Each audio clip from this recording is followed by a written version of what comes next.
What's up, Laura? Hello. Hello, hello, hello. What's up, Respiratory? Hey, Sandy. Oh man. Laura, I'll tell people about our little conversation here in a little bit since you're here. Hello. Hey, Leah. Leah, did you look up any jokes? What's up, Barb? Hello, Jules. Good to see you. Anxious over tonight. Happy to be here with you all. Hey, Katie. Oh man, Katie, I'm sorry. I was trying to understand your message. Oh man, I'm like, huh? I'm sure it's very simple. I must just not be connecting some dots. But it was funny as I was trying to read and decipher what was going on there.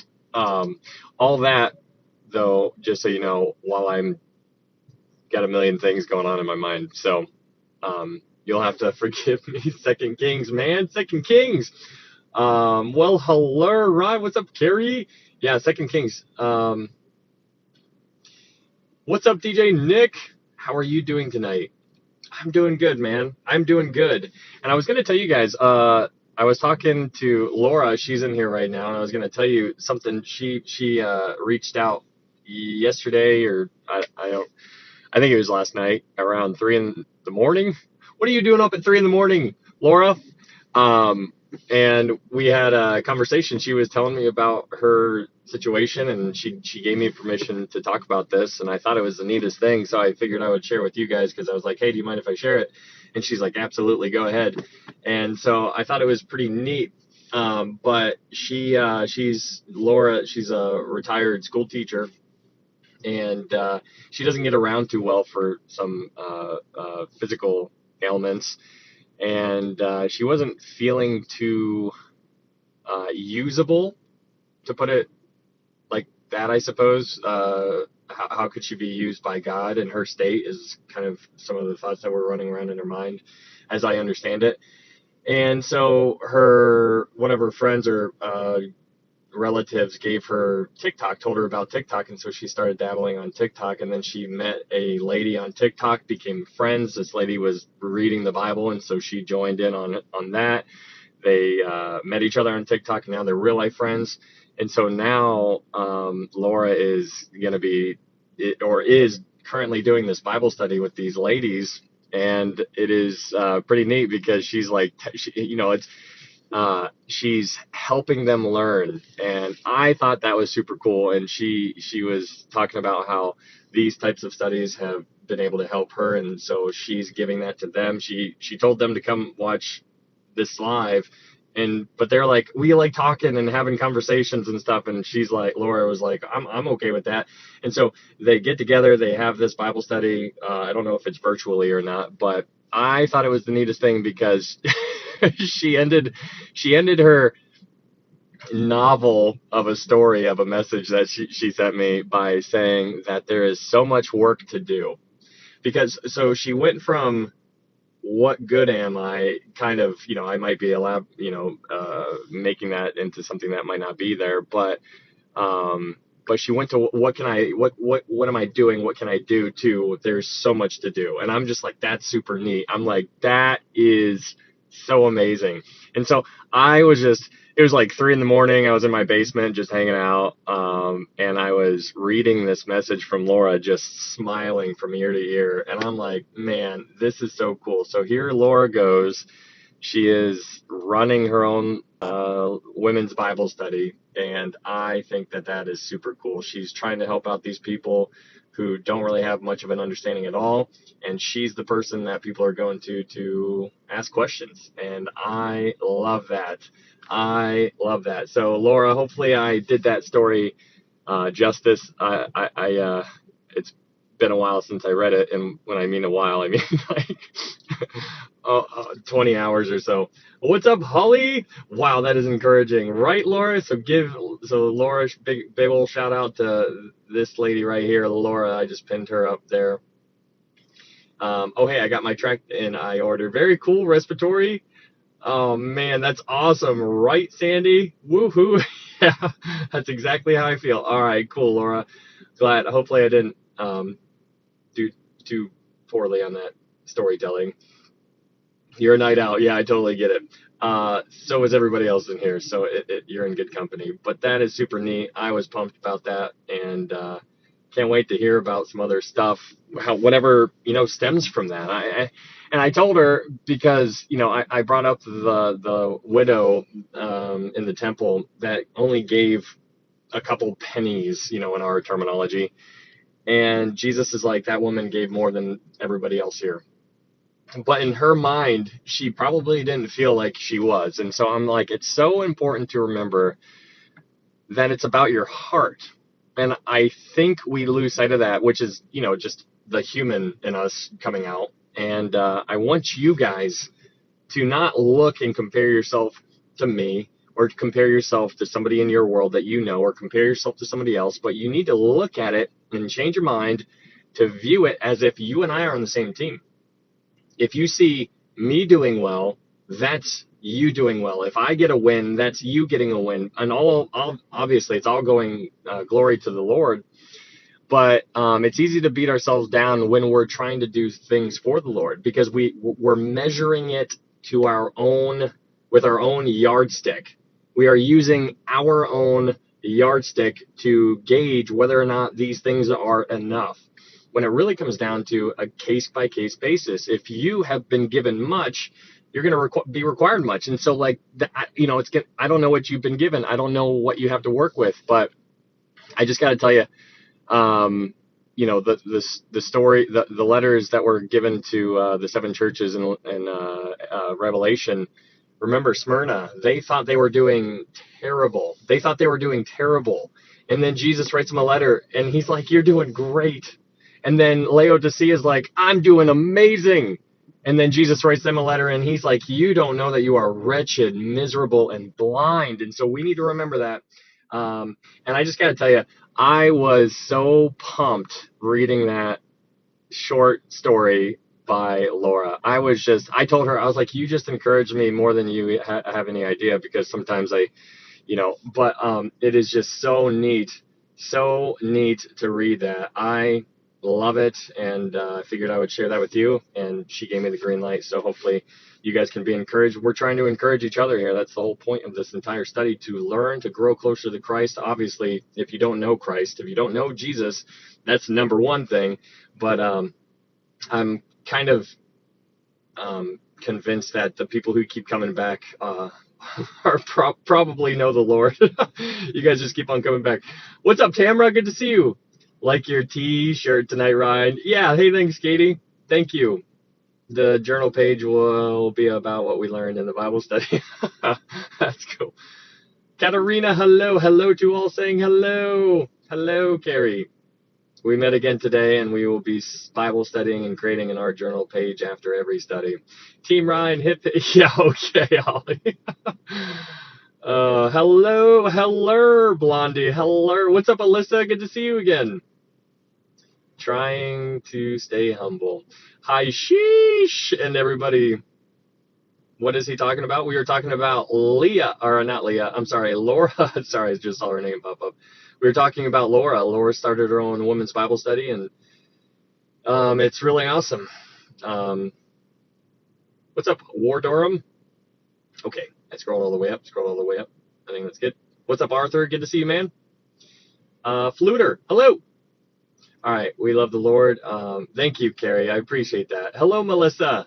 Good to see you. Yes, you encouraged me as well. Right, Jules? No kidding. Hello, Mustang Sally. Man, oh man. How can I join the women's Bible study? That's a question that you got to ask Laura, because I was like, Laura, are you going live? But she doesn't go live yet. So, hello, Susan. Hello. But man, so many things going on in the world. I posted that screenshot of Australian digital currency, or digital ID. It's passed all the legislation. It's going to be going into effect in November of 2024, guys. November 2024. It's just the start. All of that type of technology it's already being, the foundation is already being poured. It's just a matter of when are they going to say, hey, get on board, you got 6 months to get in line. And it's so interesting because I was thinking about that today when I was driving, and I was considering an airport. And if you think about an airport, if you look at just the building of the airport, you go there, you get your luggage, all that kind of stuff. If you think about just an airport, they have all the technology right there. It's unreal. From the moment you enter the building to the moment you leave the building, you are on camera somewhere. You are being monitored in some fashion, whether you are acknowledging it or not. And so then when you go through all the lines and it scans your face, and then it goes, you put your hands up in the air, and you do the turn thing, and then it's like doing the whole scanning your body. That is that an airport is kind of like where we're headed to as a globe. Crazy, crazy, crazy. It is so crazy to think about that kind of stuff, because we know that there's going to be a one world government, right? We know that. And so since that's the case, since that is going to be sometime in the future, you need to have the tools to do that sort of thing. And that is what I want you guys to understand. If you were to rewind 30 years ago, and I'm just being generous there were not the tools to enact a one world government.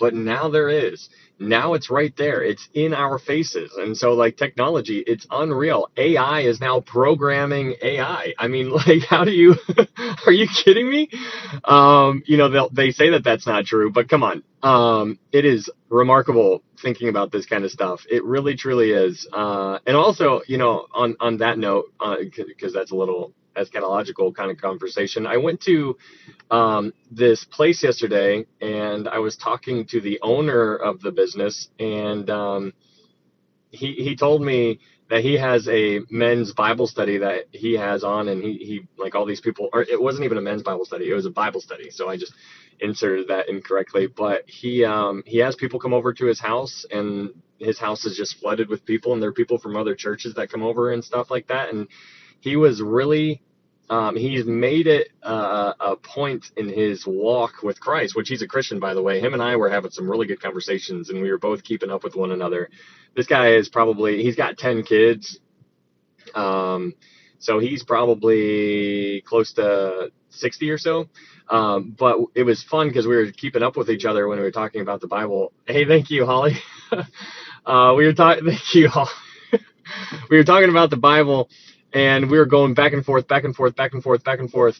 And it was so good. It was so fun. I kind of want to go back there and just tell him how encouraging that conversation was, because I had to leave abruptly. But it was fun talking to him, and we saw eye to eye on everything.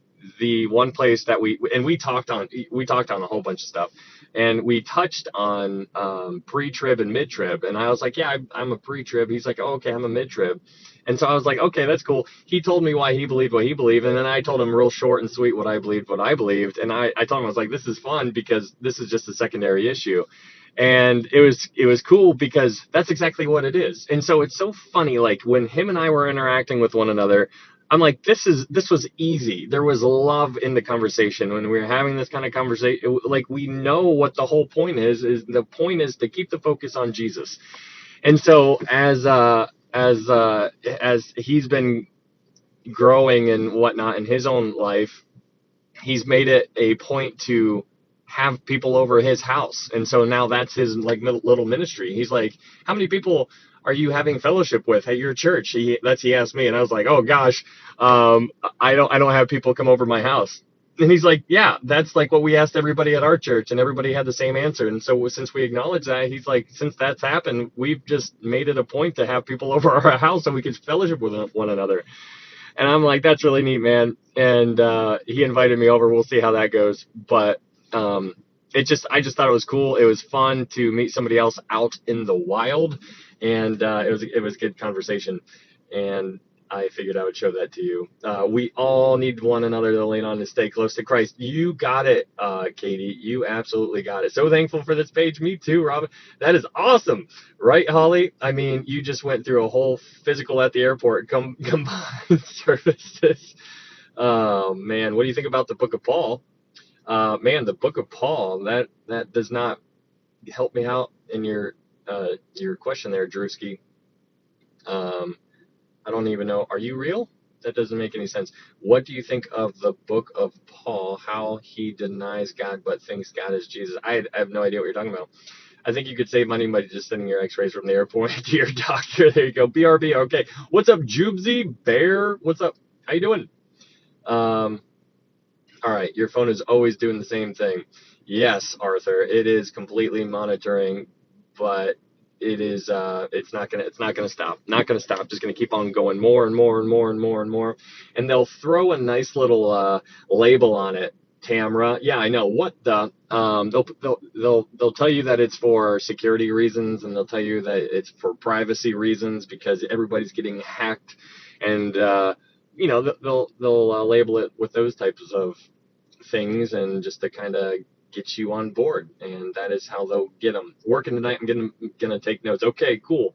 I accidentally texted the wrong person today, and she turned out to be a Bible teacher, she turned out to be a Bible teacher. These lives have helped me so much. Awesome, Robin. He's gathering the remnant at his house. Yes, yes. Okay, so beautiful, right, Katerina? So cool. All right. The Who, yes.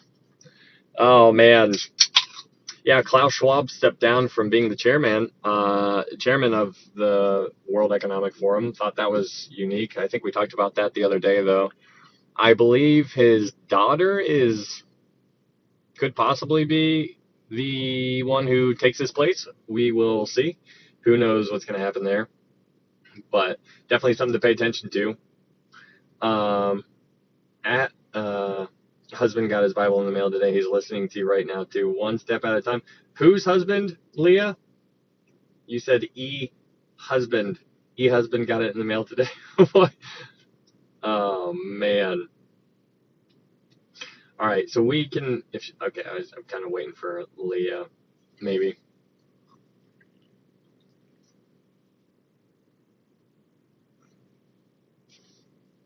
Klaus Schwab didn't step down, just promoted to higher.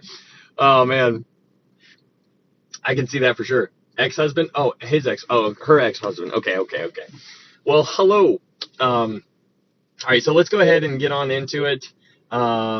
If that's Leah's ex-husband, if he's in here, what's up, man? Good to see you. My name is Ryan, and we're gonna dive into some Bible stuff, man. And I hope if this is your first time here, if this is anybody's first time here, I hope you hang out because we do a relatively deep dive in whatever book we're going through. And right now we're going through the book of Isaiah. And I'm telling you what, this book is remarkable. The more I look into it, the more I just it took me, I want to say, just trying to gather as much wrap my mind, trying to wrap my mind around certain concepts. It takes me so long sometimes. So long. It's incredible. And so, because my mind will just go here and then here, and then I want to go here and I want to look that up, and then something catches my eye over here. And so it's really fascinating trying to wrap my mind, for me at least, trying to wrap my mind around this type of a book, which is one of the reasons why I was like, this is going to be a challenge because it's 66 chapters. I mean, come on. I don't even know what Psalms is the largest. What Isaiah has got to be the fifth longest book or something. I don't even know. I love Bible prophecy. No kidding, Terry. That's how I read my Bible sometimes too. Let's go, Katie. Oh, that's funny. But yeah, so if you're new here, we've been diving into Isaiah, and we're going to get on into it. And there was some stuff about Israel eliminated. I try to talk on some world stuff just before we dive in, just because I think it's good to keep up to date. But Israel, Katie messaged me and said something about the United Nations drew a line in the sand against Israel. I can't speak on that though, because I didn't actually look into it, or I don't know exactly what she was talking about there. But I'm not surprised. The United Nations is a complete joke, if we're being honest. But you're seeing what, okay, so what I want you guys to see, right, like just think about, because we're just thinking, is you have the war in Russia and Ukraine, you have the war in Israel and Gaza. And so if I had to guess, I told my buddy this like 2 nights ago. I was like, I wouldn't be surprised if China invades Taiwan here in 6 months. That's what I told it. Now that's just me guessing, but I was like, I wouldn't be surprised. And so let's play that out. Let's assume that that actually happens. If that happens, then you're going to have 3 wars going on at the same time.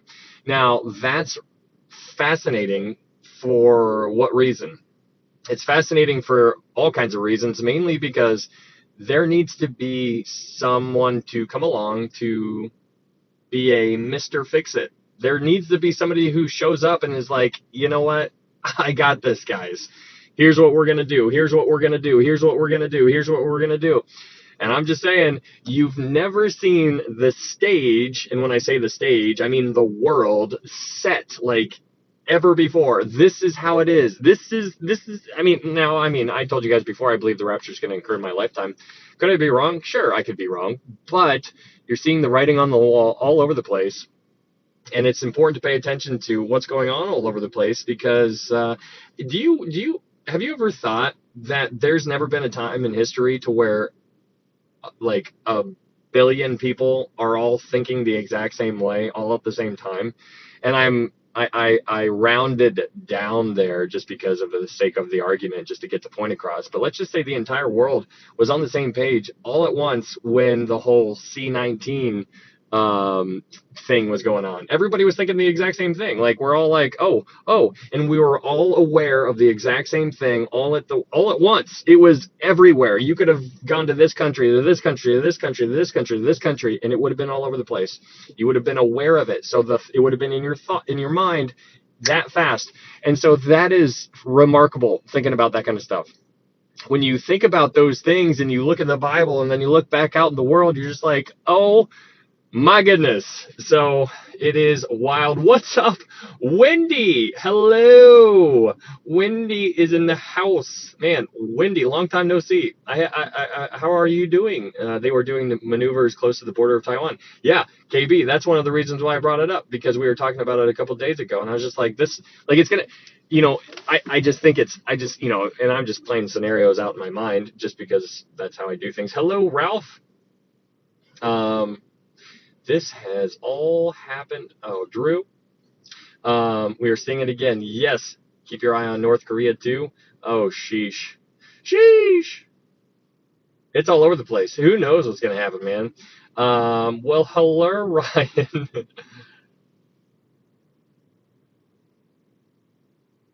We aren't going to do a 66 chapter recap, are we? Heck no. Is there prophecy in Isaiah? Oh, Tamara, this whole book is prophecy. We're going to talk about a lot of it actually tonight.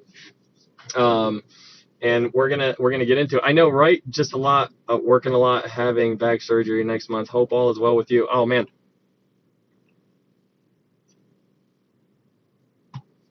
I know you had those back problems, so hopefully they're able to fix that out, man. Well, it's good to see you again, Wendy. It's funny, people. It's always a good thing when people are able to go to the day shift side of things, and that's what Wendy was able to go to. So I'm just jealous. You know what? I'm just jealous. I wish I could be there on the whole day thing, but not yet. I love the recaps. Awesome, Laura. Well, let's go ahead and get on into it, guys. If you guys are new here, my name is Ryan. We're diving into the book of Isaiah tonight, and we got some interesting things to talk about tonight. So we're there's going to be in Isaiah chapter 9. It might be a little bit of a stretch, but it's a weird thought, and I think there might be something behind it. So at least I'll pitch it to you guys in regards to end times. But Tamara asked the question, is there prophecy in Isaiah? And so the answer to that is a resounding yes. The book of Isaiah is massive prophetically. It's also quoted and alluded to about 470 times in the New Testament.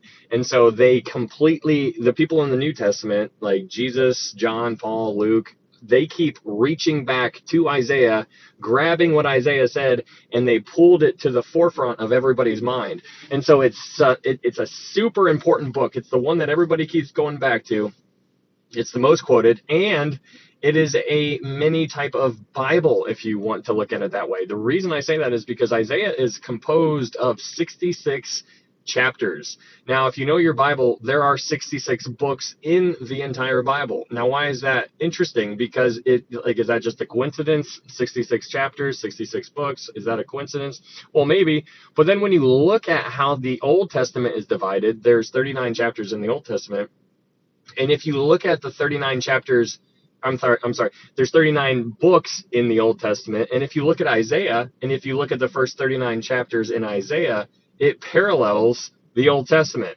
And you can prove that, and we'll get all into that. But if you look at Isaiah chapter 40 to chapter 66, those chapters, which are 27 or 26 chapters right there, those parallel the rest of the New Testament itself. So it's really fascinating seeing that.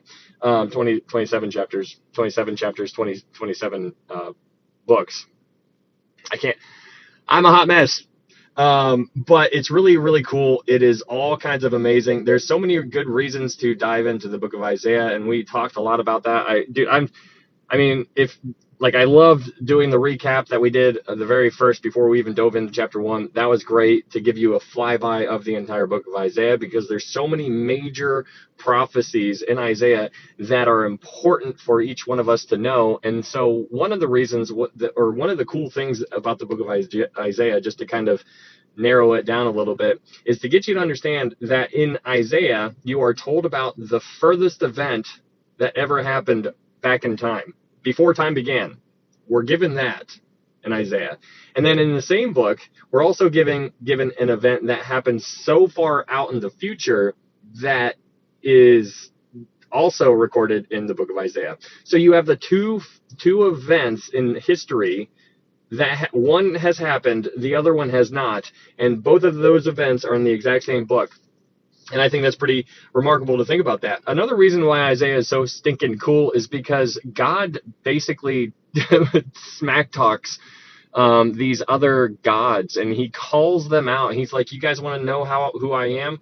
He's like, I use prophecy because I'm the only one who can do it. He's like, I am the only one who knows everything. He's like, you want to try this? Go ahead and ask your other gods. See if they can do what I can do. And he basically is like, I am the God of everything because I know what's going to happen from the beginning to end. And I am going to prove it to you by telling you what's going to happen. And so he calls the shots all the time and time again and again and again and again. And we know that the God of the Bible is the true God. And it is so neat to see that kind of stuff, because when you start studying prophecy and you start to see things that actually came true, do you know how hard it would be to say something that's going to happen in the future and then write it down and then it actually comes to be? Like all of the prophecies just that are talking about Jesus, where he would be born, how he would die, all of the things that he would do.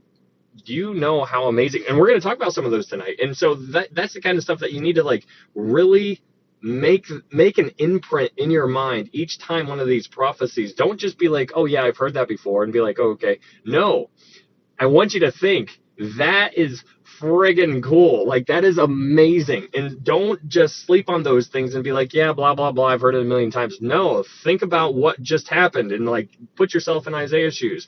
So that's one of the reasons why, another one of the reasons why Isaiah is so cool. So the first 39 chapters in around, if you were going to put a theme on the first 39 chapters, would be judgment related, because Isaiah is writing to Israel, and I use that term loosely because Israel is divided into two nations. We could talk about that in a little bit, but he's writing to Israel, and he's letting them know that they're going to get judged because of their sin. They turned away from God, and chapter 1 through 5 specifically, the ones that we've covered so far, is how God describes a dying culture. Now, the reason why they are dying is because they turned away from God.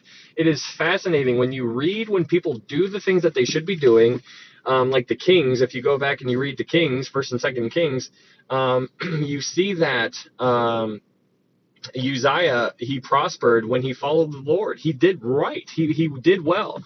And when you look at how he ran things compared to his counterparts, some of them did okay, some of them did really bad, some of them fell into idols and all kinds of sin and all kinds of abomination stuff that. But it's interesting to see that people do well when they follow the Lord. And so, using that as a mini model for your life, that is something that we need to apply to our own lives. And also remember not to use the measuring rod that you think God uses, but use his own. Apply his word to yourself and see what happens.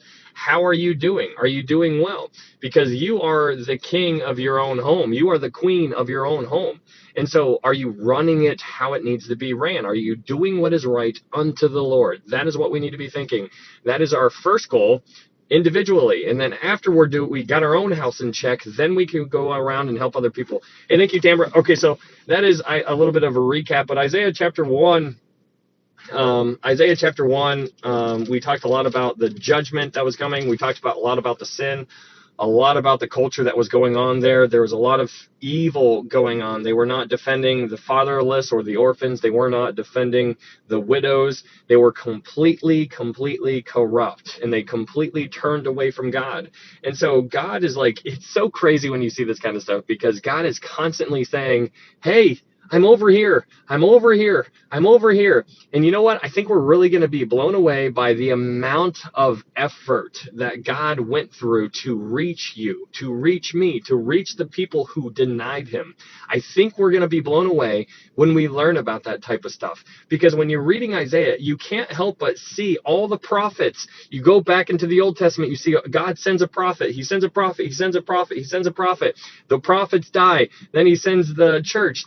Then the church is taken up. And then after the church is taken up, you have the 144,000 that are here running around telling everybody about Jesus. Then he sends an angel from the heavens, and he's preaching the everlasting gospel to the remnants of the people on the earth.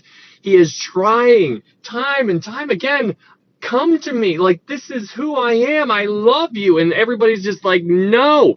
And so that is what's so crazy when we see the effort, the amount of energy, as if it's energy, let's be real here, but in our terminology, the energy that God uses to reach us, it's unreal. It's out of this world. So judgment is coming. Judgment is coming on Isaiah chapter 1, chapter 2. When we go to Isaiah chapter 2, we talked a lot about the coming kingdom that was going to happen. And that happens during the millennial kingdom, And so the day of the Lord, we talked a lot about the day of the Lord, the millennial kingdom. The millennial kingdom is something that we're going to talk a little bit about tonight, so we don't need to really expound too much on in Isaiah chapter 2.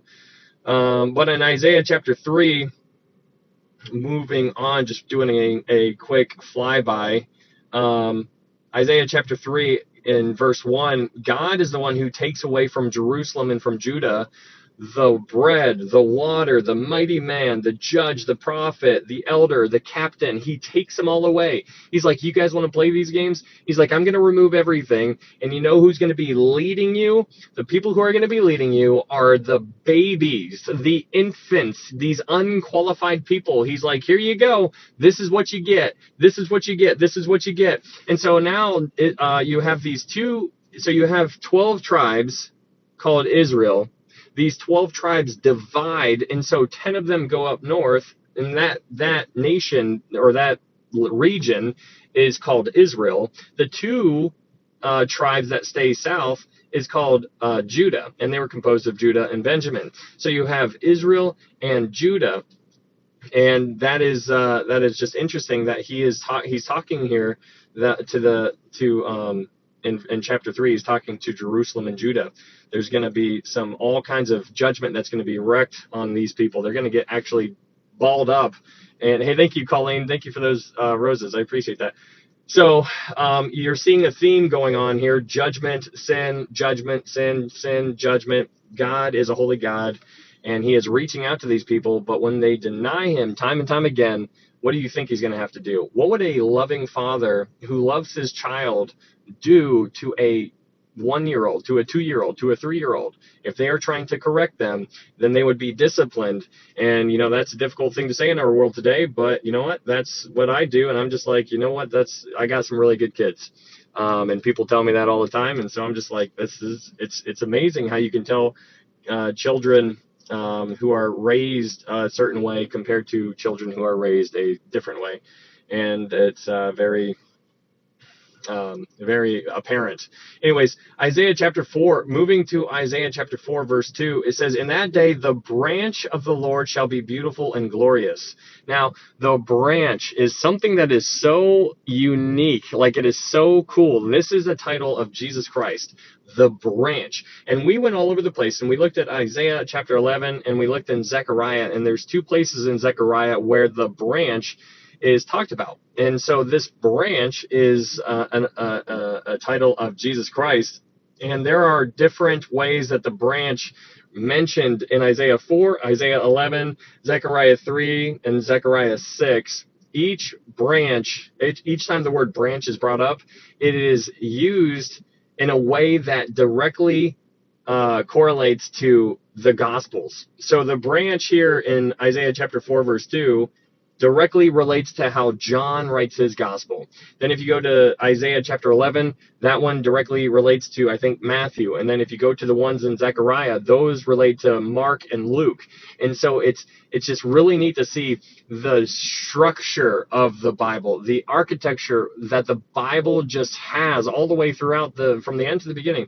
I mean, when you start reading this type of stuff and you're trying to connect all the dots, first off, it's impossible. But when you connect the dots that you can connect, it is just such a cool thing. And you're like, oh my goodness. And then, a week goes by and you completely forget it, which is hilarious because that's how my mind is. But that's why we need our daily bread. And so somebody asked me, how long do you think we should read our Bibles every day? And I'm like, it doesn't matter about the time and amount. It matters about your heart through the entire thing. It's like this is a relationship. It's kind of like when your wife gets home. It's like, how many questions do I have to ask my wife about how her day was? Is that the kind of mentality that you want to have?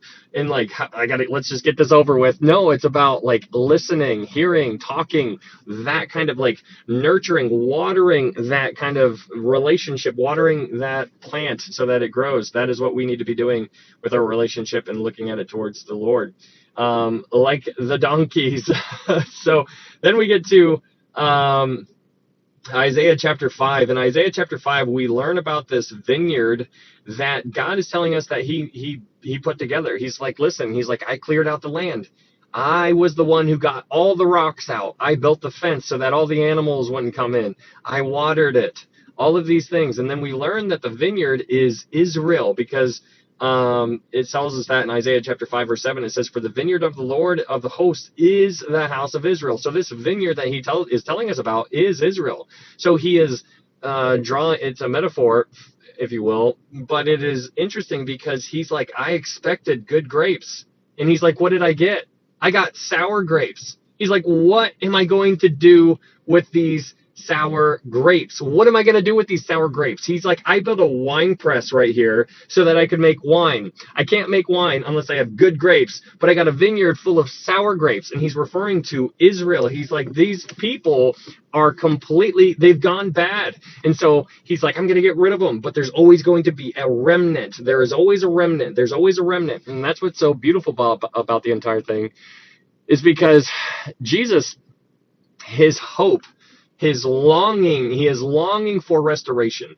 These people, and that's what's so interesting when you go to, thinking about restoration, when you go to 1 Corinthians chapter 5, you have that story that Paul talks about where that guy in the church in Corinth, like he was doing something that even the Gentiles wouldn't do.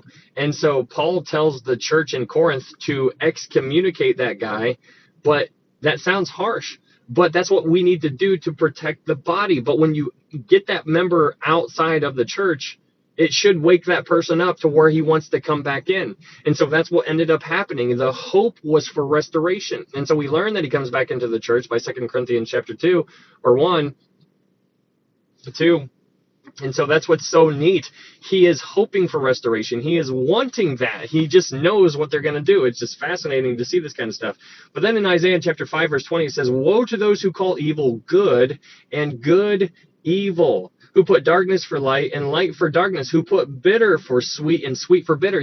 I mean, that sums up our world right now more than anything else. I can't even tell you. Woe to those who call evil good. If you look around in America right now, everything that is good is called evil in some kind of form. Like, I mean, I don't know, like, it's not everybody says it, but the majority, the louder people in the world are calling good evil. It's so interesting. We're going to be talking about that tonight too. It is very it's signs of the times.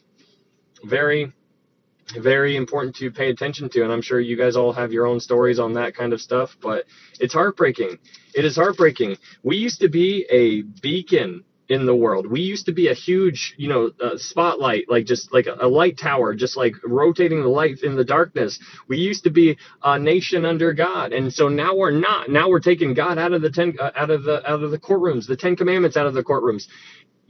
We're taking prayer out of the courtrooms. If you do a study on when we remove prayer from the schools, you can see a massive decline in or a uptick, I should say, in all kinds of crimes. I mean, it just spiraled out of control. It's heartbreaking. But then that gives us to Isaiah chapter 6, and Isaiah chapter 6 is the one that we studied the other night. But Isaiah chapter 6, I think, is so far is my favorite chapter this study because of how cool it actually is. But on Isaiah chapter 6, you have Isaiah. He ends up going to the throne room of God, and it's a short chapter. It's only 13 verses, but man, we spent some time here. And he goes before the throne room, and he describes it. He sees God, and he sees that in verse 2, it talks about these angels that are there, and they have 6 wings, 2 wings covering their face, 2 wings covering their feet, 2 wings flying there, and they're crying out to one another. It's like if you and I were angels, we'd cry out to one another, and we're like, holy, holy, holy. It's like, I mean, they're just ecstatic to be there. They're just so excited. They're like, can you believe how amazing he is? And it's just like, it never gets old. It's so funny how people are like, they draw portraits of these little baby with a, with in a cloud, and it's got like a little bow and arrow, and it's got these little wings. And they're like, yeah, I think heaven's going to get a little boring after a while. It's like, you have no idea. Like, don't you think wouldn't we get bored of saying this kind of stuff? Oh my goodness. Like, we have zero clue on what we're actually talking about. We are given the word of God to get a little bit of an idea, but it's not even the tip of the iceberg. Like, we just know that there is an iceberg. We just can't even see it. It's just that, like, it's unreal. But these seraphim, they're the ones that are the burning ones, and we did a little. We tracked down some of the information. We learned about some angels. And so there are 2 kinds of angels that we unpacked. There's seraphim, and we talked about how any word in Hebrew that ends in im is plural. That's what Elohim, it's plural. Elohim is God. In the beginning, God. In the beginning, Elohim. So Elohim is plural, so that shows you a plurality behind the word God. Because when you hear the word God, you think single. But when you look at the Hebrew word, there's a plurality there. So that's good to know. But when you look at seraphim and cherubim, we looked at those. And so the seraphim that we have here in Isaiah chapter 6, we learned about those. They had 6 wings and 1 face. But then we went to Ezekiel, and we read a little bit about what's going on in Ezekiel chapter 1. And in Ezekiel chapter 1, we learned about these guys that are called cherubim. And these cherubim had 4 wings, and they had 4 faces. And so these are angels. This is so fascinating, just trying to figure this kind of stuff out. Like, what do they look like? And so the danger that is lurking around the corner when you start studying that type of stuff is to start getting fascinated with angels, which are creatures, and then losing an interest in God Almighty. And so I don't want you to do that. I want you to be hypersensitive to that, because there are people out there in our world today who want to zoom in and learn all they can about angels because it's fascinating. It's like, oh, these angels and angels and angels and angels. When anybody starts deviating from God Almighty, from the God of the Bible, from Jesus Christ, and they start going off this way, but they say good things. It's like your spidey senses should be going off. So be very, very cautious, because I don't know what you guys know. And I know that there are people out there, especially on TikTok, who are very, very intelligent, but they are wrong in many, many different ways. For example, I'm not going to throw the name under the bus or anything like that, but I was in this TikTok live like the other night or 2 nights ago or something, and this guy was talking about how when he was born again, he's like, yeah, I got saved, I got born again 89 weeks ago, and since that moment I have not sinned. And like, he said it so nonchalantly that I was like, I wasn't sure if I heard him correctly. And so then I was just sitting there listening to him talk, and he's throwing out verses. He's going all over the place, verses, without even looking at the Bible, just verses. But then he's like, yeah, I don't sin. Last time I sinned was 89 weeks ago. And I was just like, what? He said it again. And I'm like, are you kidding me right now? So it's just really I was like, scroll. But it's just fascinating to me to think that somebody is like under the belief that they no longer sin. Like, I mean, because I'm like over here like, you want to know how fast I drove today? Like, if you drive over the speed limit, then you know exactly. Then yeah, I mean, I really broke the speed limit, but that's just a very kind of funny kind of an example. But I'm like, man, how Shystone, you know who I'm talking about? Yeah, okay. It's just mind blowing to me, and I'm just like, how do you get to that conclusion where you're like, oh, okay, you don't sin anymore? Okay, well, what's that like? And so there was clearly a sense of pridefulness there, but a misinterpretation of the Bible in my estimation. So anyways, my point here is that he seemed to know what he was talking about, but then he was throwing verses all over the place. But I heard that and I was like, oh my goodness. So let's go ahead. I didn't say Melissa. Yeah.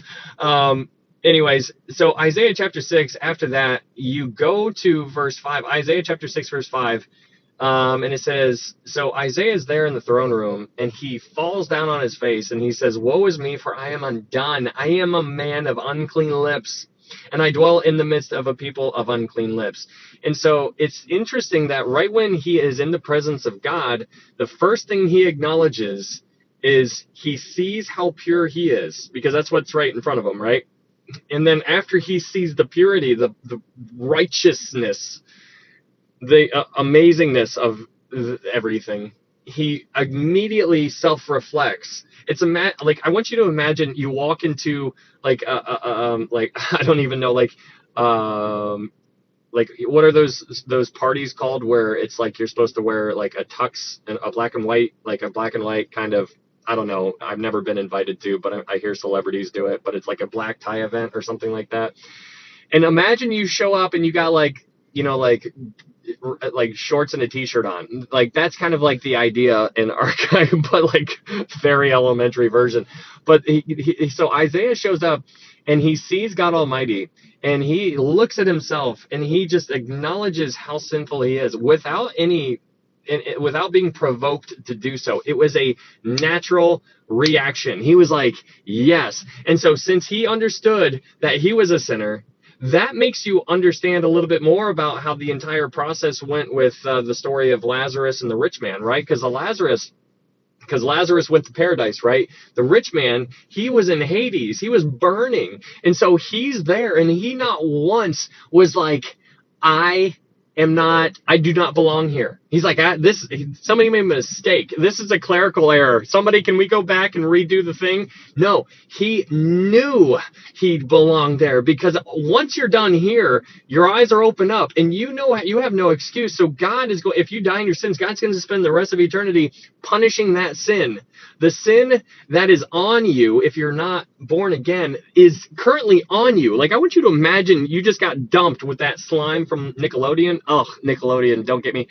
But like, you got that green stuff all over you, right? And so when Jesus died on the cross, he removed that from you. He was that covering for you. And so now it's no longer on you. So you're clean. And so that's the whole idea. But if you allow that to still be on you and you die with that on you, then he's going to spend eternity or you're going to spend eternity being punished for the sin that is on you. And that is crazy. And so you have a chance now to come to Christ. There's only one way, and that's by believing in Jesus Christ, understanding that he is God's son, that he died on the cross for your sin and my sin, that he was buried, that he rose again on the third day. And the Bible says, for whosoever calls upon the name of the Lord shall be saved. That is the gospel that can be found in 1 Corinthians 15, 1 through 4. That is what we need to know. We need to put our faith in Christ and Christ alone. Like, I mean, you've heard it probably said before, it's not a religion, it is a relationship. And that can't be more true. It is so important to understand that you have a relationship with God Almighty, and he wants to have a relationship with you. How are you doing with it? Are you doing well? Are you nurturing that relationship? Do you know about the person you're in a relationship with? I bet you anything, if you went back and you were 20 years old and you got into a relationship with whoever you're dating, and all of a sudden, can you imagine, like, never answering a text, never calling them back, never answering the door when they knock on the door, and like, hey, how's your relationship going? And you're like, I think it's going pretty good, but I have no idea. I don't even know where they're at, but I think they're around here something. Like, that's the like, how are you doing with your relationship with Jesus? Do you know about him? Does he know about you? Are you giving the stuff that you are like worried about, be anxious for nothing, but like giving that all to Christ? Are you doing that? Are you talking to him? Are you praising him? Are you thanking him? All of those things, that's what we need to be doing. So how are you doing? Anyways, going back to Isaiah chapter 6. In Isaiah chapter 6, Isaiah chapter 6, verse 6, it says, then one of the seraphim flew to me, having in his hand a live coal, which he had taken with the tongs from the altar. And this is amazing, because this altar is a picture in heaven of the sacrifice of Christ. That's crazy, because in verse 7, it says, he touched my mouth with it and said, behold, this has touched your lips. Your iniquity is taken away, and your sin is purged. That is crazy, because in verse 4, or in verse 5, Isaiah chapter 6, verse 5, he admits his sin. He's like, woe to me, I am undone. I am the man of unclean lips. He admits his sin. In Isaiah chapter 6, verse 6, you see the cross, the picture of the cross, the altar. In Isaiah 6, verse 7, you see that his sin was taken away. It was purged. And then after it was purged, we go down to chapter 6, verse 8. It says, whom shall I send, and who will go for us? Isaiah then says, here am I, send me. So then, so the three-step thing right there is he admits he's a sinner, he gets saved, his iniquity is taken away, and then he responds to Jesus. He responds. He's like, who shall we send? Who will go for us? And he's like, here am I, send me. And so it's such a cool picture, because it's so amazing. Like, we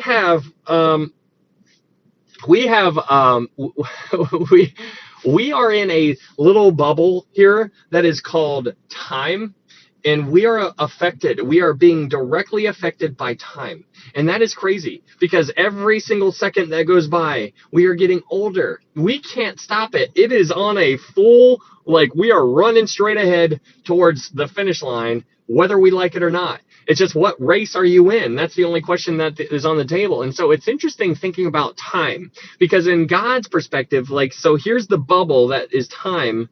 So this little bubble here, but God's up here and he's looking into time. He is looking into time. He's not in time. He's outside of it. He's looking at it and he's like, oh, I can see the end from the beginning. This is nothing to me. Like, what are you guys all freaking out about? He's like, I'm in control.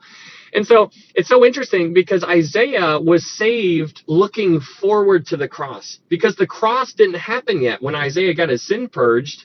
So how did he get his sin purged? He was looking forward to what Jesus would do on the cross. And he talks about that in Isaiah chapter 53. It happened. He had his sin purged before that event. That's crazy. You and I, we look backward into time to the cross. So Isaiah was looking forward to the cross. You and I are looking backward to the cross. But the cross is everything. That is, that's what we need to understand. It is the death, the burial, and most importantly, the resurrection of Jesus Christ. That is everything. Okay, so that is a really cool chapter. It was really fun. Had a lot of fun doing it. I learned a lot, and hopefully you guys did too. And so then we can go to Isaiah chapter 7, moving on. And so in Isaiah chapter 7, we learn about this coalition between a guy named Rezin and a guy named Pekah. So Rezin was the king of Syria, and Pekah was the king of Israel. And so it's important to understand, like, so it's really difficult when you're trying to read without having somebody explain it to you, or if you have a commentary or whatever. But there are different words that are used throughout Isaiah that explain the exact same thing. So, for example, I can say Judah, and if I say Judah, that can mean something else. So what it actually is alluding to is you really need to get your mind around the idea of the northern kingdom and the southern kingdom. The northern kingdom is Ephraim, or Israel. You can call it Israel, Ephraim, or the northern kingdom. Now, that is the northern kingdom. The southern kingdom is called the southern kingdom, Judah, or Jerusalem. So whenever you see Jerusalem or Judah, it's referring to the southern kingdom. Whenever you see Ephraim or Israel, that is referring to the northern kingdom. And so it's interesting because they keep on switching these words out, in and out, in and out, in and out, and it's just difficult to keep up with unless you know what you're looking for. So, or you can say the house of David. What is the house of David? Who is that? What is that alluding to? Is that the northern kingdom? Is that Israel? Or is that the southern kingdom, Judah? It is referring to the southern kingdom. So my point is, it's hard to keep up with everything. So it's I try to make a point on pointing those things out when we come upon those things. But in Isaiah chapter 7, you have a coalition of the northern kingdom and Syria. Now, the northern kingdom, the capital of the northern kingdom was Samaria. Samaria was coming against the southern kingdom, and so you have Syria joining forces with the northern kingdom, wanting to go against Judah. And so that is what we learn a lot about that going on in Isaiah chapter 7. And God's like, that's not going to happen. I'm going to raise up the Assyrian Empire, and they're going to wipe you out. And so that is kind of along the lines of Isaiah chapter 7. And we'll talk more about that tonight because we have to. But in Isaiah chapter 7, verse 14, you have one of the greatest signs that has ever been given. So way back when Isaiah was alive, Isaiah is talking to this guy.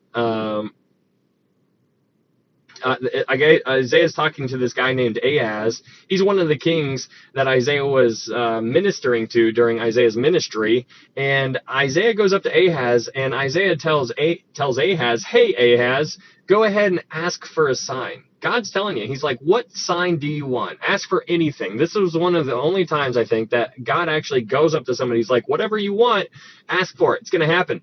And so Ahaz is like, I'm not falling for that. He's like, I'm not playing that game. And so he's like, nope, I'm not going to do it. And so then God ends up telling him, he's like, okay, I'm going to tell you what's going to happen. There's going to be the virgin. Isaiah chapter 7, verse 14, it says, therefore the Lord himself will give you a sign. Behold, the virgin shall conceive and bear a son, and shall call his name Emmanuel. So that is what the sign is. And so we unpacked that. We talked about this, because that goes all the way to Luke.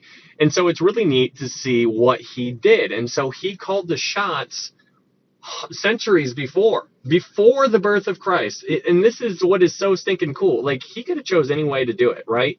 And so he chose to be born by a virgin called Mary. And so we unpacked some of that stuff. Mary, there was a reproach over these Hebrew women, these Jewish women. If they couldn't have children, it would be viewed as kind of shameful for a woman to not have kids.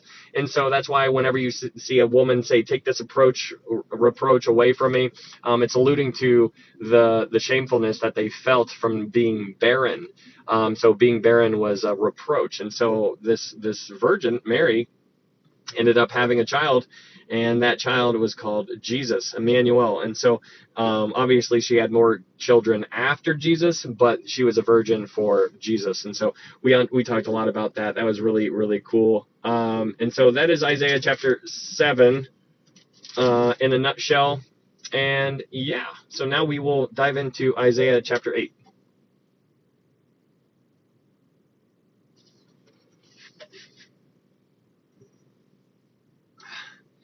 Okay.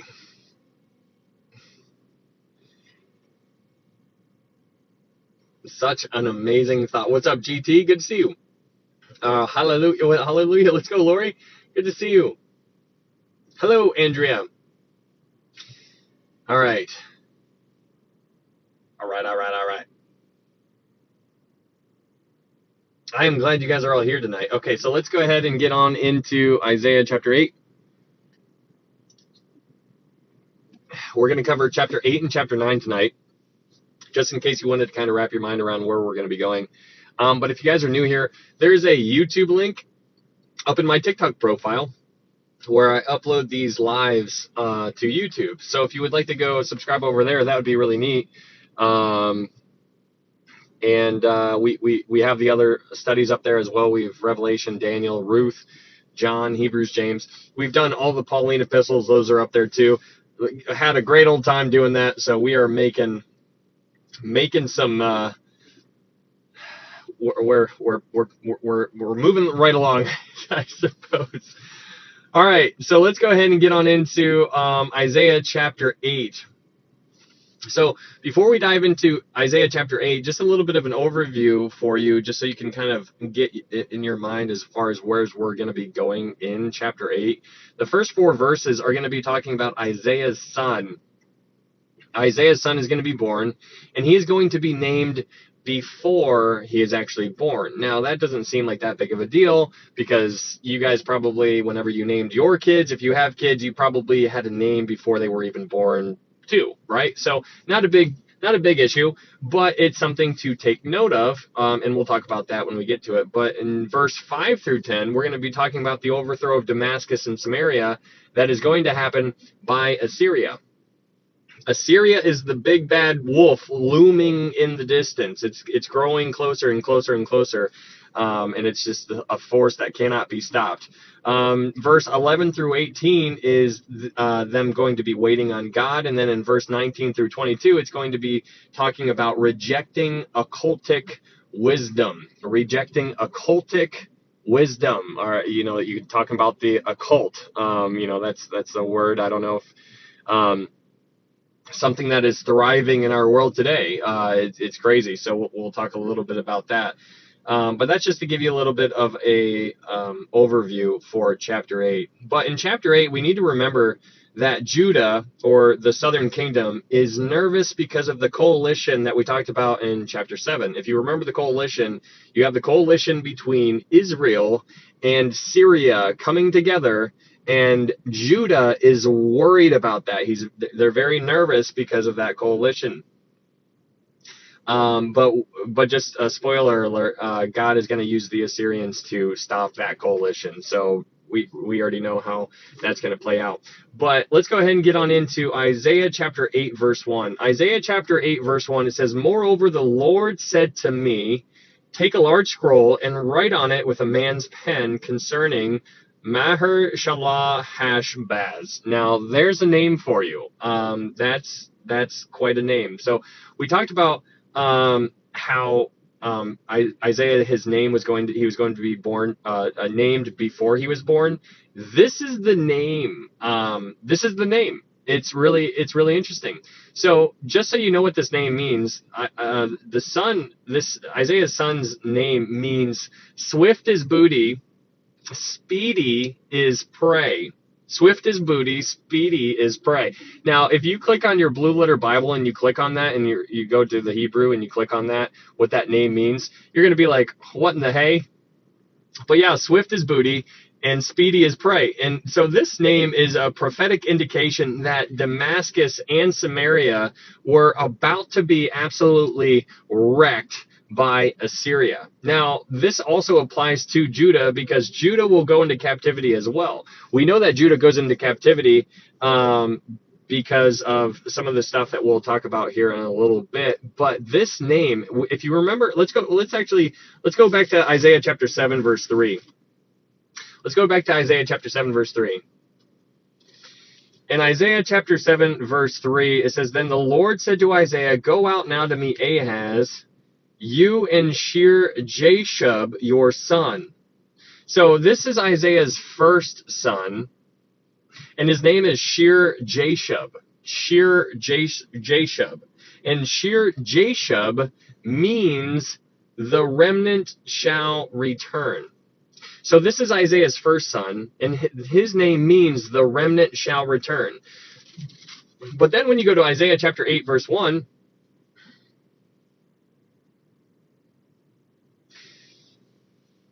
when you go to Isaiah chapter 8, verse 1, you have Maher Shalal Hashbaz, and his name means swift is booty, speedy is prey.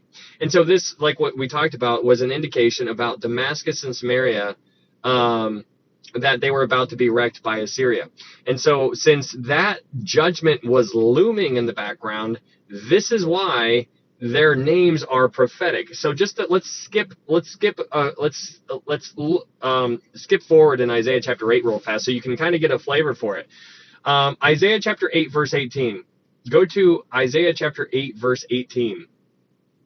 In Isaiah chapter 8 verse 18, Isaiah says, "Here am I and the children whom the Lord has given me. We are for signs and wonders in Israel." So you can see that it is very, very on purpose that Isaiah and his two sons were for signs to Israel. Now, that is fascinating when you think about that kind of stuff. So anyways, with that kind of foresight that you have here, let's go back to Isaiah chapter 8, verse 1. And so in Isaiah chapter 8, verse 1, it says, "Moreover, the Lord said to me, take a large scroll and write on it with a man's pen concerning Maher Shalal Hashbaz. And I will take for myself faithful witness to record Uriah the priest and Zechariah the son of Jeberechiah. Then I went to the prophetess, and she conceived and bore a son. Then the Lord said to me, call his name Maher Shalal Hashbaz. For before the child shall have knowledge to cry, my father and my mother, the riches of Damascus and the spoil of Samaria will be taken away before the king of Assyria." So the whole coalition that Ahaz was worried about, the coalition of the northern kingdom mixed with Syria, he's basically telling them, he's like, don't even worry about it. They're going to be wrecked by the Assyrian Empire. And so that's the flavor of what's going on in Isaiah chapter 8, verse 1 through 4. So let's go to verse 5 now. In Isaiah chapter 8, verse 5, it says, "The Lord also spoke to me again, saying, inasmuch as these people refused the waters of Shiloah that flow softly, and rejoice in Rezin and in Remaliah's son."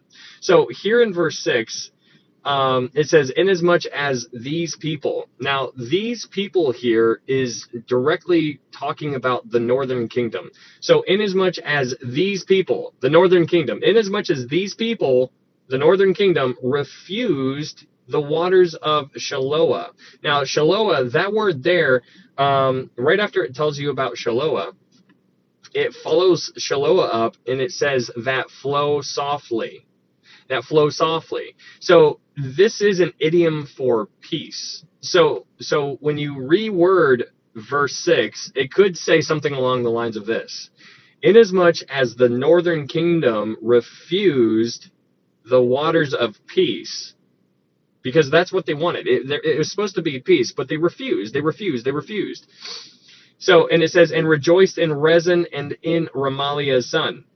So Rezin here in verse 6 represents Syria or Damascus. And we know that. So if you want to go back to 7, Isaiah chapter 7, verse 1, it tells you a little bit about Rezin. It tells you who Rezin is. It reminds you. So if you want to be reminded about who Rezin is, go to Isaiah chapter 7, verse 1, because in Isaiah chapter 7, verse 1, it says, "Now it came to pass in the days of Ahaz, the son of Jotham, the son of Uzziah, king of Judah, that Rezin, king of Syria, and Pekah, the son of Remaliah, king of Israel, went up to Jerusalem."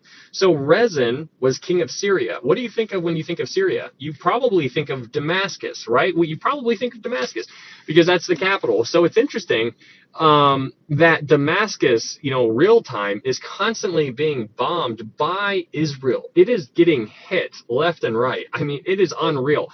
And so, they're not actually really trying to destroy it right now, because I feel like if they wanted to destroy it, they could. but they just aren't at that level yet. But it's really fascinating seeing the constant tension being hit, bombarded. Now they're just taking out airports and stuff like that, just because Iran is sending in all their stuff via Damascus. But it's really just something to pay attention to. But here you have Syria or Damascus and the northern kingdom coming together to go against Judah, to go against the house of David. It's not going to work out well for them. I hate to spoil that for you, but I'm sure you probably already know that. It's just not going to work out well for them. And that's just the case on anybody. And so that's why I'm kind of worried, kind of tremble in some kind of way towards America, because you're seeing America kind of take our hand of protection away from Israel. And so America right now is, in my opinion, my personal opinion, I believe that we have been doing so well for so long because we have been the strongest ally ever to Israel. We have been the strongest ally ever to Israel. And so it's really interesting thinking about how that has transpired, and how it's looking. The whole meme where it's like how it started and then how it's going, how it started and then how it's going. It's like we started, we were there, and now how it's going, it's like we are completely backing up. We are completely withdrawing our hand. And so there's going to be a vote coming up on, what is it? Anyways, I can't remember what they're going to be voting on. But if the United States doesn't use its veto power, then that's going to basically sever all ties with Israel, and it's not going to change how Israel operates, because Israel's already mentally planned to stand alone, because they've already made that statement. They're like, we're going to stand alone. But it's just interesting. So you're seeing us get further and further away. It's kind of like I start out talking next to you, and then I start moving further back, and then next thing you know, I'm like way back here, and you're like, where are you going? And that's kind of like, it's going to be a long distance relationship, and it's just like those don't ever work. So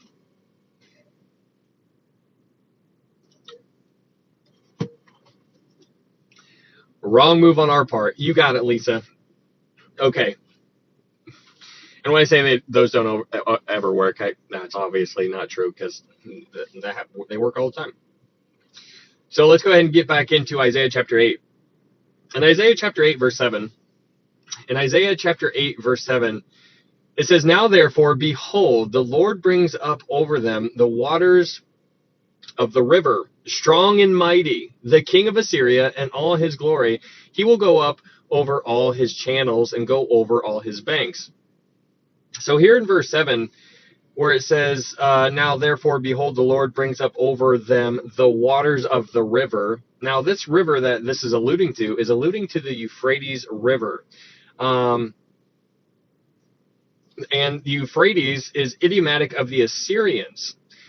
He's saying that the Assyrians will flood them here. So the Assyrians are going to basically, like, if you have like this great wall, this dam, and the dam just kind of breaks through, and then the water comes gushing forward. The water is going to go everywhere. It's not just going to go right down where it's supposed to go. It's going to go everywhere, right?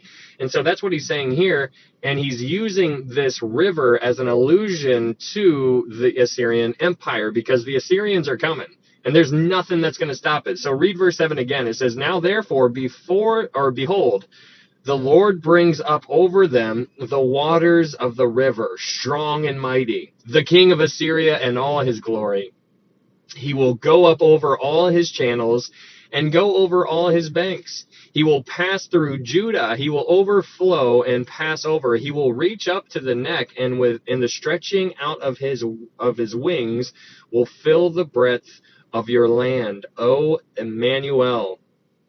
So, the rivers here are clearly referring to the Assyrians. The Assyrians are coming. You can't stop it. But take note in verse 8, Emmanuel. You see Emmanuel. Like we saw Emmanuel a while back, But now we're seeing Emmanuel here. So just take a mental note of that, and we'll come back to it. Let's go to verse 9. In Isaiah chapter 8, verse 9, it says, "Be shattered, O you peoples, and be broken in pieces. Give ear, all you from far countries. Gird yourselves, but be broken in pieces." Hey, thanks, y'all. Gird yourselves, but be broken in pieces. Gird yourselves, but be broken in pieces. So it says it twice. What's going on there? Verse 10, it says, "Take counsel together, but it will come to nothing. Speak the word, but it will not stand, for God is with us." So in verse 9 and 10, here the coalition is being challenged. Basically, if you want to band together, you guys want to try to stand your ground, yeah, good luck. It's not going to work out for you. That's essentially the idea that's getting across here in verse 9 and 10. But the thing I want you to pay attention to is in verse 8. At the end of verse 8, it said, "O Emmanuel." Okay, I read the New King James, so mine says, "O Emmanuel."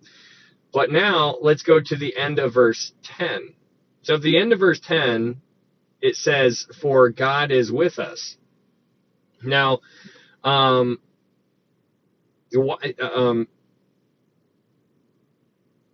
so let's go to Isaiah chapter. What in the world? Sweet. Okay. Let's go back to Isaiah chapter 7. Let's go to Isaiah chapter 7, verse 14. Are you reading commentary? Nope, just got my Bible. All right, let's go to Isaiah chapter 7, verse 14. In Isaiah chapter 7, verse 14, it says, "Therefore the Lord himself will give you a sign. Behold, the virgin shall conceive and bear a son, and shall call his name Emmanuel." So you have Emmanuel being introduced to you here in Isaiah chapter 7, verse 14. But now all of a sudden, in Isaiah chapter 8, you see Emmanuel being introduced again. It's introduced again in Isaiah chapter 8, verse 8. It says, "Will fill the breadth of your land, O Emmanuel." And then in Isaiah chapter 8, verse 10, it says, "Take counsel together, but it will come to nothing. Speak the word, but it will not stand, for God is with us." So essentially what he's saying here in Isaiah chapter 8, verse 10 is that Judah is Emmanuel's land and cannot be defeated unless God permits it. He's like, this is not going to happen unless I allow it to happen. And so they're going to go into captivity. Israel is going to be defeated by the Assyrians. Judah is going to be defeated by the Babylonians. But they're only ever going to be defeated if God allows it to happen. And so here we know that it is going to happen. Like I said before, the Assyrians are looming right around the corner. So let's go back to Isaiah chapter 8, verse 11. So and just to kind of like a little bit of a sneak peek, this in Isaiah chapter 8, verse 10, where it says, "For God is with us," Emmanuel, this Emmanuel is referring to the child, right? You shall call his name Jesus, right? And so God with us. This child, just looking ahead here in verse 14, this child is going to be a stone. This child is going to be a rock of offense. We'll talk about that here when we get there, but that's the child that we're talking about, the one that we were just introduced to in Isaiah chapter 7, verse 14, this Emmanuel. Who is this? Emmanuel. Isaiah has no idea. Isaiah has no clue who he's talking about here. He's like, there's going to be Emmanuel. Okay, God with us. And now he's saying God with us. After he says it the one time, he's saying it here and he's saying it here. And now we're going to talk about it. Let's go back to Isaiah chapter 8, verse 12. And Isaiah chapter 8, verse 11. In Isaiah chapter 8, verse 11, it says, "For the Lord spoke thus to me with a strong hand and instructed me that I should not walk in the way of this people, saying, do not say a conspiracy concerning all that this people call a conspiracy, nor be afraid of their threats, nor be troubled." So here in verse 12, it says, do not say a conspiracy. Now, I thought this was going to be, okay. Conspiracy. It's funny that it says conspiracy because everybody in here is just like, oh, I got my tinfoil hat on. I'm ready. Well, it turns out all the conspiracies have been true, so I don't have anything for you. No, I'm totally kidding. But in Isaiah chapter 8, verse 12, where it says, do not say a conspiracy, the conspiracy that this is talking about is the conspiracy of the northern kingdom against Judah. That's what's going on. The northern kingdom was conspiring against the southern kingdom. So that is that conspiracy. That's what that conspiracy is alluding to. It says, do not say a conspiracy concerning all that this people call a conspiracy, nor be afraid of their threats, nor be troubled. The Lord of hosts, him you shall hallow. Let him be your fear, and let him be your dread. So, the Lord of hosts, him you shall hallow. So there are these threats, right? Like you can imagine, you have 10 tribes against 2. You have the northern kingdom against the southern kingdom. You have 10 tribes and Syria against 2 tribes. Can you imagine like how like that would be threatening? That would be terrifying. And your king Ahaz was not the best guy ever, right? Like we've already established that. He was not a good dude. But it says in verse 13, it says, the Lord of hosts, him you shall hallow. Now, hallow means honor or sanctify. Him you shall honor or sanctify. And then it says, let him be your fear.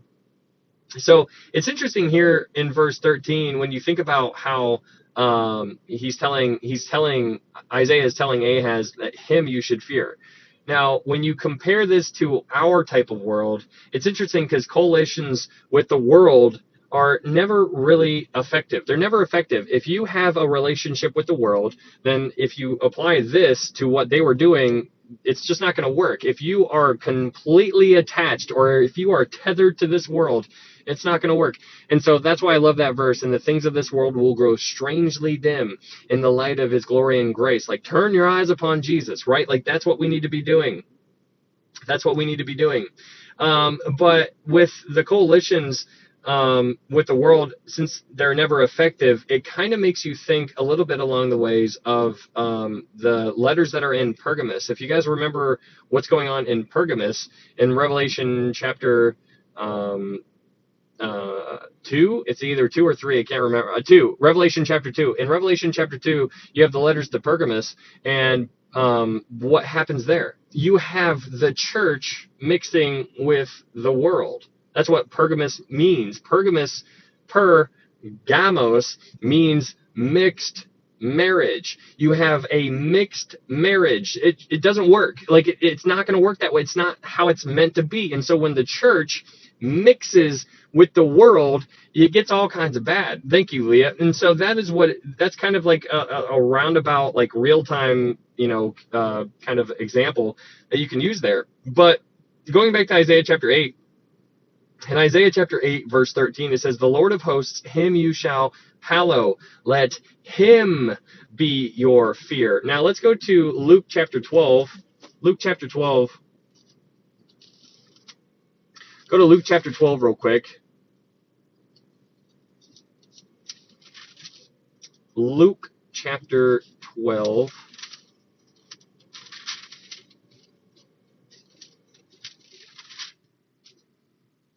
In Luke chapter 12, verse 4, in Luke chapter 12, verse 4, it says, and I say to you, my friends, do not be afraid of those who kill the body, and after that have no more that they can do. But I will show you whom you should fear.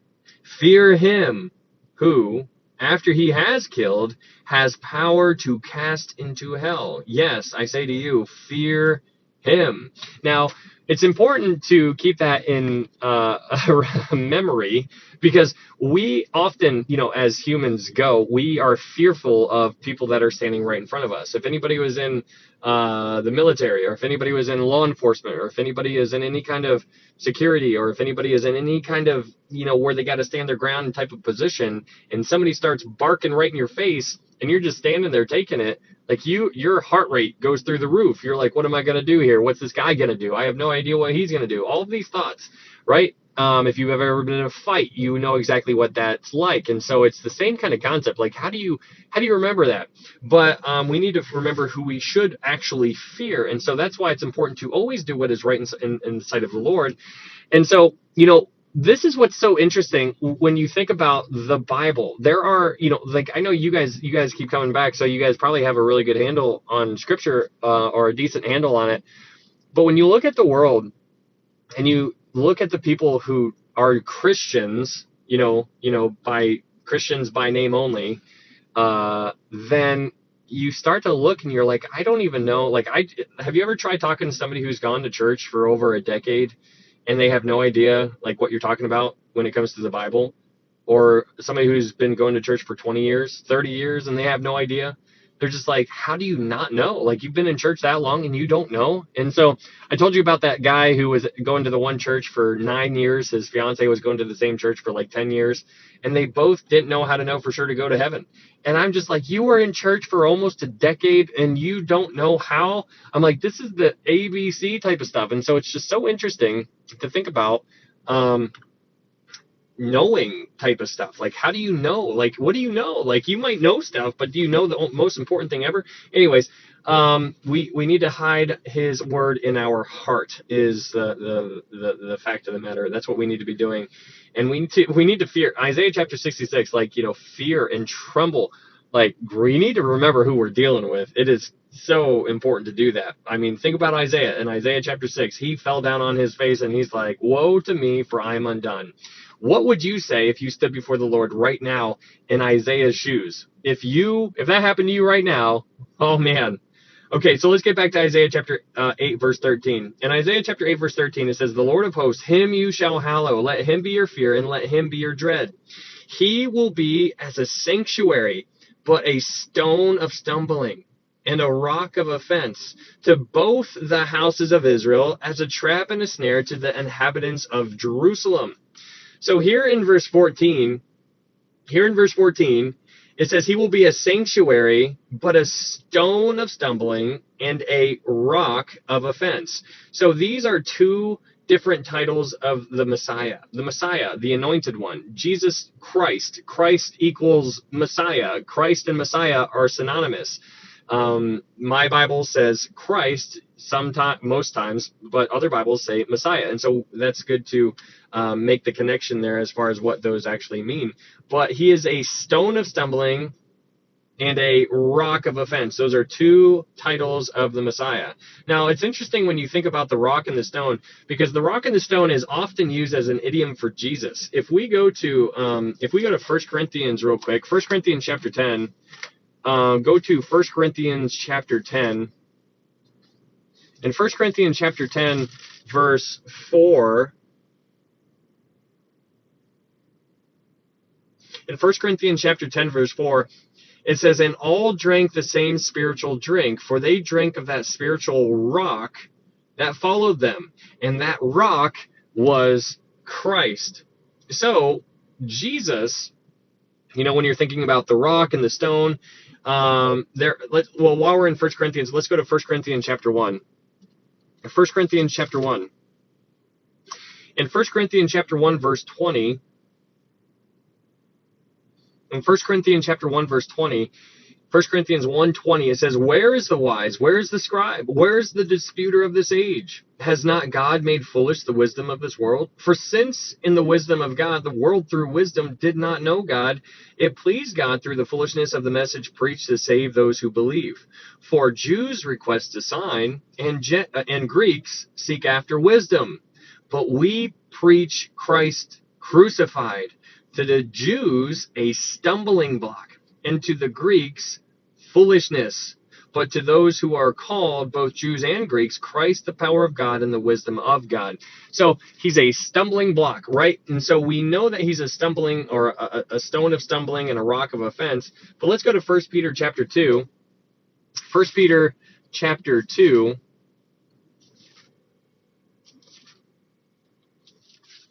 In 1 Peter chapter 2, verse 1, in 1 Peter chapter 2, verse 1, 1 Peter chapter 2, verse 1, it says, therefore, laying aside all malice and deceit, hypocrisy, envy, and all evil speaking, as newborn babes, desire the pure milk of the word, that you may grow thereby, if indeed you have tasted that the Lord is gracious, coming to him as to a living stone, rejected indeed by men, but chosen by God and precious. You also, as living stones, are being built up into a spiritual house, a holy priesthood, to offer up spiritual sacrifices acceptable to God through Jesus Christ. Therefore, it is also contained in the scripture, behold, I lay in Zion a chief cornerstone, elect, precious, and he who believes on him will by no means be put to shame. Therefore, to you who believe, he is precious, but to those who are disobedient, the stone which the builders rejected has become the chief cornerstone, and a stone of stumbling and a rock of offense. They stumble, being disobedient to the word, to which they also were appointed. So it's interesting to think that Jesus is a rock of offense. He is a rock of offense, and many people today still find his name to be offensive. It is absolutely crazy thinking about that. If you go into the wrong place and you're there at the wrong time and you start talking about Jesus and you talk about the Word of God, you are going to be yelled at. You're going to be persecuted in some kind of fashion. It is crazy how evil is good and good is evil. But going back to Isaiah chapter 8, verse 14, it says, he will be a sanctuary. That's what it says. Isaiah chapter 8, verse 14, he will be a sanctuary. And this is echoed in Ezekiel. Let's go to Ezekiel real quick. Let's go to Ezekiel, Ezekiel chapter 11. Ezekiel chapter 11. Ezekiel chapter 11.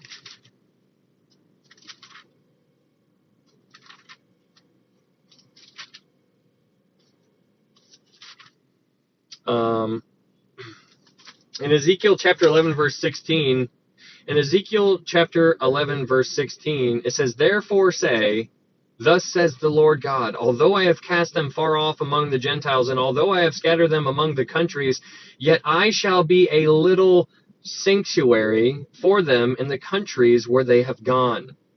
So he's this sanctuary. So when you think about the sanctuary, that's what it's echoed in Ezekiel chapter 11. So going back to Isaiah chapter 8, verse 14, it says, he will be as a sanctuary, but a stone of stumbling and a rock of offense to both the houses of Israel.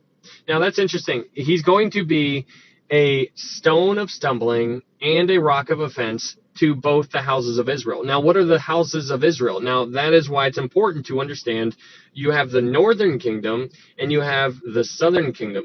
The northern kingdom, now the entire thing is called Israel. It's all Israel. These are all Israelites, right? These are all the 12 tribes. You have the 12 tribes. They're just divided at this point in time. So the 10 tribes in the north are called the northern kingdom, or are called Ephraim, or are called Israel. The 2 tribes in the south are called the southern kingdom. They're called Judah. They're called Jerusalem, or they are called the house of David.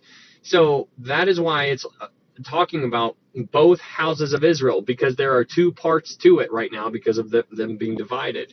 So it says in Isaiah chapter 8, verse 14, it says, he will be as a sanctuary, but a stone of stumbling and a rock of offense to both the houses of Israel, as a trap and a snare to the inhabitants of Jerusalem.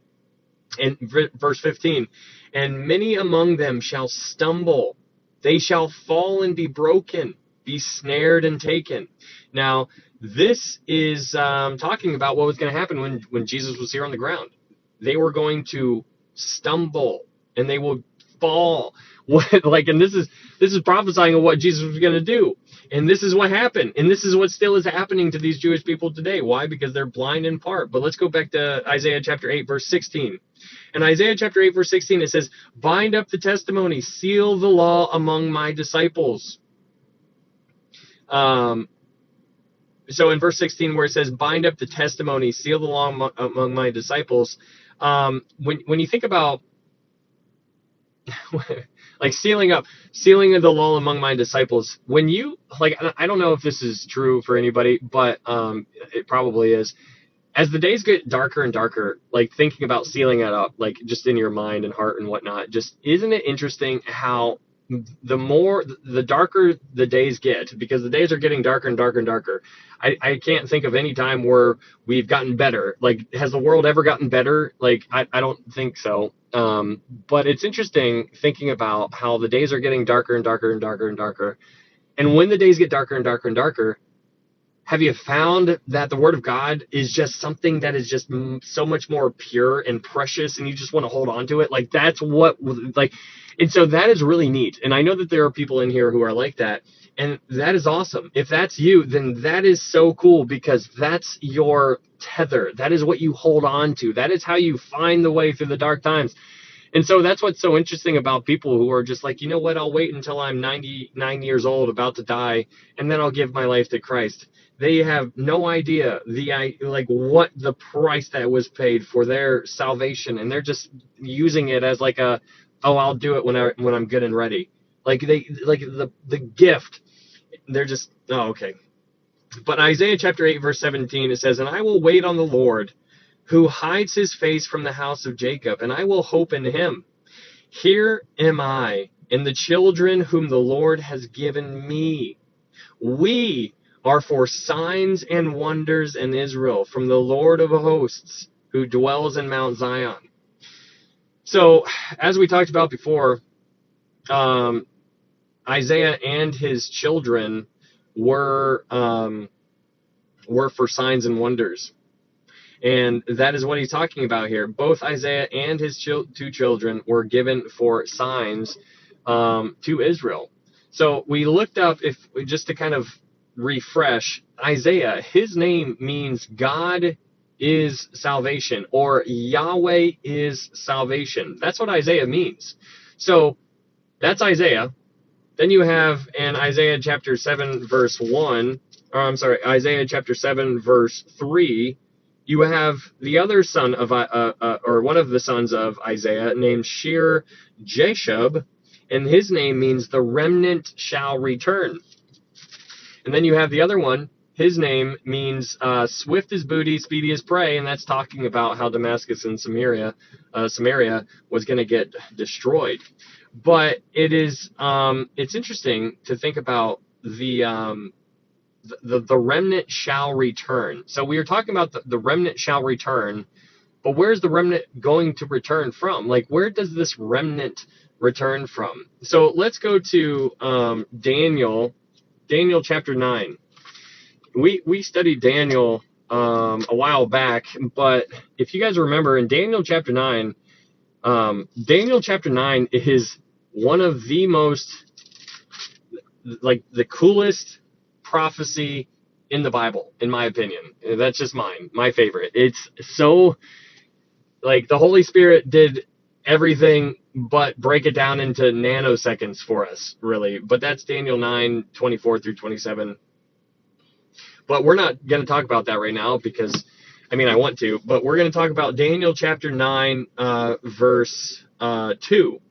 So in Daniel chapter 9, if you guys remember just a little bit of background of Daniel, Daniel was taken into captivity in Daniel chapter 1. He was a child. It is estimated that he is about 12 to 14 years old in Daniel chapter 1 when he was taken captivity in Babylon. Now, Nebuchadnezzar is the king that was in charge during that time in Daniel chapter 1, but we're all the way here in Daniel chapter 9, and so in Daniel chapter 9, Daniel himself, the Daniel, is reading somebody else's book.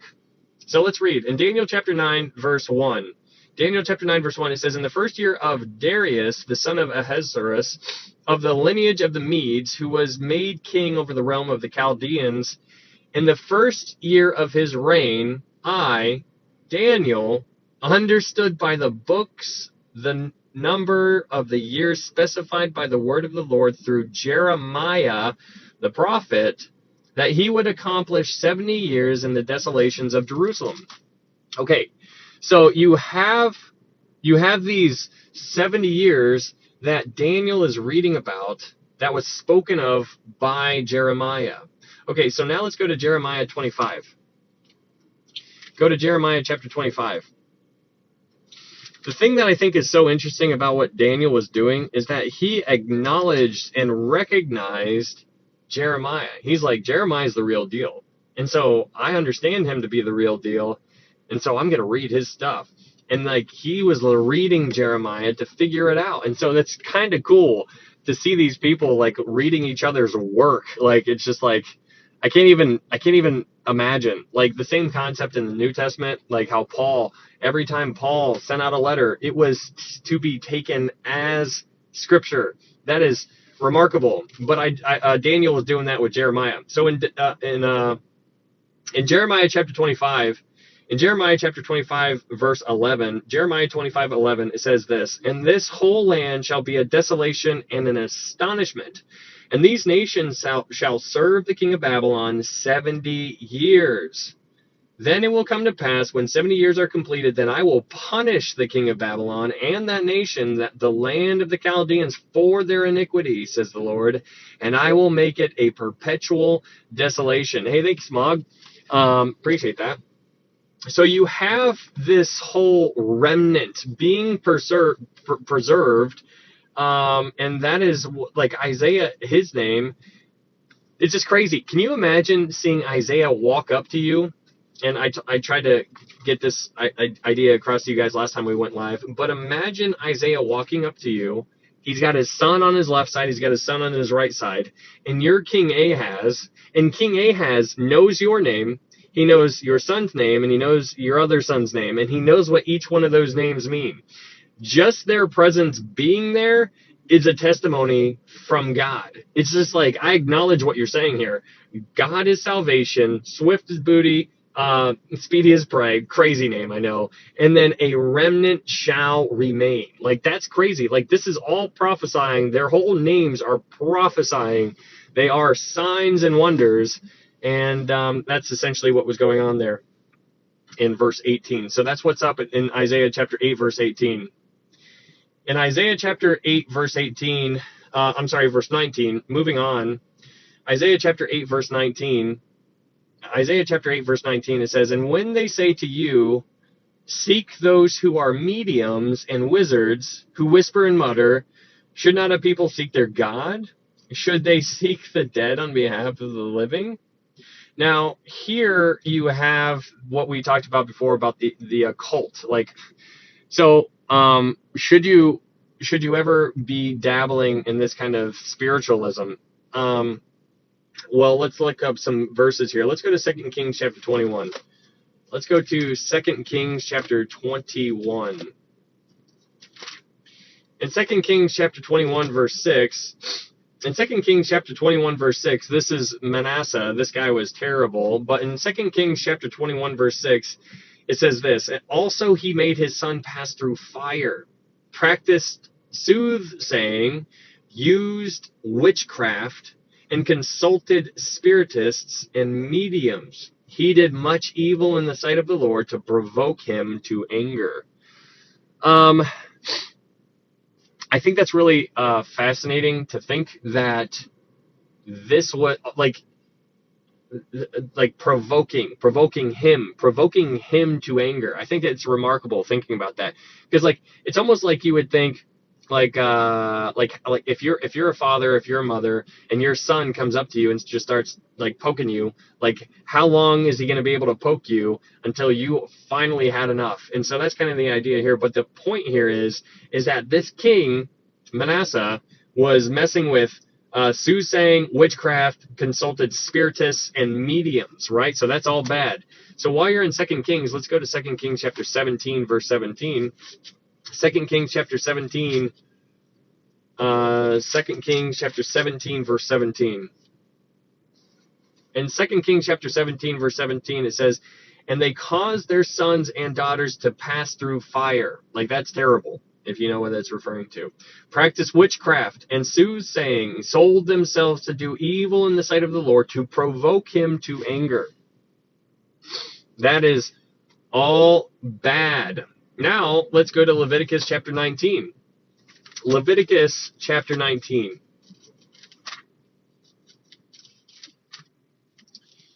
You like the fairy tale book? Oh, cool, man. What book? Which one are you talking about? Leviticus chapter 19, verse 31. In Leviticus chapter 19, verse 31, it says, "Give no regard to mediums and familiar spirits. Do not seek after them to be defiled by them. I am the Lord your God." So that is in Leviticus chapter 19, verse 31. And so the idea here is that all attempts to contact the dead, or to mess with necromancy, as they call it, are completely forbidden by Scripture. That it is important to understand that. Let's go to Deuteronomy real quick. Deuteronomy chapter 18. Deuteronomy chapter 18.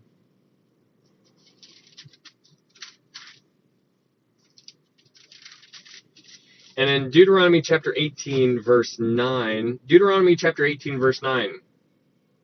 In Deuteronomy chapter 18, verse 9, it says, when you come into the land which the Lord your God is giving you, you shall not learn to follow the abominations of those nations. There shall not be found among you anyone who makes his son or daughter pass through the fire, or one who practices witchcraft, or soothsayer, or one who interprets omens, or a sorcerer, or one who conjures spells, or a medium, or a spiritist, or one who calls up the dead. For all who do these things are an abomination to the Lord. And because of these abominations, the Lord your God drives them out from before you. So it's interesting because, first off, what I find fascinating about this entire topic is that not once is this type of stuff ever said that it's made up. It's never said that it's not real. It's never said that this stuff doesn't exist. It never says that this cannot be done. It says the opposite. It's implying that this stuff is very real. It is going on. It is happening right here.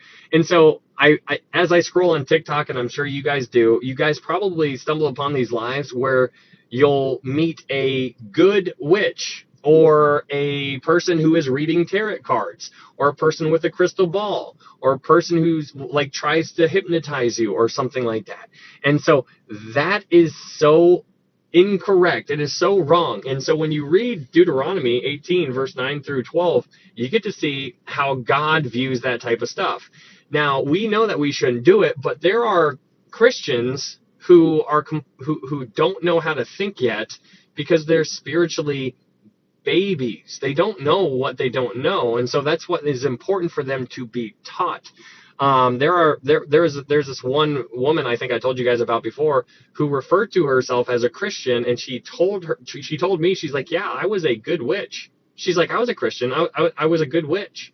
And I'm like, well, wait, I'm like, I hope there's more to this story after she said that. And so then she followed that up by saying, yeah, I was a good witch and I was completely deceived. This church allowed me to do stuff inside the church. And I'm like, yeah, I had these crystals. I was able to do this stuff. It was always good stuff. It was never bad. And she was just had the wool pulled over her eyes, and she didn't know what she didn't know. And then she started telling me about stuff happening in her house where like things would go across the room, and like the pillow would fly across the room. Her and her husband saw it, and there was this whole thing. And my point is like, you know, like the whole movie, the paranormal, paranormal activity, I think it's called. I saw that like probably a decade ago, the first one. And I'm like, this is crazy because this is very real. And people like dabbling in it. And if you open it up, then if you open up that portal, it's going to happen. If you give the devil an inch, he's going to be a ruler type of thing. And so if people want to experience this, that's why people like the Ouija boards. That's why they like to see what's going to happen, and they get a rush. Like if they try to they go out into the graveyard and they just sit there and the lights are off and they just like start like with the flashlights and they're just playing around, and then the next thing you know, there's stuff that's happening and they're like, oh my goodness, like this is real. And so my point is that we need to understand, number one, that it is real. It is a very real thing, and there are results that can be gained from this type of from this type of messing with the wrong type of stuff. So you can get results, but it's not what you want. It's always going to be a lie, or coming from not a good place. But there's this rather curious example that we can go unpack. Let's go to 1 Samuel. Let's go to 1 Samuel real fast. 1 Samuel chapter 28. In 1 Samuel chapter 28, verse 7, we get this really, really interesting story. And there's all kinds of fun things that you can kind of talk about this, but we're gonna fly by it. In 1 Samuel chapter 28, verse 7. In 1 Samuel chapter 28, verse 7.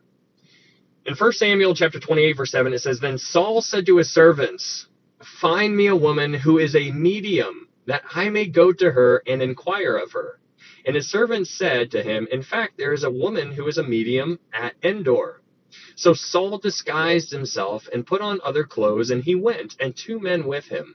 And they came to the woman by night. And he said, Please conduct a seance for me, and bring up for me the one I shall name to you. Then the woman said to him, Look, you know what Saul has done, how he has cut off mediums and the spiritists from the land. Why then do you lay a snare for my life to cause me to die? And Saul swore to her by the Lord, saying, As the Lord lives, no punishment shall come upon you for this thing. So just context, like Saul, this is King Saul, Saul and David. He basically is not allowing this whole type of activity to take place under his authority, but he's not getting any answers from God. And so since he's not getting any answers from God, he goes to this woman, but he goes into disguise. He's got a cloak on. He's very deceptive because he's looking for answers. He's this desperate that he goes to this medium. And so this woman, so in 1 Samuel chapter 28, verse 11, it says, Then the woman said, Whom shall I bring up for you? And he said, Bring up Samuel for me. When the woman saw Samuel, she cried out with a loud voice. So it's funny that she cried out with a loud voice because it gives you the idea that she was not expecting Samuel to actually show up. But here you go. It says, When the woman saw, she cried out with a loud voice, and the woman spoke to Saul, saying, Why have you deceived me? For you are Saul. And the king said to her, Do not be afraid. What did you see? And the woman said to Saul, I saw a spirit ascending out of the earth. So he said to her, What is his form? And she said, An old man is coming up, and he is covered with a mantle. And Saul perceived that it was Samuel. And he stooped with his face to the ground and bowed down. Now Samuel said to Saul, Why have you disturbed me by bringing me up? And Saul answered, I am deeply distressed, for the Philistines make war against me, and God has departed from me and does not answer me anymore, neither by prophets nor by dreams. Therefore I have called you, that you may reveal to me what I should do. Then Samuel said, So why do you ask me, seeing the Lord has departed from you and has become your enemy? And the Lord has done for himself as he spoke by me. For the Lord has torn the kingdom out of your hand and given it to your neighbor David. Because you did not obey the voice of the Lord, nor execute his fierce wrath upon Amalek. Therefore the Lord has done this thing to you this day. Moreover, the Lord will also deliver Israel with you into the hand of the Philistines. And tomorrow you and your sons will be with me. The Lord will also deliver the army of Israel into the hand of the Philistines. Immediately Saul fell full length on the ground and was dreadfully afraid because of the word Samuel, and there was no strength in him, for he had eaten no food all day or all night. It is crazy to see like this type of stuff that's going on in the Bible, right? So there's so many things like you can go all kinds of different ways with this kind of conversation, right? But the first thing that you need to understand is that this stuff is real. You need to understand that. If this is real, then the other stuff is real, right? The good stuff. Now, we don't need to read about this to understand that this stuff is real, because we understand that, be sober, be vigilant, for your adversary, the devil, walks about like a roaring lion, seeking whom he may devour. Now, we understand this. We understand that there's a war, spiritual war going on. That's why we always need to put on the full armor of God. But it's also interesting to know that this stuff can be tapped into. This stuff can be tapped into. We know that there's going to be a man, a human being, who will be completely energized by Satan himself in the future. He's going to have the title that we all decided on somehow, the Antichrist, the lawless one, the man of sin, the son of perdition. We know that guy is coming into the future sometime.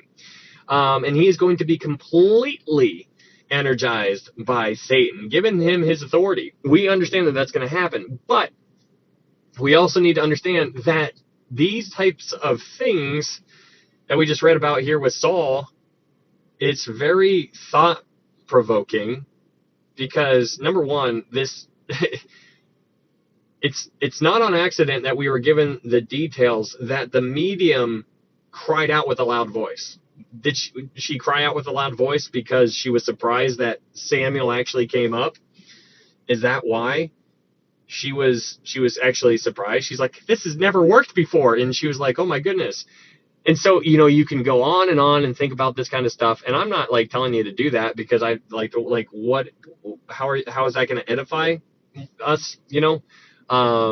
I don't really mess with that. But when you read the book of Acts, you have Paul going all over the place. And if you remember that woman with the spirit of divination, she was following Paul around and she was like, these are servants of the Most High God. And she was possessed. And so what's interesting about that entire story is that woman was saying good information. That demonically possessed woman was saying accurate information. She was saying the right things and she was being honest. But Paul turned around, greatly annoyed, cast that demon out of her. And so that's what's so interesting about the entire thing, because there are people who love diving in to the study of demons and angels. And I am telling you right now, I'm begging you not to do that. Don't do it. Because if you do it, you're going to be amazed because you're going to find things. You're going to find things. And you're going to be like, oh my goodness, it's going to be amazing. Like, oh, wow, did you know this about angels? And so, like, I just want to warn you not to do that, because if you go looking for something that's amazing, you're going to find something that's amazing, but that thing that's amazing is a creation. Don't you want to find somebody that's amazing that is the creator? And so I need you to set your sights on him. Because when you look at the sun, everything else, you can't even see anything else because you're just completely blinded by it. You're like, yes, this is what I'm talking about here. So we're talking about that kind of stuff because we need to understand that it is an abomination before the Lord and to not mess with it.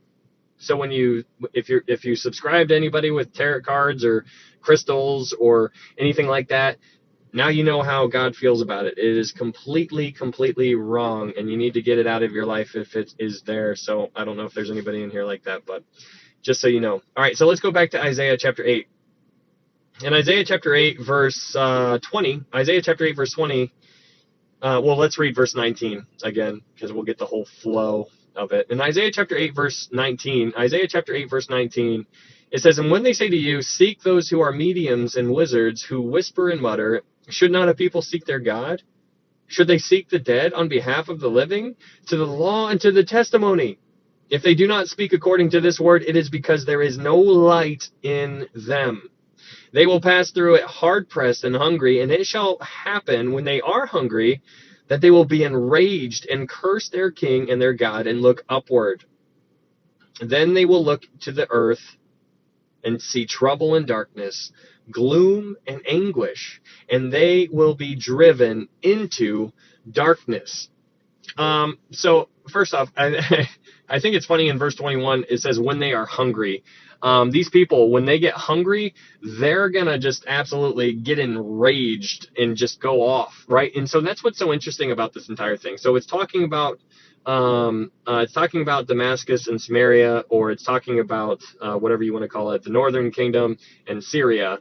When they get enraged, whenever they get hungry, they're going to be enraged, right? It's funny that it tells us when they get hungry. I think that's very interesting because when you look at our world today, like, if the lights go out right now, like the supermarkets are going to be out of food within 24 hours. It's going to be completely empty.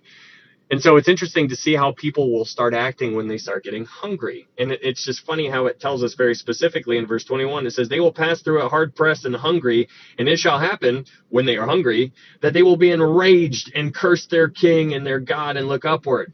That's kind of interesting that the Bible gives us that type of detail there, I suppose.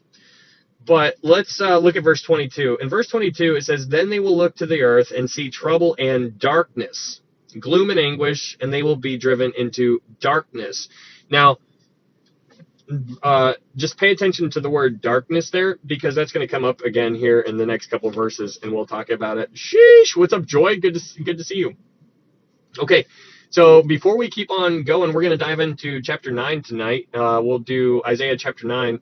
And before we dive into it, just so you guys know, my name is Ryan. We're talking a lot about secondary issues here, not that big of a deal. But the one thing I want you to know, more than anything else, is how to know for sure you can get to heaven. There's only one way, and that is by believing that Jesus is God's son, that he led a sinless life, that he died on the cross for your sins, that he was buried, that he rose again on the third day. And the Bible says, for whosoever calls upon the name of the Lord shall be saved. You need to put your faith and faith alone in Jesus Christ. That's it. It's not anything you can do. You can't earn it. You can't be good enough to go to heaven. It is Ephesians 2:9, for by grace are you saved through faith, and that not of yourselves. It is the gift of God, not of works, lest any man should boast. It's nothing. You can't earn it. You can't be good enough. Our righteousness are as filthy rags to him.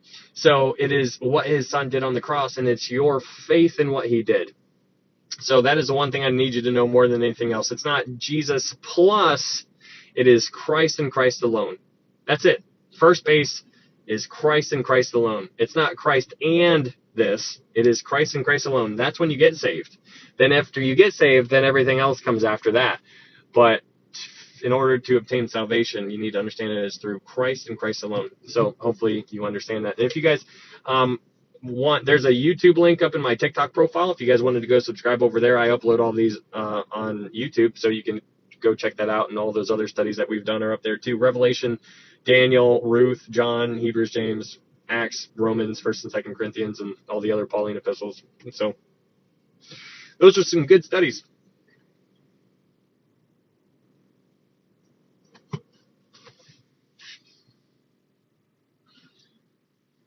All right, let me put you on pause for 20 seconds, and I will be right back. Then we'll dive into Isaiah chapter 9. Hold please 20 seconds, and I will be right back. Then we'll dive into Isaiah chapter 9. Hold please.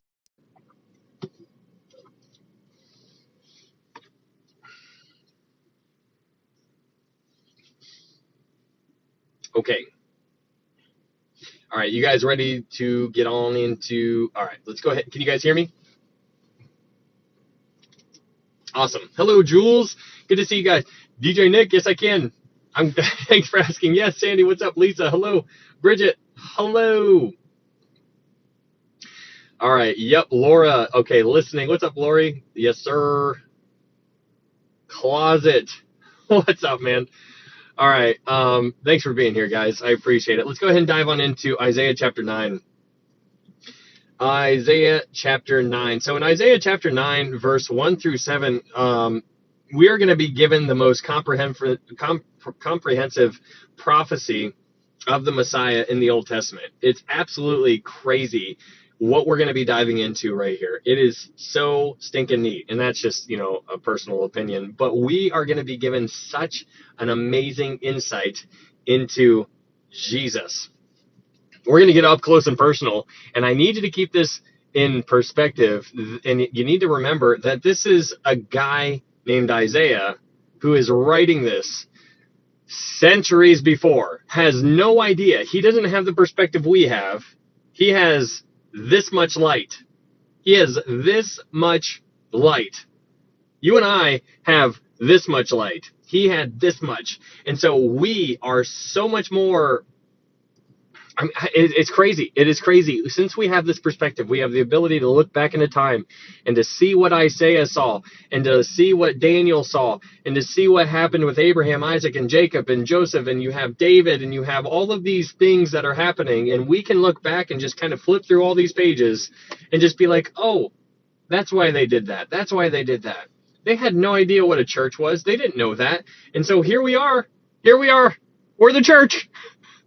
We're looking back into time, and so now we're going back into time, and you need to remember that. You need to remember that they had no idea about you and I, and so that's kind of neat. But what is also really neat, or not neat, I should say, it's important to remember that if we go back to Isaiah chapter 6, In go back to Isaiah chapter 6, verse 1, just to kind of remember, in case you forgot. In Isaiah chapter 6, verse 1, it says, "In the year that King Uzziah died, I saw the Lord sitting on a throne, high and lifted up, and the train of his robe filled the temple."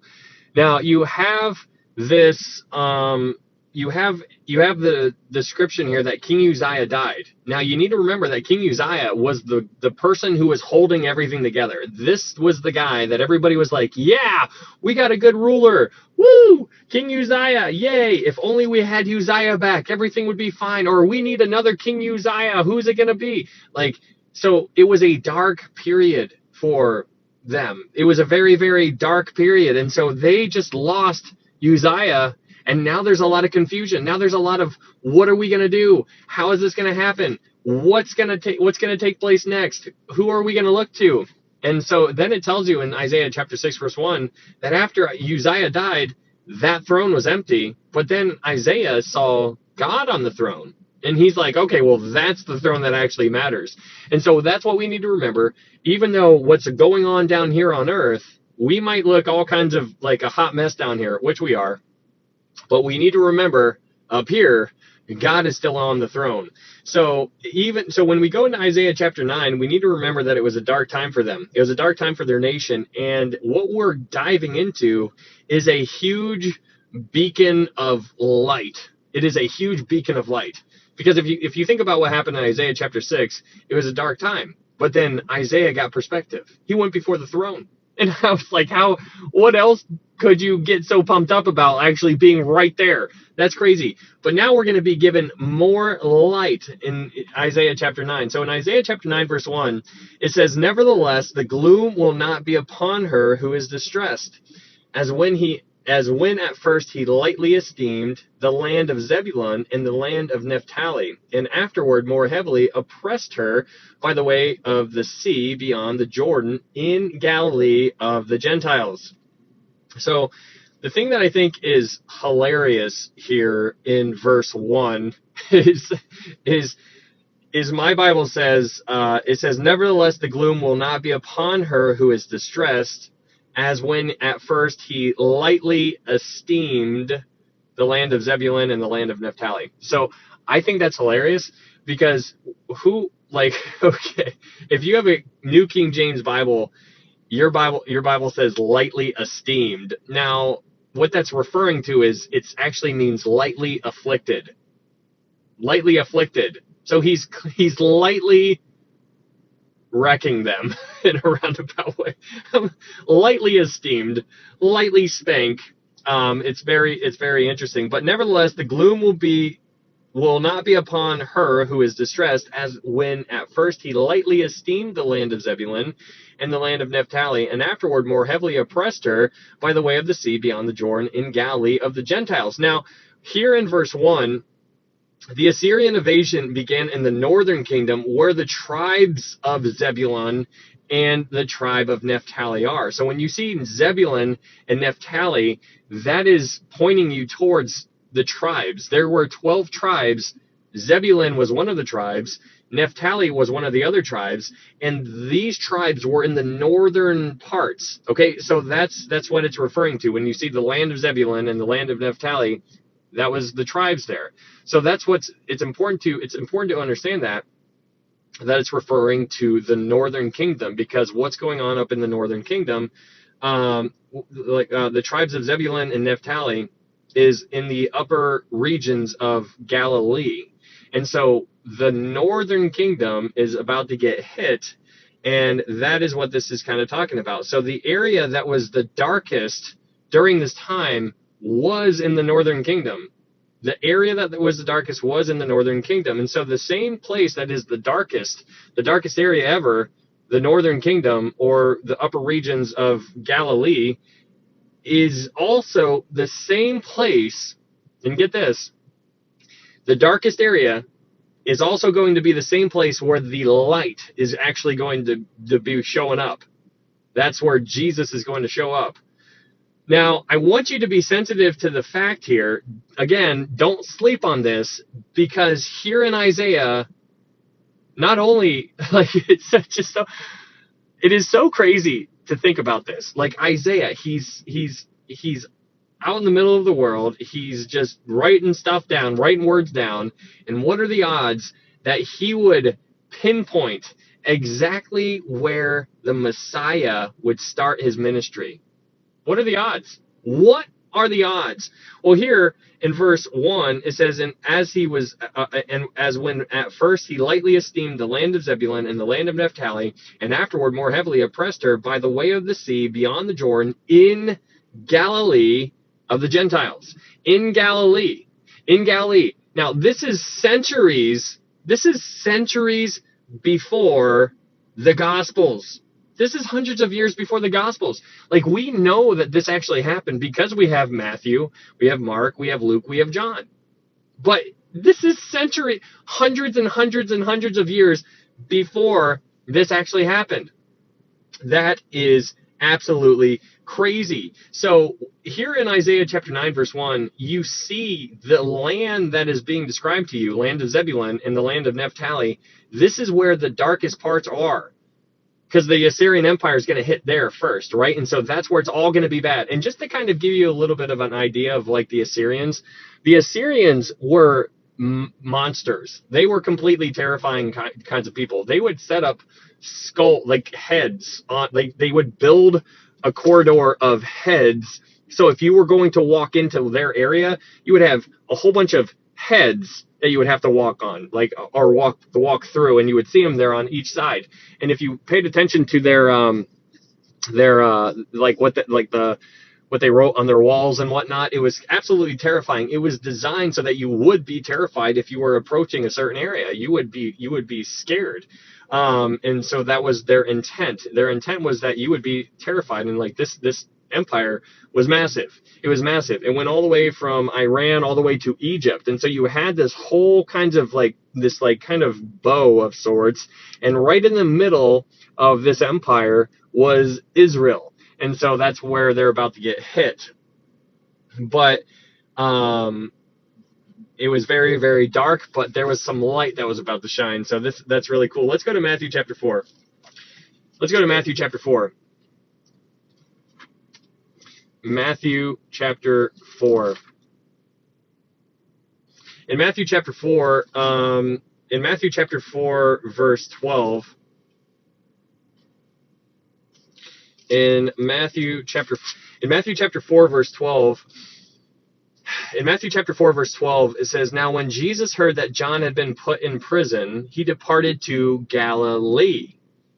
And leaving Nazareth, he came and dwelt in Capernaum, which is by the sea, in the regions of Zebulun and Naphtali, that it might be fulfilled, which was spoken by Isaiah the prophet, saying, the land of Zebulun and the land of Naphtali, by the way of the sea beyond the Jordan, Galilee of the Gentiles, the people who sat in darkness have seen a great light. And upon those who sat in the region and shadow of death, light has dawned."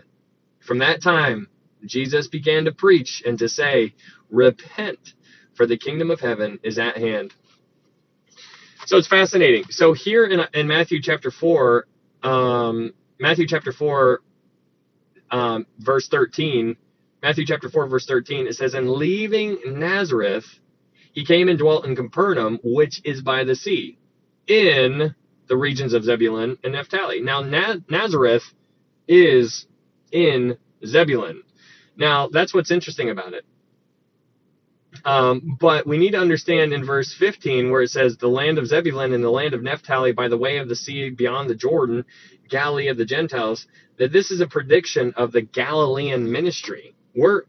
So Matthew quoted Isaiah. You're seeing that quote happen back there.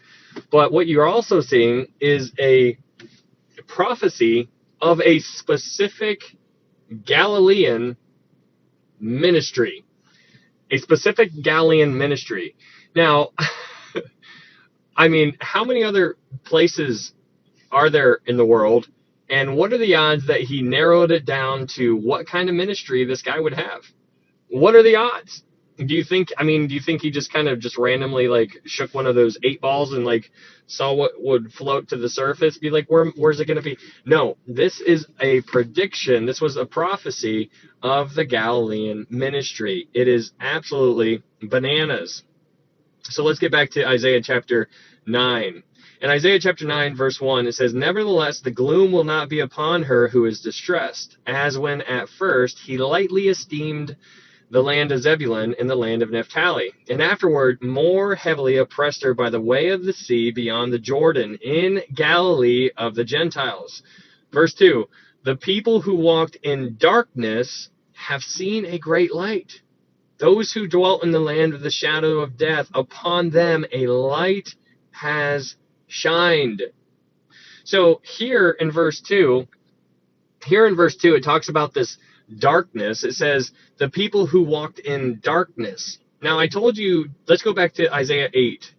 In Isaiah 8, verse 22, in Isaiah 8, verse 22, it says, "Then they will look to the earth and see trouble and darkness, gloom of anguish, and they will be driven into darkness." So these people, the northern kingdom, Israel, Syria, they're going to be driven to darkness. So now here in Isaiah chapter 9, verse 2, it says the people who walked in darkness, right? Like, so they're completely lost. They're completely lost. But Isaiah 9:2, it says, "The people who walked in darkness have seen a great light. Those who dwelt in the land of the shadow of death, upon them a light has shined." So it's so cool because Isaiah is looking through time, or saw this, or he was told this. He was told that this would happen, and then it did.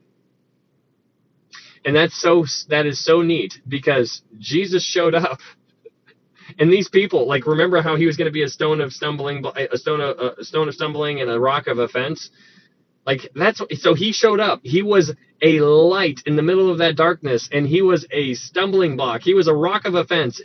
People either loved him or he hated him. It's crazy because that's still what's going on in our world today. It is unreal. But Isaiah is looking into time, and he sees the virgin birth. He sees the crucifixion. He sees the millennial kingdom. He sees the new heavens and the new earth. And we're being told some other details here too, but this is crazy. Isaiah chapter 9, verse 2, "The people who walked in darkness have seen a great light. Those who dwelt in the land of the shadow of death, upon them a light has shined." Okay, so now we are going to get to verse 3. Well, let's read verse 3 and then we'll talk about it. Verse 3, it says, "You have multiplied the nation and increased its joy. They rejoice before you according to the joy of harvest, as men rejoice when they divide the spoil." Okay, so here in verse 3, what's interesting about verse 3 is that some people believe that there is an interval between verse 2 and verse 3. Some people think that there's time that passes between verse 2 and 3. So what I mean by that is that verse 1 and 2 alludes to the first coming or the first advent. And then verse 3 alludes to the second advent or the second coming. And I'm not saying one way or the other. I'm just letting you know that some people have that way of thinking, and it's rather interesting. It's very provocative to think about that. But let's go back and read verse 2, and then we'll read to verse 3 again. And I want you to kind of see if you see anything and just make your own opinion. But in verse 2, it says, "The people who walked in darkness have seen a great light. Those who dwelt in the land of the shadow of death, upon them a light has shined." Seems to be very clear that that's referring to his first coming, right? Because we went to Matthew 4, checks out, talking about his first coming. Verse 3, "You have multiplied the nation and increased its joy. They rejoice before you according to the joy of harvest, as men rejoice when they divide the spoil. For you have broken the yoke of his burden and the staff of his shoulder, the rod of his oppressor, as in the day of Midian." Okay, so this is where we're going to get in some weird waters. And so this is very very interesting. Okay, so this is verse 4.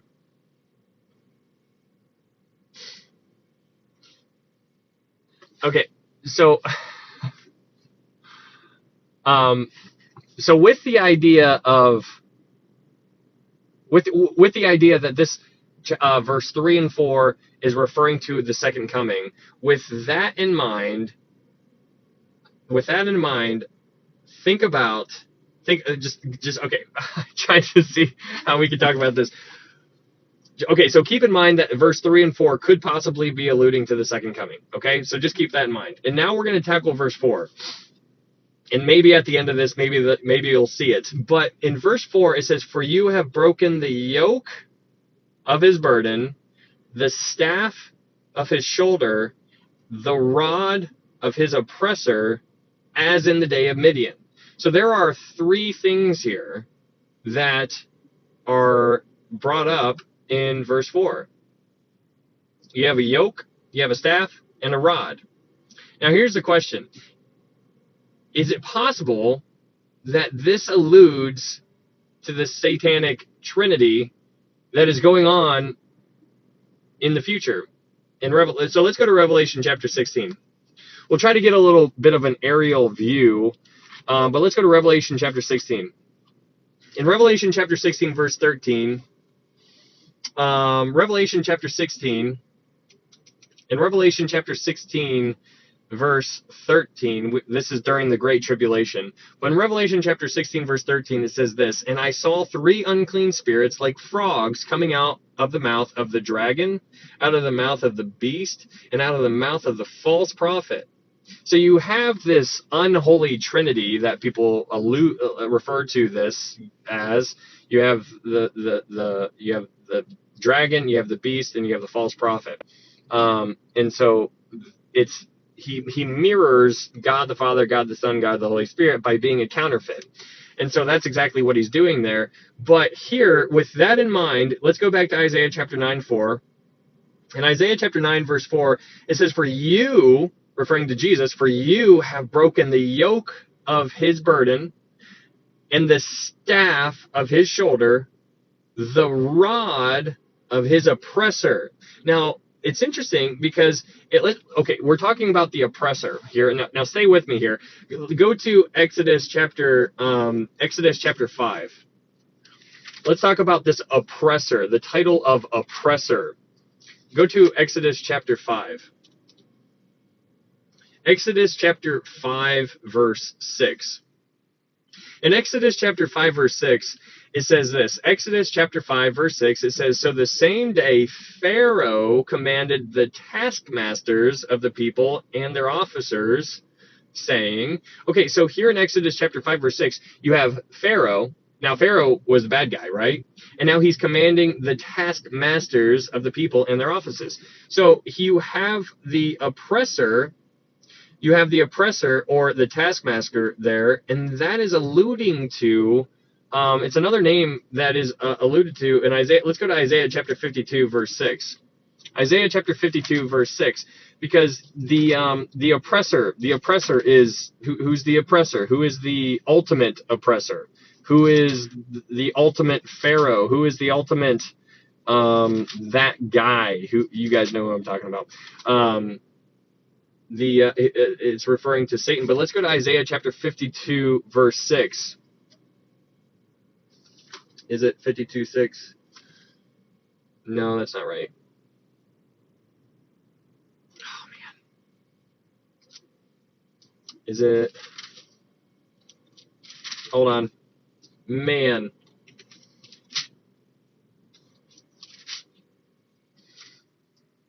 Okay. It's talking about, okay, the worthless idol.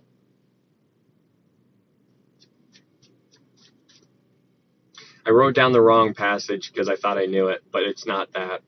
Okay, so that is, okay, anyways, I'll try to tell you my point without actually going to it because I can't look it up on my phone right now because I'm here. But it's talking about this guy it says, "Woe to the idle shepherd," and it talks about how he's got a darkened eye and stuff like that, and it refers to him as the Assyrian.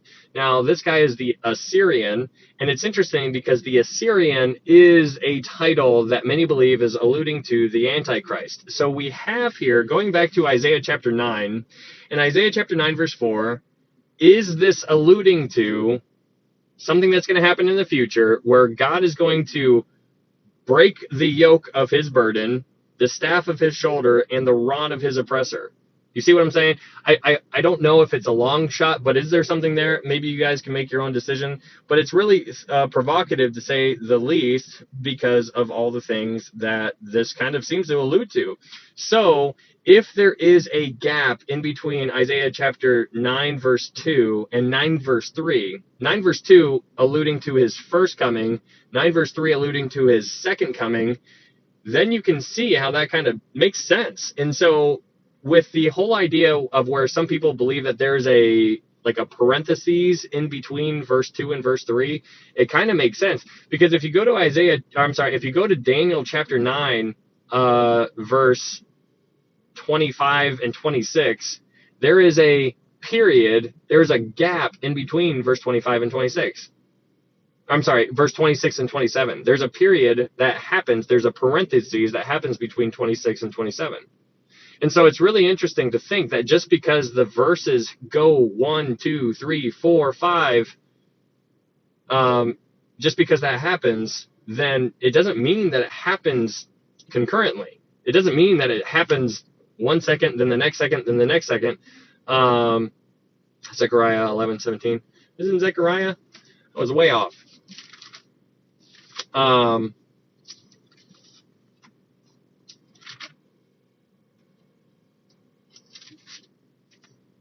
Yes.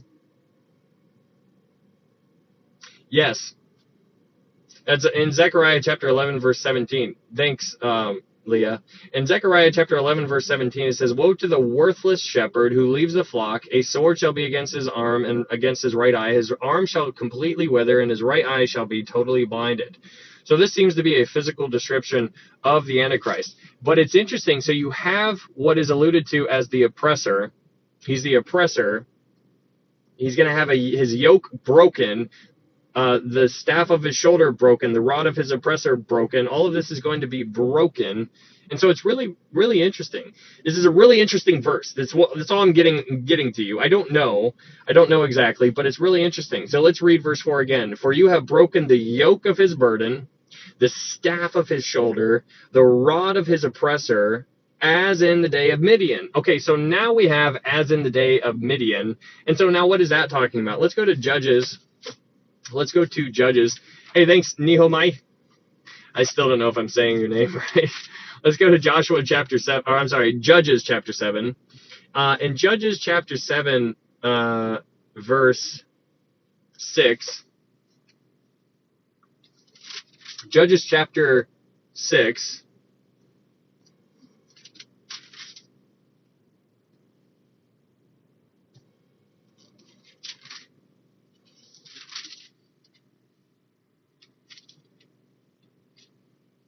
Oh, actually, it's Judges chapter 7. Judges chapter 7, verse 1.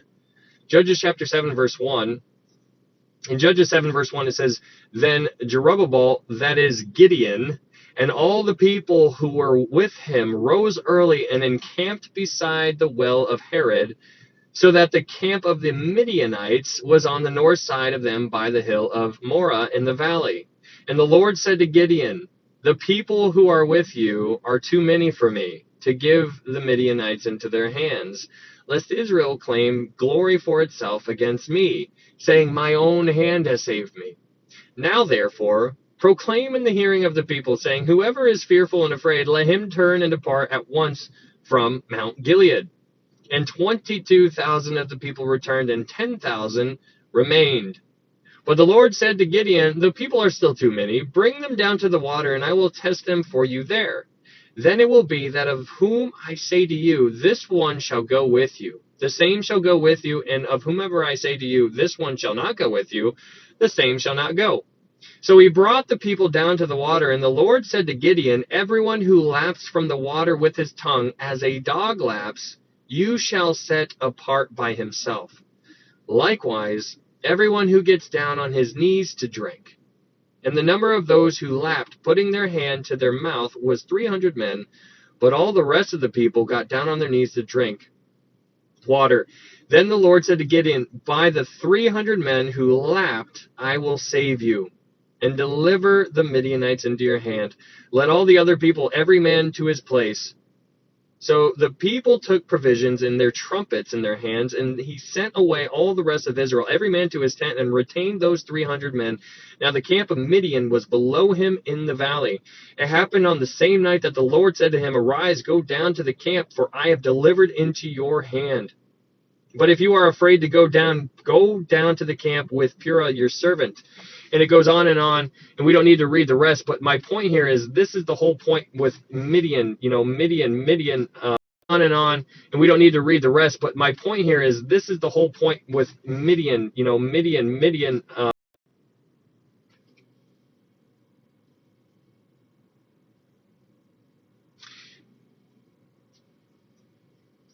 Sorry about that. I got a call. Can you guys hear me?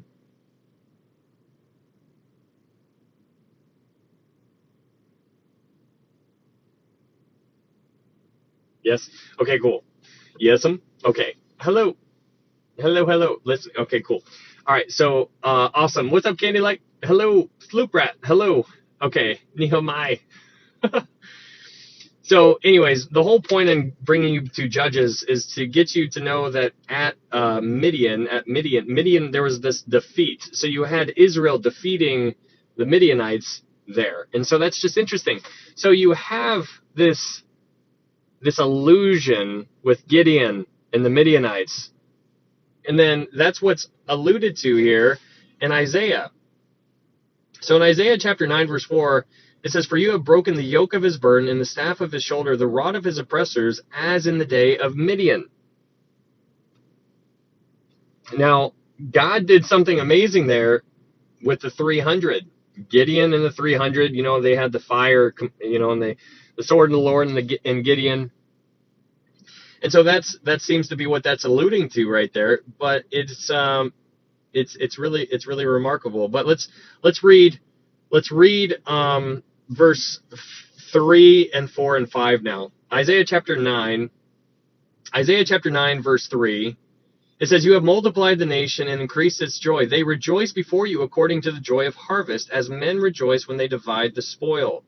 For you have broken the yoke of his burden, and the staff of his shoulder, the rod of his oppressor, as in the day of Midian. For every warrior's sandal from the noisy battle and garments rolled in blood will be used for burning and fuel of fire.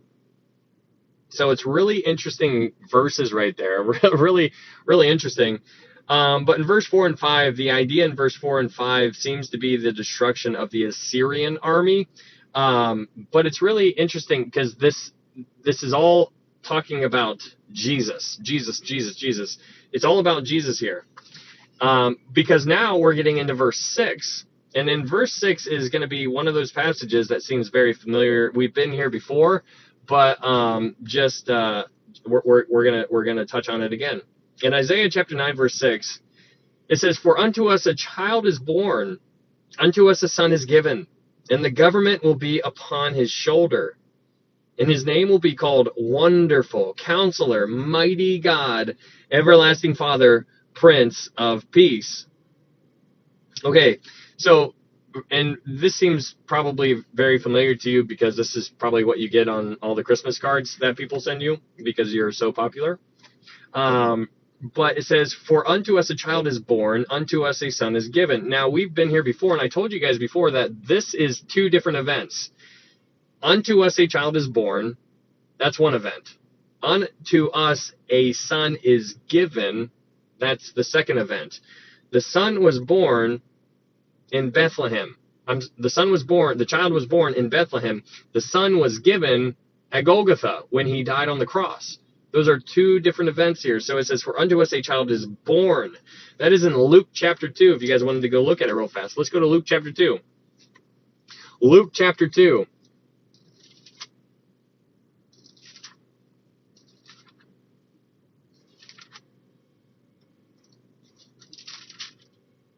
In Luke chapter 2,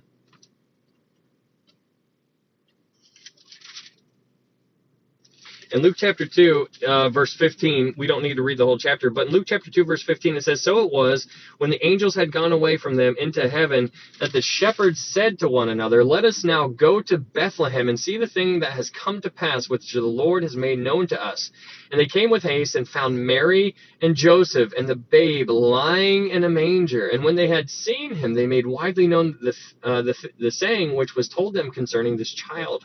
And all those who heard marveled at those things which were told to them by shepherds. But Mary kept all these things and pondered them in her heart. Then the shepherds returned, glorifying and praising God for all the things that they had heard and seen as it was told them. Fun fact, it's very interesting that the shepherds the fields that they were in, seemed to be, many people believe that the fields that they were in were owned by Boaz. Now that's kind of interesting if you think about that. Why is that interesting? Because if it was owned by Boaz, Boaz was a type of Christ. If you read the story of Ruth and Boaz, Boaz was Christ, a type of Christ, and Ruth was a type of the church. And Boaz and Ruth are in the lineage to the Messiah. Can you imagine? Can you imagine being privileged enough to be in the lineage of Jesus? Like, holy cow. I can't.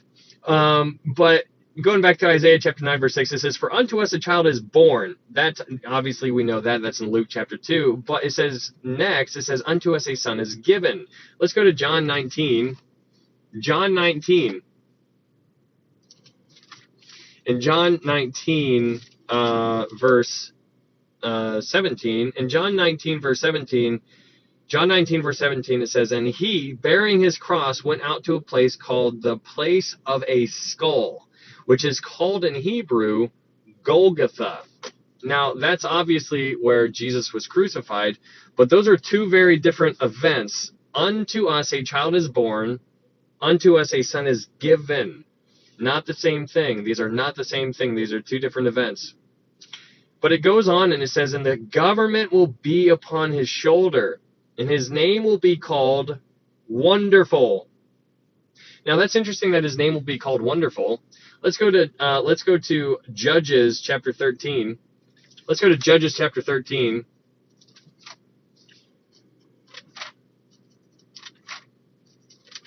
Judges chapter 13, verse 18.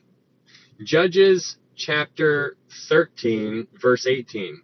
In Judges chapter 13, verse 18, it says this. Judges 13, 18, it says, and the angel of the Lord said to him, why do you ask my name, seeing it is wonderful? Now that's interesting. So we have the angel of the Lord here asking that kind of question. Why do you ask my name, seeing it is wonderful? And so the angel of the Lord, who's the angel of the Lord? Well, the capital A and the capital Lord, the angel of the Lord, that's Jesus. Why do you ask my name, seeing it is wonderful? I find that very fascinating. Very fascinating. But going back to Isaiah chapter 9, verse 6, it says, and his name will be called Wonderful Counselor. You know, thinking about counselor, what is a counselor? What is a counselor? What is a counselor? What does a counselor do? He counsels. It's so interesting that one of his titles is counselor. It seems to be a very counselor, at least to me. Like when you're counseled, that's a one-on-one type of relationship. Like it's a very intimate type of thing. Like you're in a room and you're talking to somebody one-on-one, and he is counseling you. I love that imagery. But Wonderful Counselor, Mighty God, Everlasting Father. Now that's interesting. Everlasting Father. So you have this interesting title here because it's Everlasting Father. So you have this everlasting Father, but we're talking about God the Son here. Now that's interesting. So you have everlasting Father, Prince of Peace, everlasting Father. So let's go to John 10. John 10 real fast.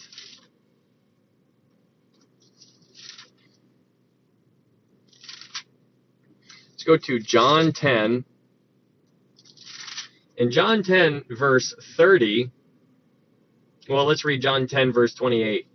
John 10, verse 28, in John 10, verse 28, it says, "And I give them eternal life, and they shall never perish, neither shall anyone snatch them out of my hand. My Father, who has given them to me, is greater than all, and no one is able to snatch them out of my Father's hand. I and my Father are one." Wow. Okay. Let's go to, it's got to be in Colossians. Let's go to Colossians. Colossians chapter 1. Now we're talking about Jesus here, but in Colossians chapter 1, verse 15, Colossians chapter 1, verse 15, in Colossians 1:15, it says, "He is the image of the invisible God, the firstborn over all creation." So Jesus is the image of the invisible God. Well, that's quite interesting. And then in Colossians chapter 2, verse 9, it says, "For in him," Jesus, "in Jesus dwells all the fullness of the Godhead bodily." It's in his body. What is that? Like, it's so crazy. It is unreal. It is so, it is so,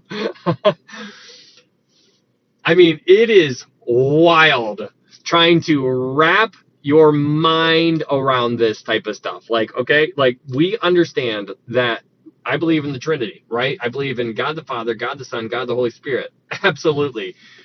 But the Trinity is remarkable. Like it's almost like it's so above me, but it makes sense because a God worth understanding is not a God worth worshiping, right? Like that just makes sense. A God worth, if I could understand and if I could fit God into my little nugget here, then he wouldn't be worth worshiping. And so obviously his ways are higher than my ways, but it's so unique. It's such a, like, how, so you obviously have Elohim. In the beginning, God created the heavens and the earth. Elohim, plural, there's that. You have this whole concept, and these, we're just going to touch on some things, just the go-tos rather, but like you in Daniel, you have the Ancient of Days and the Son of Man going up to the Ancient of Days. Well, how is that? What is that? Well, that's what Daniel was seeing. He was seeing the Son of Man going up to the Ancient of Days. Are you kidding me? What's that? And then you go to, in the Gospels, you have Jesus being baptized, and then you sing the Spirit descending like a dove, and you sing the Father saying, "This is my beloved Son." You have that whole interaction there. Then you go to Revelation chapter 4 and 5, and you see the Son walking up to the Father and taking the scroll out of the Father's hand. It's just like, what is that? And so it's just like, how do you explain something now, like, that we can't fully wrap our minds around? It's really difficult. But here it says in Isaiah chapter 9, verse 6, "Wonderful Counselor, Mighty God, Everlasting Father. I and my Father in one." It's just crazy. I mean, it's just so neat. But Everlasting Father. Everlasting Father. Let's go to Hebrews 1 though, because just on that, Hebrews chapter 1.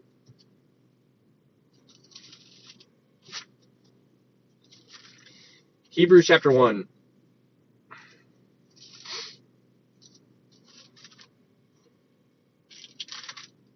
In Hebrews chapter 1, verse 1, in Hebrews chapter 1, verse 1, it says, "God, who at various times and in various ways spoke in time past to the fathers by the prophets, has in these last days spoken to us by his Son, whom he has appointed heir of all things, through whom also he made the worlds, who being the brightness of his glory and the express image of his person," and upholding all things by the word of his power, when he had himself purged our sins, sat down at the right hand of the majesty on high. I mean, I mean, you know, it's just like, it's just, how do you explain, how do you, it's so cool. Oh, glory. That's right, Lisa. What's up, legit? Good to see you. Amen, right, Candy? So neat. It's so cool to just try to, you know, and when you read these titles, I really hope like it humbles you and humbles me, because of, we need to always remember who he is, and we need to give him that spot, because if we try to minimize it or marginalize it in any kind of way, then we're taking away from his glory, and that is dangerous territory. He must increase, we must decrease, right? We need to submit. It is all about our submission, our pride. If we allow sin into our lives, that is a pride issue. It is all about not wanting to submit. And it's so interesting how our view is about submitting, because we view it as if it's a bad thing. Like, oh, submitting, oh, I can't believe you would do that. Yeah, we need to do it. Why? Is it a bad thing? No, absolutely not. Because Jesus submitted to the Father's will. Like he humbled himself and he went to the cross, right? That's what Philippians 2 is all about. So when we read these titles about Jesus, it should just blow the hair back, right? Like, because you have Wonderful Counselor, Mighty God, Everlasting Father, Prince of Peace, and there's all kinds of other titles. You can just make a book on these titles. But my favorite, and I don't know what your favorite is, but my favorite is Faithful and True. I absolutely love it, and that's given to us in the book of Revelation, but he's faithful and true. Him who sat on him was faithful and true. I love that. Why? Because if he's faithful and he's true, then that means this book, I can rely on this. Like, I can take this to the bank. This is everything. But Wonderful Counselor, Mighty God, Everlasting Father, Prince of Peace. And it's interesting that it says Prince of Peace, you know, like, because it says Prince of Peace. Now, what do you mean? How can there be Prince of Peace? What peace? We have nothing like that. So there can be no peace until the Prince of Peace returns here on earth. Now, that hasn't happened yet, but we know that that is going to happen sometime in the future. But speaking of peace, let's go to Isaiah chapter 32 real quick, and let's just get a little bit of a sneak peek on peace, because peace is an important thing to, you know, like it's going to be fulfilled sooner or later. But let's get a little bit of idea. Let's go to Isaiah 32, verse 15. In Isaiah chapter 32, this is all about Jesus. This is all about Jesus in this chapter. In Isaiah chapter 32, verse 15, it says, "Until the Spirit is poured upon us from on high, and the wilderness becomes a fruitful field, and the fruitful field is counted as a forest. Then justice will dwell in the wilderness, and righteousness remain in the fruitful field. The work of righteousness will be peace, and the effect of righteousness, quietness and assurance forever. My people will dwell in a peaceful habitation, in secure dwellings, and in quiet resting places. Though hail comes down on the forest, and the city is brought low in humiliation. Blessed are you who sow beside all waters, who send out freely the feet of the ox and the donkey." I think that passage is crazy. Blessed are you who sow beside all waters. Are you kidding me? Who send out freely the feet of the ox and the donkey. Wow, that is amazing. I just think that's so fascinating. But we'll get to that. We'll unpack that when we get to Isaiah 32. That's just to give you an idea of peace. But we're going to dive into something that's really fascinating here. And I want you to understand this, because there's so many people who don't understand what we're about to dive into. And so it's, you know, if you were here in these past studies, then you probably already know where I'm going with it. And if you do, good for you. But if you don't, pay attention, because this is a topic that many churches don't even talk about, because I don't understand why. But in Isaiah chapter 9, verse 7, in Isaiah chapter 9, verse 6, it says, "Wonderful Counselor, Mighty God, Everlasting Father, Prince of Peace." Verse 7, "Of the increase of his government and peace there will be no end, upon the throne of David and over his kingdom, to order it and establish it with judgment and justice justice. From that time forward, even forever, the zeal of the Lord of hosts will perform this. So here in verse 7, it says there will be no end, and then it says upon the throne of David and over his kingdom. So Jesus is going to sit on the throne of David. Now, when is that actually going to happen?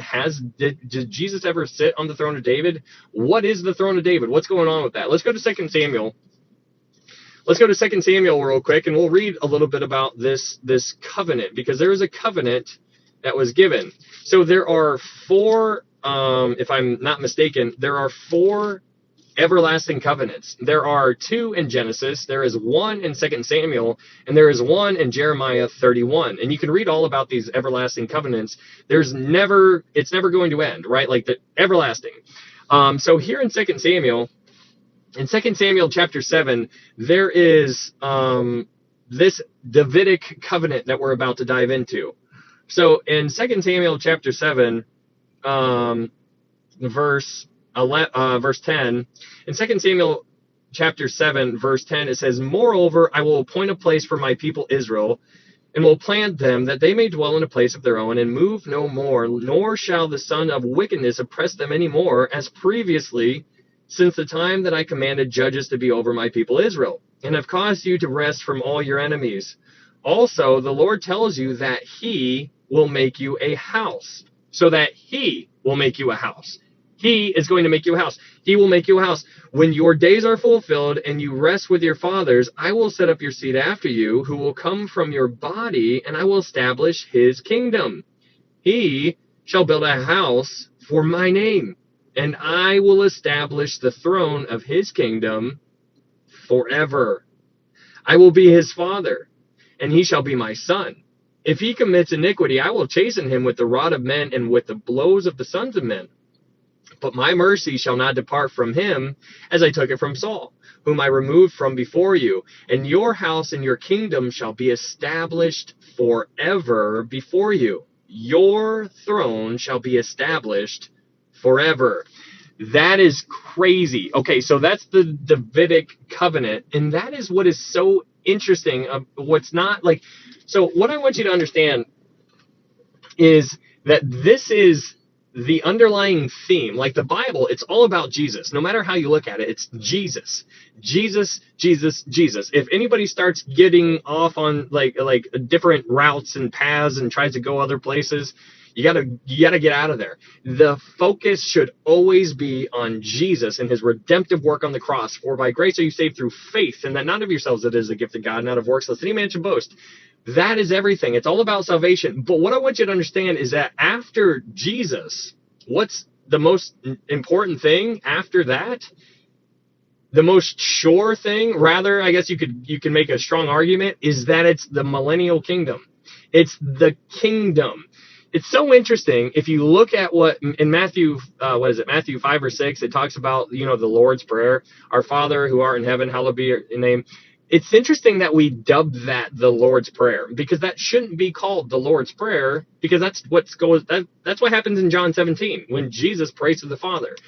That's the Lord's Prayer. But it's interesting because in Matthew 5 or 6, I think it's 6, Matthew 6, this Lord's Prayer, it should be called the disciples' prayer, because Jesus was telling them how to pray. Now it's interesting, "Our Father who art in heaven, hallowed be your name," right? But it says at the end, it says, "Thy kingdom come." That's what they're praying. "Thy kingdom come, your will be done on earth as it is in heaven," right? That's what they're praying. "Thy kingdom come." And so it's so fascinating. Let's go to Luke chapter 1. Luke chapter 1 here. In Luke chapter 1, verse Luke chapter 1, verse 30. Luke chapter 1, verse 30. Verse 30. And Luke chapter 1, verse 30. In Luke chapter 1, verse 30, it says, Then the angel said to her, "Do not be afraid, Mary, for you have found favor with God. And behold, you will conceive in your womb and bring forth a son, and shall call his name Jesus.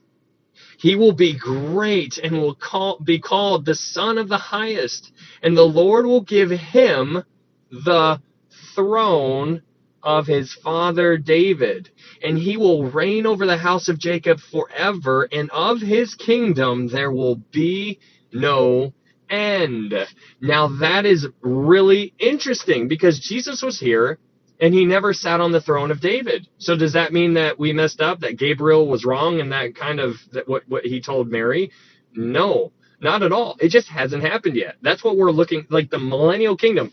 This is what's so important about knowing your Bible in all kinds of different ways. It's not just like knowing one book. You gotta have a good idea so that you can see things. But it's just interesting. If you go, so that's in Luke chapter 1. But now let's go to Acts chapter 1. Let's go to Acts. Let's go to Acts chapter 1. So in Acts chapter 1, on the same note, Acts chapter 1, verse 6. Go to Acts chapter 1, verse 6. In Acts chapter 1, verse 6, it says, "Therefore, when they had come together, they asked him, saying, Lord, will you at this time restore the kingdom to Israel? And he said to them, It is not for you to know times or seasons which the Father has put in his own authority." That is fascinating because of what the conversation that they just had. So the disciples asked Jesus, "Hey, Jesus, are you about to restore the kingdom to Israel?" Why did they ask him that? It's because they were constantly waiting for the kingdom to appear. It was a thing that they were always looking for, and they are still looking for. It's interesting here. Now, on that note, I also want you to pay attention to what happens in verse 7. Because in Acts chapter 1, verse 7, Jesus said to them, "It is not for you to know times or seasons." Now, that's interesting because Jesus didn't say, "What are you talking about?" He didn't say, "What kingdom? What kingdom are you talking? What are you talking about here?" He didn't say those things. So they asked Jesus, "Are you going to bring the kingdom to Israel?" And he says, "It's not for you to know when." Meaning, implying that the kingdom's coming. And so I think that is so interesting. So Jesus answers, and his answer is affirming the question that they had by his response. He's like, it's not for you to know when that's going to happen. And so that is so interesting. But on that same note, let's go to Acts chapter 15. So if you go to Acts chapter 15, in Acts chapter 15, this is quite an amazing chapter here, the Council of Jerusalem. But in Acts chapter 15, you have Acts chapter 15, verse 16. In Acts chapter 15, verse 16, you have James. James ends up standing up. So you have this whole council that's taking place. You have all the heavy hitters. You have Peter and James and Barnabas and Paul. You have all these guys here and Peter, and they're discussing how to handle the church. Like they're trying to figure out what to do. And so one of the big issues that they have here is that what's going to take place for the Jews? Like, if you can be saved without becoming a Jew, then what's going to become of the Jews? So the Jewish people were struggling here in Acts chapter 15 with what was going to happen. What's going to happen to me? I'm a Jewish person. Like, if I'm a Jewish person, and I'm like, wait a second, these Gentiles over here can get saved, and they're not a Jew, what's going to happen to us? And so that's what's going on. So in Acts chapter 15, verse 16, James brings to mind everybody's attention what was going on in Amos. So in Acts chapter 15, verse 16, it says this: "After this, I will return and will rebuild the tabernacle of David, which has fallen down. I will rebuild its ruins, and I will set it up, so that the rest of mankind may see the Lord, even all the Gentiles who are called by my name, says the Lord who does all these things." So in Acts chapter 15, verse 16, he's quoting Amos chapter 9. But in Acts chapter 15, verse 16, he says, "After this, I will return." So in order to return, he had to have first been there. And so that's what's so interesting about the thing, because he was here and he's going to return. But it says, after this I will return and will rebuild the tabernacle of David. Now, this tabernacle here is it's referring to the palace. It's not referring to the temple. It's referring to the house of David, the tabernacle of David, the palace. He's going to rebuild it. What does a palace make you think of? A palace, if there's a palace, that's a kingdom, right? And so this is talking about the kingdom. So when you go back to Isaiah chapter 9, and it says in Isaiah chapter 9, verse 7, in Isaiah 9, verse 7, it says, there will be no end upon the throne of David and over his kingdom, right? There's the throne of David. So what I want you to just really try to wrap your mind around is that there is this everlasting covenant that has not yet been fulfilled, and it's going to be fulfilled. And it's so stinking cool to think about this. This is what is so important to understand, because he didn't sit on the throne of David. There was no throne of David when Jesus was here. When Jesus was boots on the ground, walking on the ground, there was no throne for him to sit on. It's like, where is it? There's no throne. And so there's going to be a throne. He's going to fulfill that. And that is going to be fulfilled when he comes again. And that is so exciting. So he is going to come again. So the way I view it, in my personal opinion, I believe the next thing that's going to happen on the timeline is I believe that the rapture is going to happen next. I believe that the next thing is going to be the rapture, which is the harpazo, which is where the church is going to be taken out of here. That's going to happen. Some people believe it happens in the middle of the tribulation. Some people believe it happens at the end. I believe it happens first. So just for argument's sake, let's say that the church gets raptured out next. Then there's going to be 7 years of tribulation. And then after 7 years of tribulation, then the second coming. And then after the second coming, there's the Battle of Armageddon. And then after the Battle of Armageddon, there's the millennial kingdom, the 1,000-year reign. That is the Davidic covenant being fulfilled right there. That is so neat. That is going to happen after Armageddon. There's going to be 1,000 years where Jesus sets up his kingdom. It's going to be amazing. And that's what this is talking about. It says, upon the throne of David and over his kingdom, to order it and establish it with judgment and justice from that time forward, even forever. That is crazy. That is so neat. The Davidic covenant isn't just an Old Testament prophecy. It's not just like it was given back in the Old Testament, but its implications go way past the church age. It is so much more in the New Testament than it is in the Old Testament. Even though it was given to us in the Old Testament, it's more applicable in the New Testament more than ever. And so that's just, hopefully you can kind of see that kind of thing. But it's a really neat thing to see. So the most important thing, as we have said time and time again, is how to know for sure you can get to heaven. There's only one way: by believing that Jesus is God's Son, believing that he died on the cross for your sins, that he rose again on the third day. And the Bible says, for whosoever calls upon the name of the Lord shall be saved. That is the most important thing, to know for sure that you're going to heaven. This stuff that we're talking about here is secondary issues.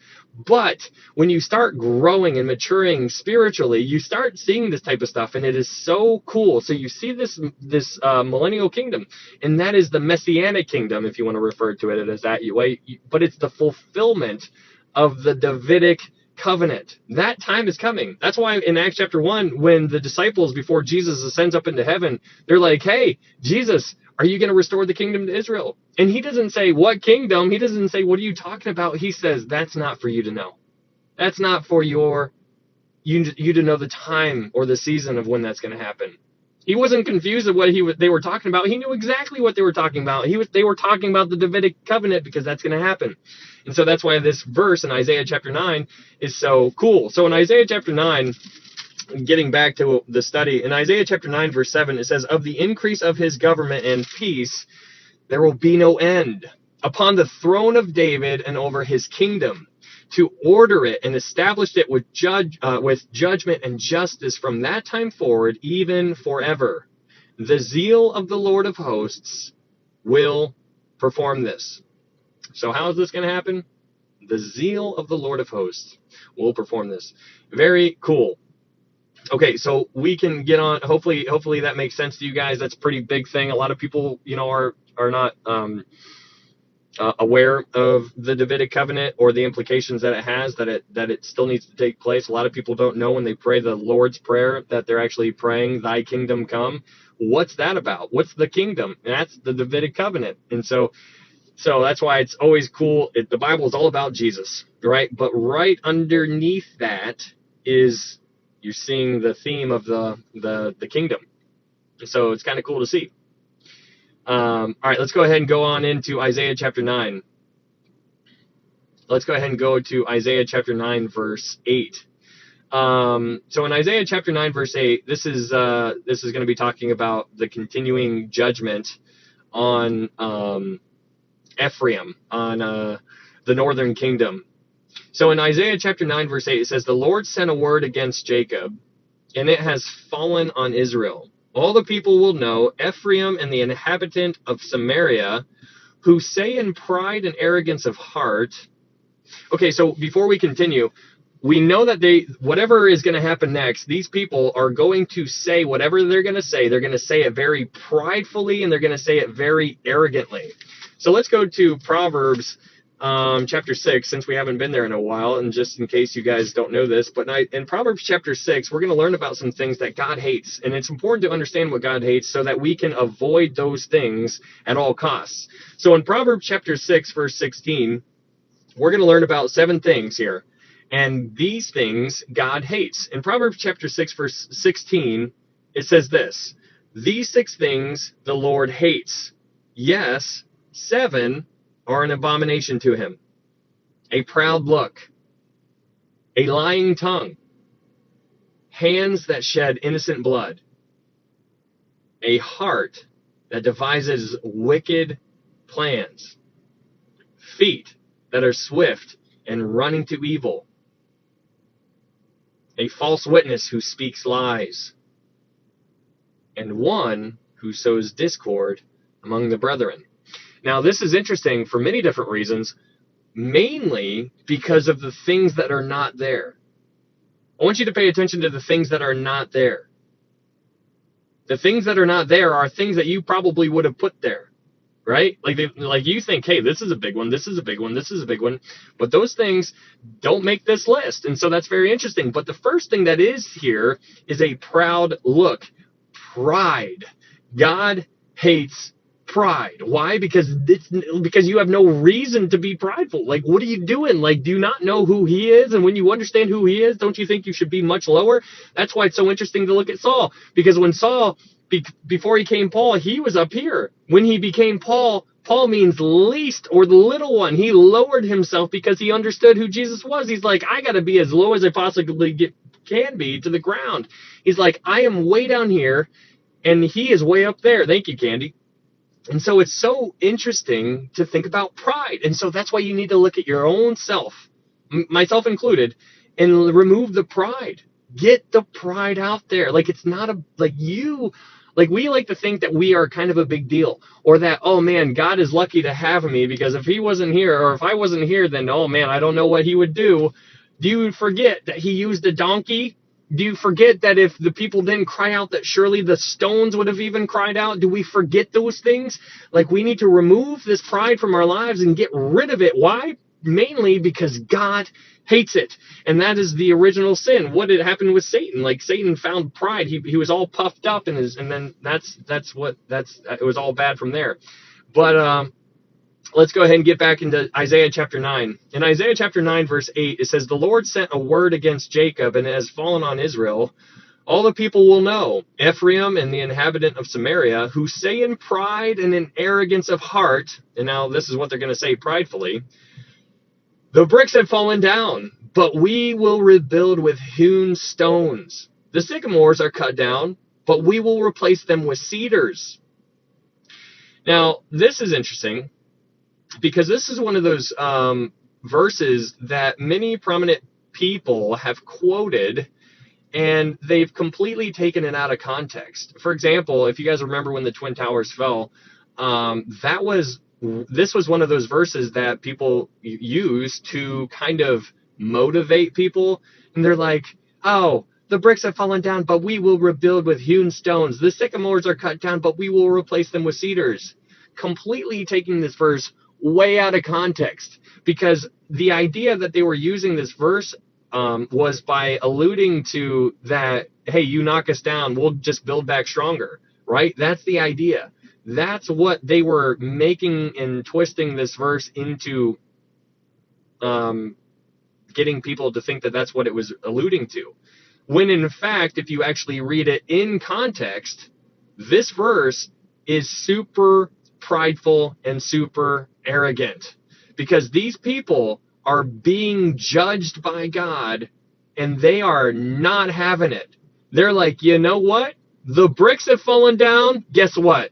We're going to rebuild with strong stones. Oh, the sycamores are cut down. Well, guess what? We're going to replace them with something stronger. The cedars. Because the cedars were so much stronger than the sycamore. You see the idea, the flavor that's going on here? These people are not taking their judgment very well. And instead of coming back to God, they just kept on running further away and getting more and more puffed up and more and more puffed up and more and more puffed up.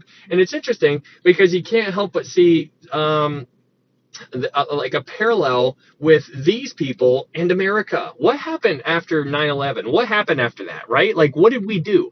Like, did we come as a nation come back to God? Did we do that? Like, just using that because this was when that verse was taken out of context widely. Did we come back to God? Or did we just like, you know what?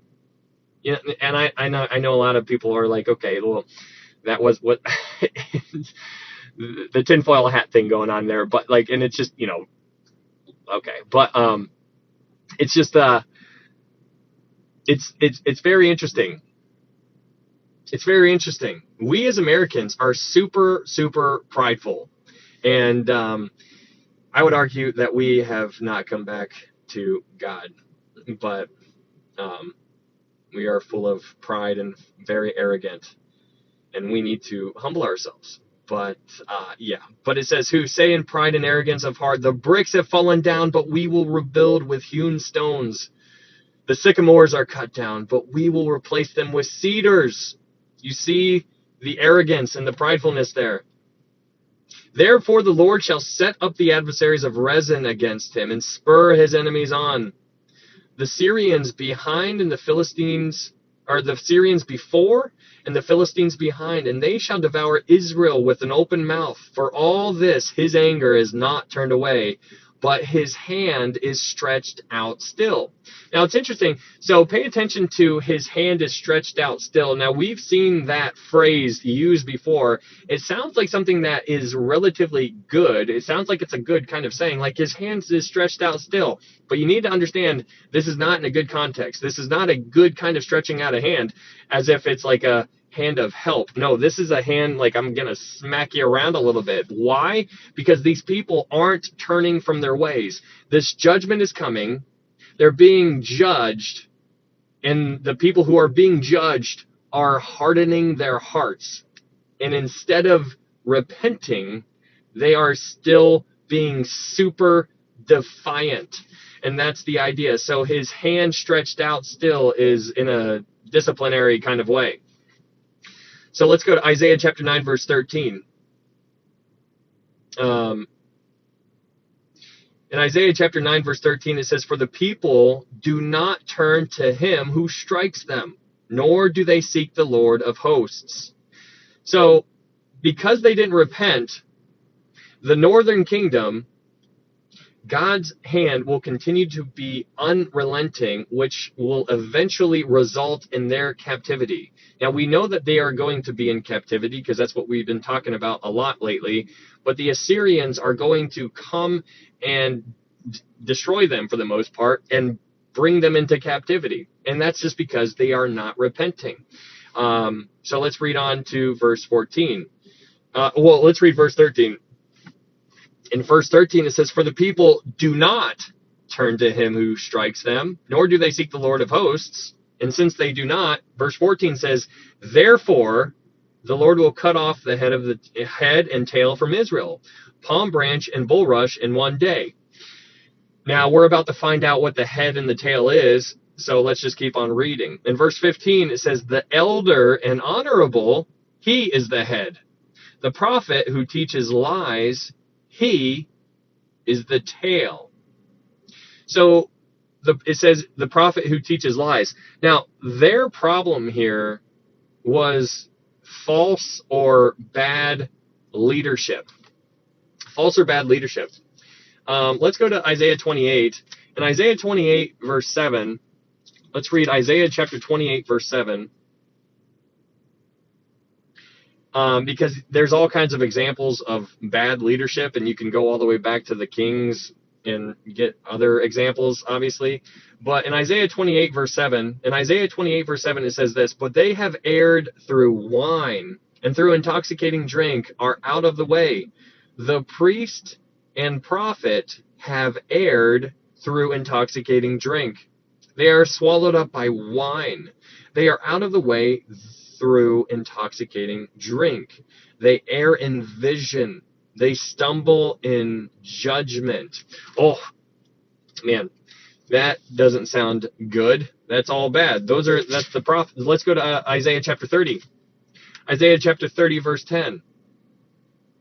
In Isaiah chapter 30, verse 10, it says, "Who say to the seers, do not see, and to the prophets, do not prophesy to us right things, speak to us smooth things, prophesy deceits." Man, so it's so interesting. Well, let's go back to Isaiah chapter 9. In Isaiah chapter 9, verse 16, it says, "For the leaders of this people cause them to err, and those who are led by them are destroyed." It's so interesting to look back at Israel and to understand that as the leaders go, so goes the nation. It's so remarkable seeing this, because if you look at what happened in the synoptics, you have Matthew, Mark, and Luke, and you have these Pharisees and you have these Sadducees, right? You have the Pharisees, you have the Sadducees. The Pharisees were so legalistic, it was disgusting. It was all about works. And so they believed in the law that was going back in the Torah. And so if you, like I told you guys before, if you imagine a circle, this is the law.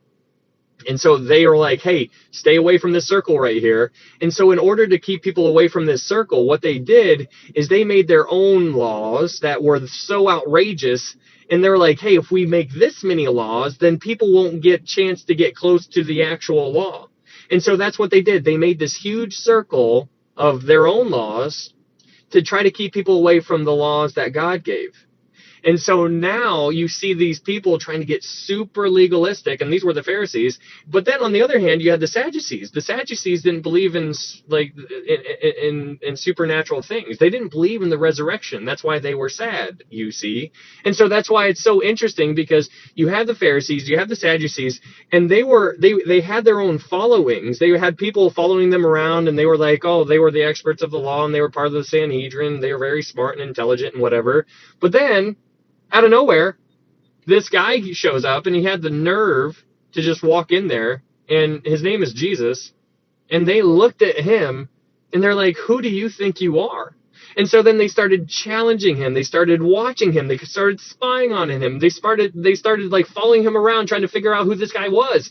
And then he started doing all these miracles that were messianic miracles, like healing lepers and stuff like that. And so then they were trying to figure out who this guy was. And then they're like, hey, Jesus, are you going to join the Pharisees? And then Jesus is like, I'm not about that, guys. You follow me. And so they weren't okay with that, because they were so prideful. And so instead of following Jesus, they started riling up the crowd. And then they riled up the crowd. And then they started hating Jesus. And so anyways, then you start seeing Pharisees turned against Jesus, and then you have the people being so confused. Do we follow Jesus or do we follow the Pharisees? And so it's so interesting, because there was a time where the sheep were without a shepherd. And Jesus even mentions that, and he's like, they're like a sheep without a shepherd, because they were following him. They're like, they don't know what to do.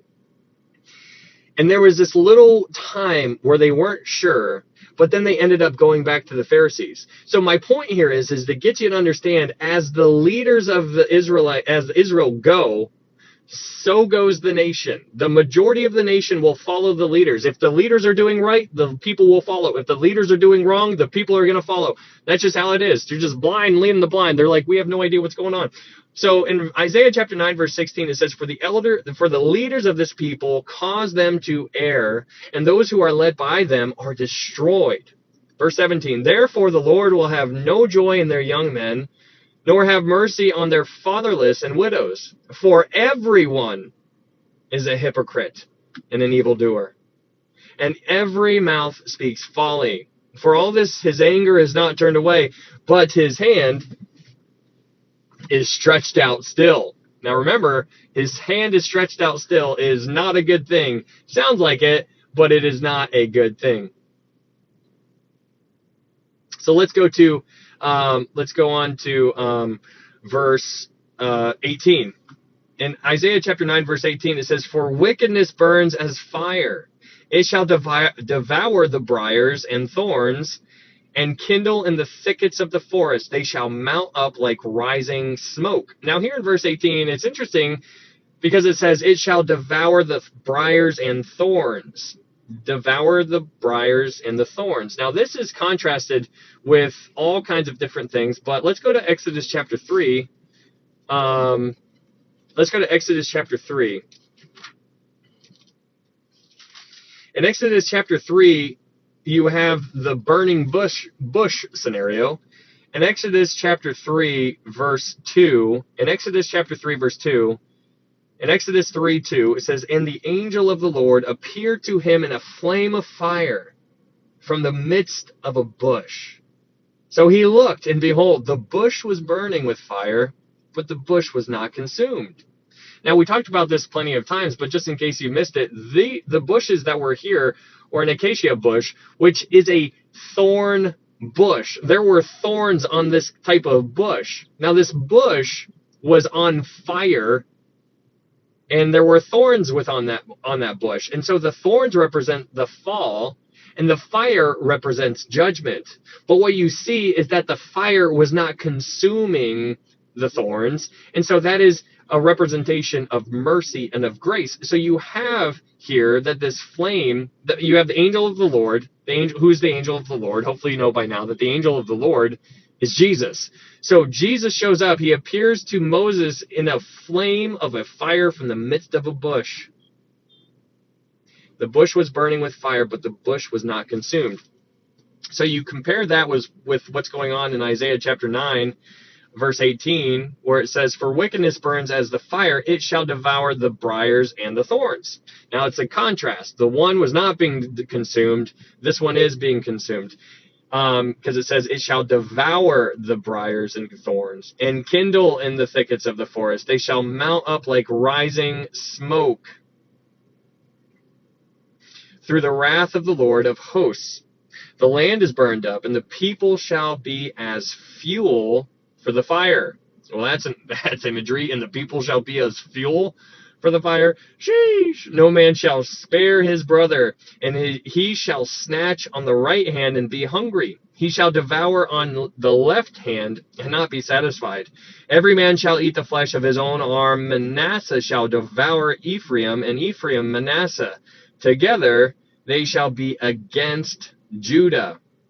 So in verse 21, where it says Manasseh and Ephraim, these guys, Manasseh and Ephraim, are the principal players, the principal tribes that were willing to unite against Judah. So Manasseh and Ephraim are in the northern kingdom. They were the prominent players on the board in the northern kingdom. So if you go back and you read 1 Chronicles and 2 Chronicles, you'll see time and time again Manasseh and Ephraim and Manasseh. It's like those were the main people. So it says Manasseh shall devour Ephraim, and Ephraim shall Manasseh, together they shall be against Judah. For all this, his anger is not turned away, but his hand is stretched out still. Now it's interesting, there you have that phrase again, his hand is stretched out still. Now that is interesting because his hand is stretched out to smite, not to save. Because these people were prideful and arrogant, and they were not repenting. They were unrepentant. So that is Isaiah chapter 8 and Isaiah chapter 9. So that is what I got for you guys tonight. If you guys are new here, thank you so much for being here. My name is Ryan. I upload these studies up on YouTube. There's a YouTube link up in my TikTok profile. I don't know if you guys have checked that out or not, but it's up there if you would like to go check it out. If you wanted to go subscribe over there, that would be awesome. But I have uploaded all the other studies, Revelation, Daniel, Ruth, Hebrews, James, John, all of these studies. We've done all the Pauline studies. Those are up there as well. And now we're going through Isaiah, and we're taking it bite by bite because this is a big book. But we go through each book expositionally, which just means verse by verse, and we try to get a better understanding. And you know what's so interesting about going through the Bible expositionally, and I don't know if you guys have probably thought of this, but it forces you, or it forces the pastor, and I'm not a pastor, by the way. We're just having a Bible study here. I'm nobody. But it's just, if you go to a church where the pastor goes through the Bible verse by verse and book by book, doesn't matter the order, but at least if he does that, if your pastor does that, it forces the pastor to talk on topics that people don't want to talk about. Because it's so easy to avoid certain issues, right? Like, hey, I don't want to talk about this. Oof. That'll lose some members. Ooh, I don't want to talk about this issue. Oh, man. You got to talk about it. We have to talk about it. And so as we're going about this, especially going through the Pauline epistles, I mean, man, is there something that we haven't talked about yet? I feel like we've talked about all the sensitive, controversial topics already. And so that's been fun. But that's one of the main reasons why it's important to do it in a church, because even if you disagree with one of the secondary issues that a pastor talks about or whatever, because, I mean, how rare is it to find somebody where you align with every single thing that the other person talks about? It's very, very seldom that will actually happen. But at least you can appreciate the pastor doing a verse-by-verse commentary and going back and forward and talking about what this is talking about and doing this and talking about this and actually saying the words. Because sometimes people go out of their way to not talk on certain issues, and that gets a little dicey. You don't want to be messing with that kind of heat. So that is what I got for you guys. Great study. Awesome. DJ Nix, thanks for being here. Have a good night, man. Line upon line, precept upon precept. That's right, Lisa. That was awesome, Ryan. Thank you so much. Very cool. Jules, thank you. Yeah, Candy, thank you. I appreciate it. Patricia, thank you. We are in Carrie. Have a good night, Faith Ann.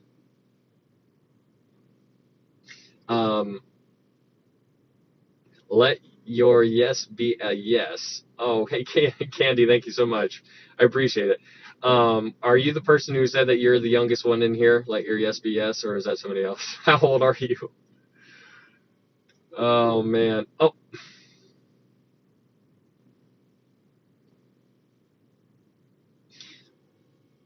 Oh, I'm scrolling up. Yeah, I'm just kidding. Yeah, right, legit. No. I'm a nobody on here. I seriously just look at this as if we're all just hanging out. Hey, Closet, thanks for being here the entire time, man. I appreciate you. You were here for a long time. Lisa, thank you so much. Yeah, that's in depth. Only took like 20 minutes, but thanks. You guys have been nice. Very cool. Your name is confusing me. I don't know what that means, but. I got a sheesh. Did you get my answer? Did you? Is that? Sorry, I wasn't reading comments earlier. Like, people actually want all of Israel's people to. Can I ask a question? Not trying to be offensive as Israel. Why do people want them to faith? People hate Israel because you need to understand where you are in a spiritual warfare. And so when you understand that God chose Israel to be his holy people, out of all the nations, he chose Israel, and you could read about that Deuteronomy 7. He chose them because they were the least, not because they were the greatest or the most. He chose them because they were the least. And so it's interesting. And so Satan knows this book. He knows this book. He knows this book better than I do, better than you do. And so since he knows that Israel is God's chosen people, then that means that they have a target painted on them. That's the elementary synopsis right there. And so that's another reason why you're seeing everything happen over in the Middle East right now. Everything is going to culminate in Israel. That is remarkable. Why doesn't it happen over here in Washington? Why not at the Kremlin? Huh? Like what? Why not? Why is it in a little itty bitty spot on the map called Israel? Why is it going to be in Jerusalem? Where is the throne of David going to be? Why is it in Jerusalem? Why? Because that is where God chose. And so that is why Satan hates it. And so since Satan hates God and he hates God's people, that's why there was this Holocaust. That's why there's going to be a worse Holocaust. The first Holocaust, we lost 1 in every 3 Jews. The second Holocaust, which is forthcoming, we're going to lose 2 out of every 3 Jews. So that is, and that's talked about in Zechariah chapter 14 or 13, 12, 13, 14, one of those. Anyways, the short answer is because Satan hates them, and he's going to try to wipe them out. And hopefully that makes sense. Anyhow, bedtime for me. Good night. Good night, closet. Cough, cough. When shall we meet again on here? What's up, Carrie? Good to know for study. Yeah. Meet again. What's today's? Today is Saturday. Happy Saturday, everybody. Saturday, Sunday, Monday. I think Tuesday. I think we can go live again on Tuesday. And then on Tuesday, we can do chapter 10, 11, and 12. 10, 11, and 12. Chapter 11 is going to be fun. So hopefully that makes sense. Faith. Next study night, I think on...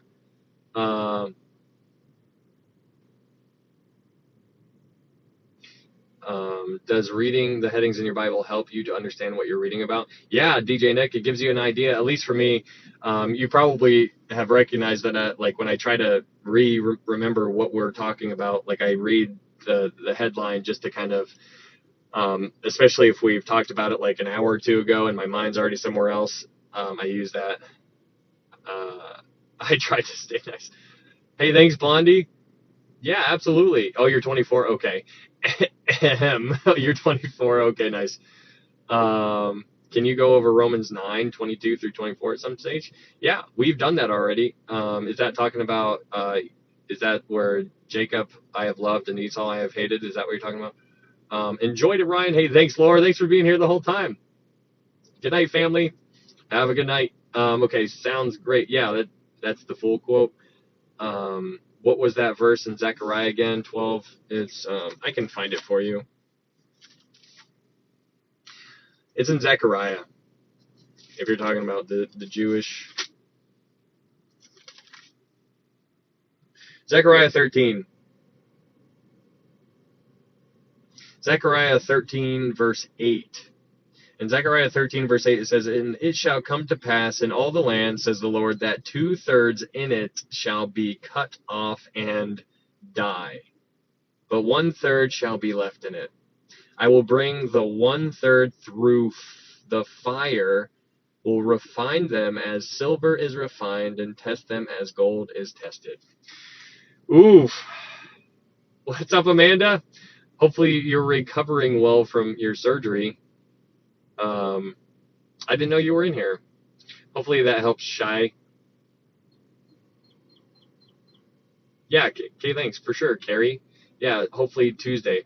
Let's do a 24-hour Bible study. Oh, gosh.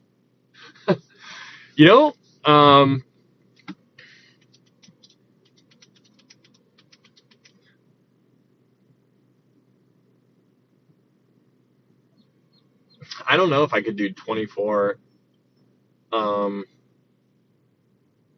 I mean,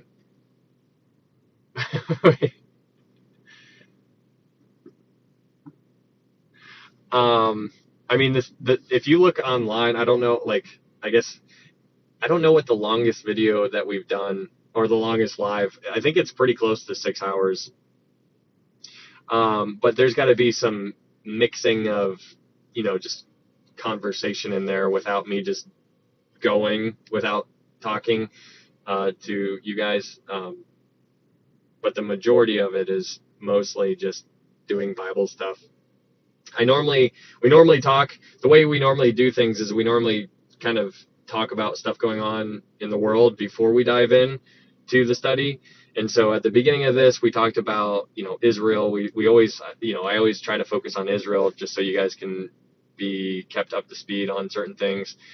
And then after we do that, we talk about some other things that's going on in the world, like, the digital ID that just is passing, that passed in Australia.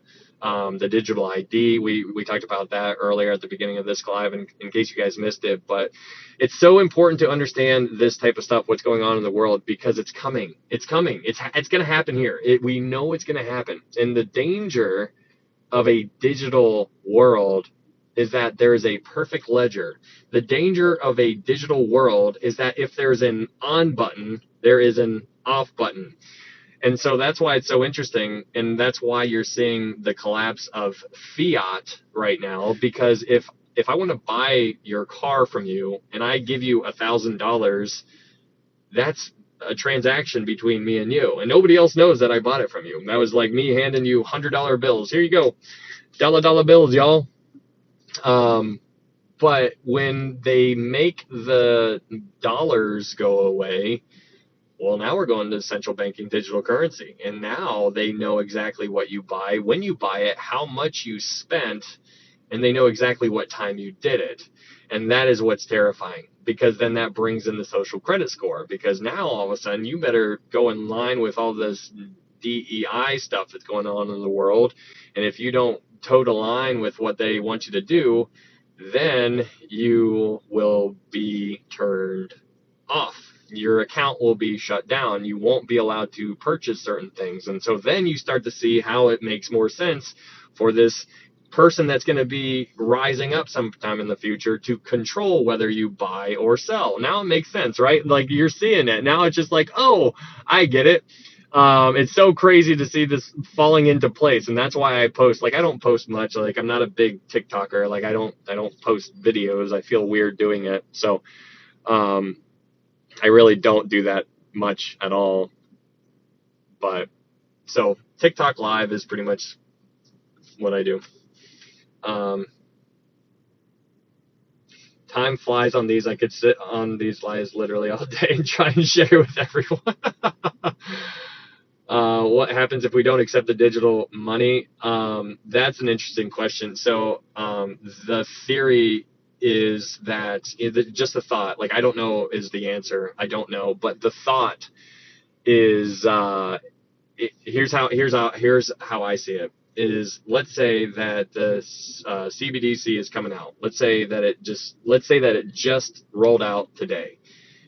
I feel like they would have to allow us to transfer the money that we do have over. So the way I see it is they would say something along the lines of, hey guys, you have 6 months to transfer all of your money into digital currency.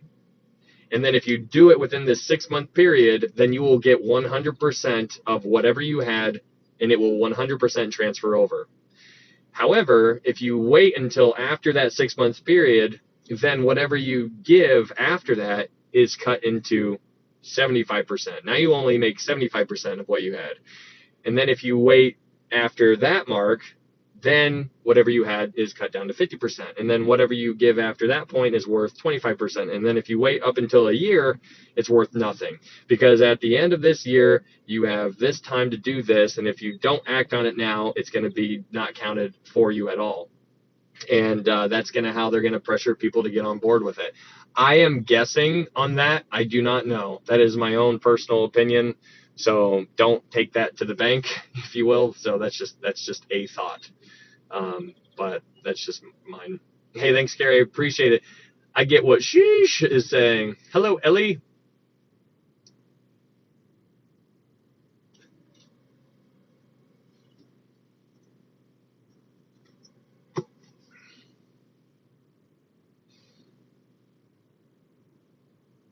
Yes, we are.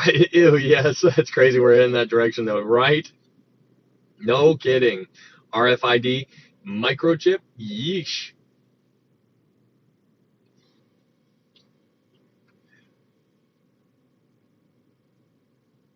Prime Minister just got 5 times. He voted no. Oh yeah. Um, my journey of seeds. Yeah. Yep. I know exactly what you're talking about. Isn't that crazy?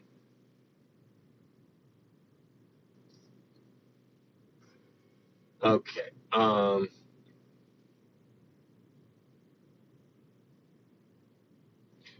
What do I put in to find you on YouTube? Hello, Shalom. There is a question on there is a YouTube if you click on my TikTok profile, there's a YouTube link. There's a link in my YouTube. And if you click on that link, it'll give you the option to go to my YouTube. Or you could just type in it's sheesh. Whatever's easier for you. I guess I'm just going to be live from Starvation. Jules, we're going to be raptured out of here. That's what I believe. Red heifers, anyone? What's up, Sparkle? Yeah, who knows what the red heifers situation is? The red heifers, just so you know, is a hey, thanks, Tubesy. Love you too, man. But the red heifer is not a good thing. So it's important to understand that. Like, so when like I got all excited about the red heifer thing, but it wasn't for like an edifying kind of way. It was more of a end times kind of like where time is drawing near kind of way because of, there needs to be a temple. There's going to be a third temple sometime in the future. We know that because of Revelation chapter 11. There's going to be 2 witnesses that preach in front of it for 3.5 years, and that's going to be happening during the tribulation. And then 3.5 years into the tribulation, the beast will make war against those 2 witnesses. He will overcome them. He will unalive them. They will lie there in the streets, and then a couple days later they will rise again. They will ascend into heaven, and everybody will see them. It's crazy. The whole world is going to see these people, and that's what I was telling you before. Like at the beginning of this, have there ever been a time in history, with aside from the past, from our lifetime, has there ever been a time other than our lifetime to where everybody in the world can be thinking the same thing at the same time? And I brought up the situation with C-19, right? Like remember when that was happening? Everybody, no matter where you were, was talking about it. They all knew about it. It was on their minds, and it was all happening all at the same time, no matter where you were, over here, over here, over here. And so that's what's so interesting about the 2 witnesses, because when they get unalive, they're going to be in the streets. They're not even going to be buried. It's going to be like a satanic holiday where everybody's going to be giving gifts to one another, going to be celebrating, yay, they're dead. And then they're going to rise up. They're going to dust each other off. They're going to give each other a hug. And then they're going to slowly ascend into heaven. And it says everybody's going to see them. And that's because they have phones. That didn't make sense when John wrote that when he was on Patmos. That didn't make sense. How does it make sense? It makes sense now because we have technology. What is everybody going to do if they see somebody get up who was dead? Everybody's going to know that they were dead because they saw the entire event. And then they're just going to get their little phones out and they're going to be like, and then there's going to be the one guy with the flip phone. Like, come on, man. Like, did you record that with a, like, with a Verizon chocolate or whatever those things were called? A Nokia? They'll be sending gifts for 3 days. Is it 4 days?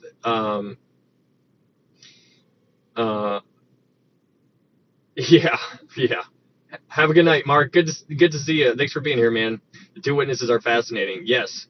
Have you heard anything about the One World Religion printing composite Bibles? No, I have not. Sparkle.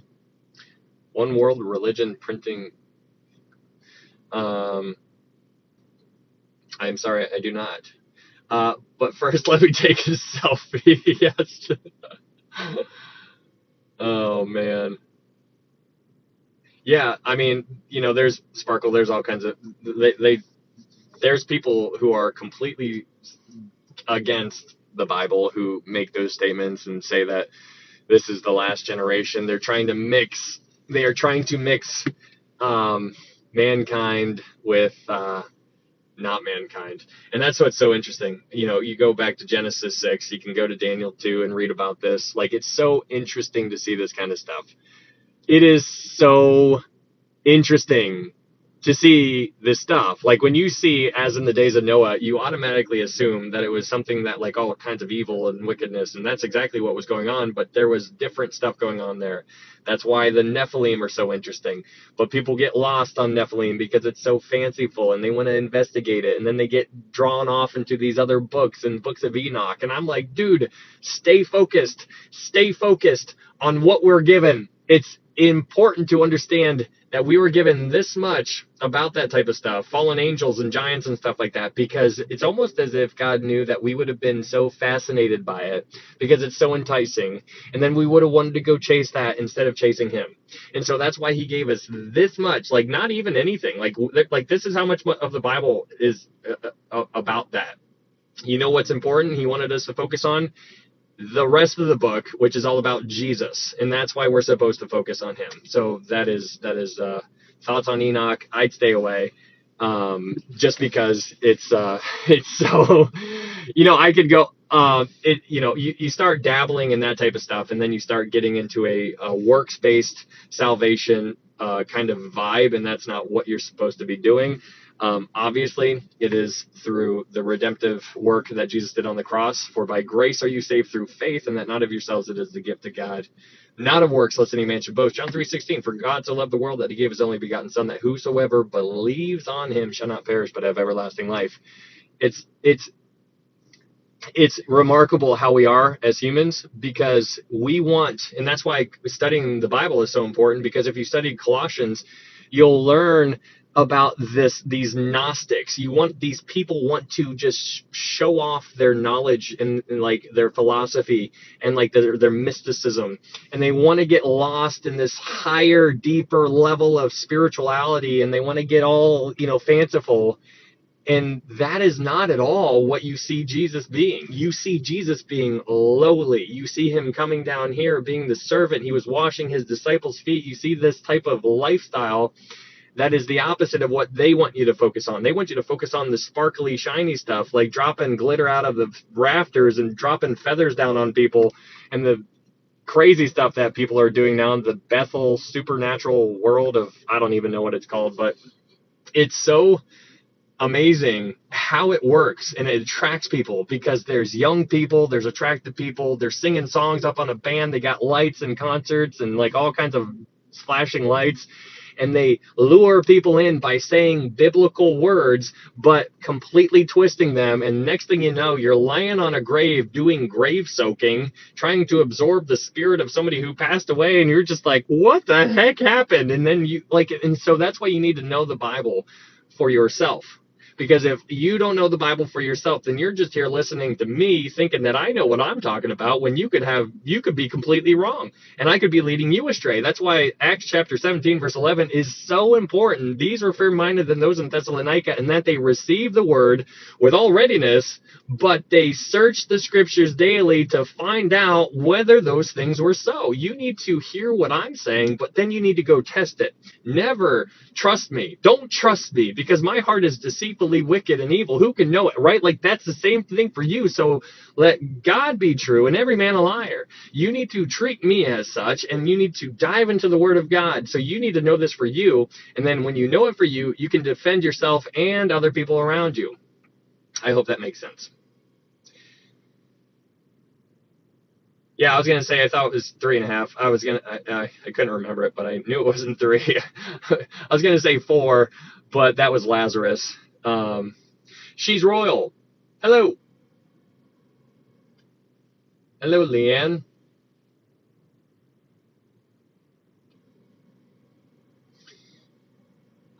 Circuit is soul in the church. Yeah. Oh my goodness. God didn't decide what books were in the Bible. I really believe it is important to know it all. Are you talking about the Book of Enoch and whatnot? I would argue differently. I mean, that's just my own opinion. I would completely argue it differently, though, especially when you look at the book of Isaiah. How many chapters are in the book of Isaiah? There are 66. How many books are in the book of the Bible? There are 66. What happened? I mean, for all the reasons that we talked about before, just using Isaiah alone, nothing else. you can talk about that for days. It is literally it's remarkable. Just using Isaiah alone and no other books, just looking at the structure of Isaiah. There are the first 39 chapters in the book of Isaiah parallel the Old Testament. The second 27 chapters in Isaiah parallel the New Testament in every single sense of the word. So, with that alone, I mean, what are the odds?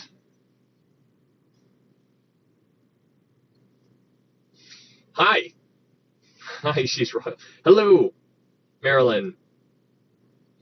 Hello, Leanne. I have a difficult time sitting down and reading the Bible when I don't feel like it. Oh, Gabriella, I am right there with you. It's difficult. It is difficult, especially for me, reading. I'm not a big reader, so that's why I like doing studies. And that's why I think, like if you follow along with somebody who you trust, that you've researched, and you're like, okay, their theology is aligned with what I believe, at least on the important issues, right? And so if you find somebody like that, then you can kind of lean on them and trust them to kind of help you out as verse by verse, which is why I like these studies so much, because it challenges me to dive in, and then it challenges me not only to dive in, but to explain it to other people. And so that's why, there's a YouTube link up here. Hey, thanks, Michelle. Thank you for that. So if you're interested and you wanted to go verse by verse, you could do that. I'm telling you what, Laura, I don't know if she's still here, but Laura's doing her own Bible study, her own women's Bible study with some of the friends that she knows, and she was telling me about that, and she said that she's learned a lot, and I'm just like, that is super cool, because I have learned a lot.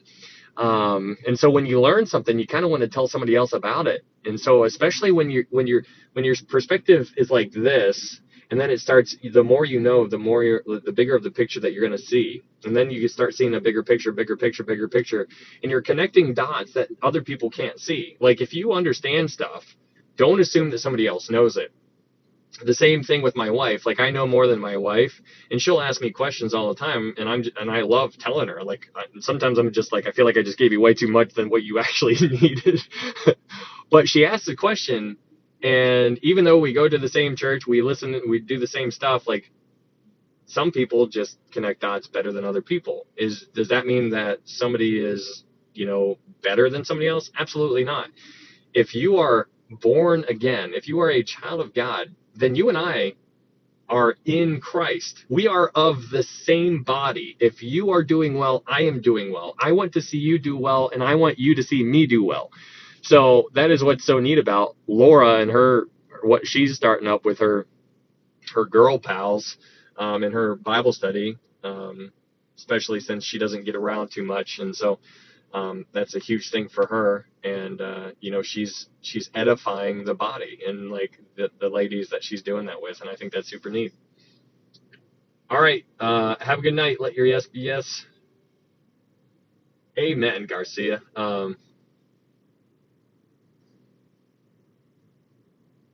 My someone teach me how to study the Bible. It's a great way to learn, right, Juicy Bear? Good morning, Rusty from Ireland. Completely agree. Sign yourself.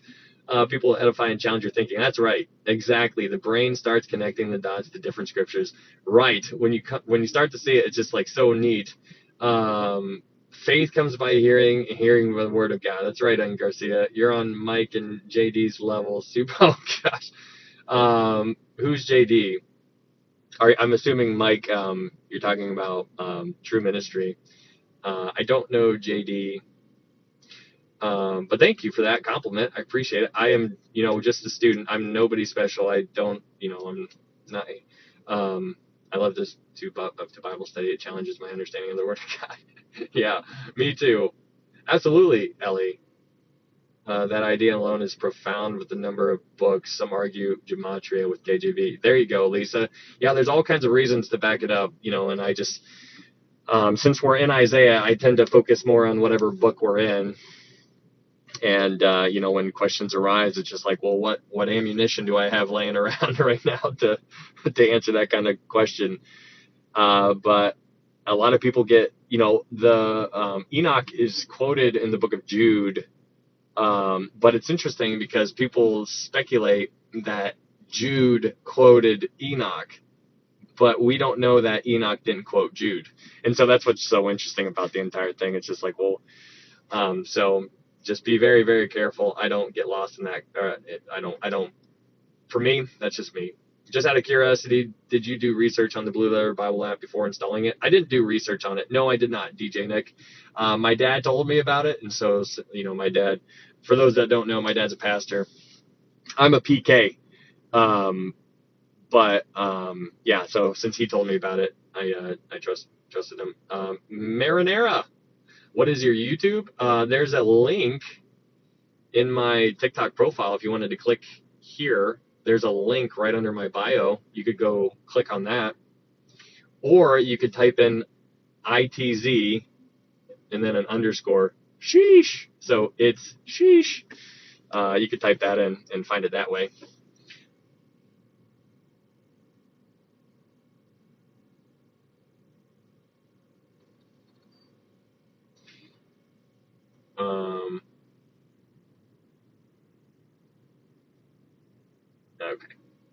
Okay. Love spending time with you guys here. Awesome, Juicy. Love the BLB. I love the BLB. Coffee. What's up, Coffee? Did you change your profile picture? Or are you a different coffee queen? I feel like there can only be one coffee queen. I love the BLB too. Blue Letter Bible. I'll change my name later. I don't know what yet. I just changed it today. I have to wait 7 days. Why you keep changing your name? PK's in the house? Thank you, sir. Yeah, for sure. Brando is supposed to start a pod with JD on Saturdays, I think tomorrow. Okay, did you answer who JD was? Okay, I don't know who JD is. Yeah, I know Brando, though. I love me some Brando. He's always bragging about himself every single time I talk to him. He's just like, I'm so cool, Ryan. And I'm like, I know, Brandon, get over yourself. Ugh. Just telling me how cool. I'm totally kidding. I love Brandon. Good morning from Utah. What's up, Sam? Birmingham? When do you sleep? Yes. When do you sleep? The one and only JD is the mic. JD is the mic, aka True Christian Ministries homie on the pod every week. Wait, JD? So his name's not Mike? Is his name JD? I'm so confused. Isn't his name Mike? Found you. Awesome, Marinara. On the church circus note, there is a pastor on YouTube who flew in on a wire and got stuck. Half asleep. That's hilarious. Half asleep. Yes, it's me. Well, hello, coffee. Get more coffee. No, don't do that. Drink water. How much caffeine did we have tonight? Ooh. Well, I didn't drink the entire thing. Yes, I did. Have a good night. Let your yes be yes. Yep, change that name because it's difficult. Okay, Mike and JD go over the scriptures together. Okay, so they are two different people. JD is Mike's best friend. They do the podcast together. Okay. JD is Michael's friend from Africa. It's Mike? No, it's Mike and JD. Okay. JD is the Mike AK. I have not listened to any of his podcasts, by the way. She's confusing me on purpose. No, oh man, no, I'm not. I'm not confusing you on purpose. I was just trying to figure it out. Because I've listened to Mike. I was in his live just to see if he was good or not, as far as like theologically. And then I learned that he was from the little that I paid attention to. And then after that's pretty much what I do. I don't stay in lives much at all.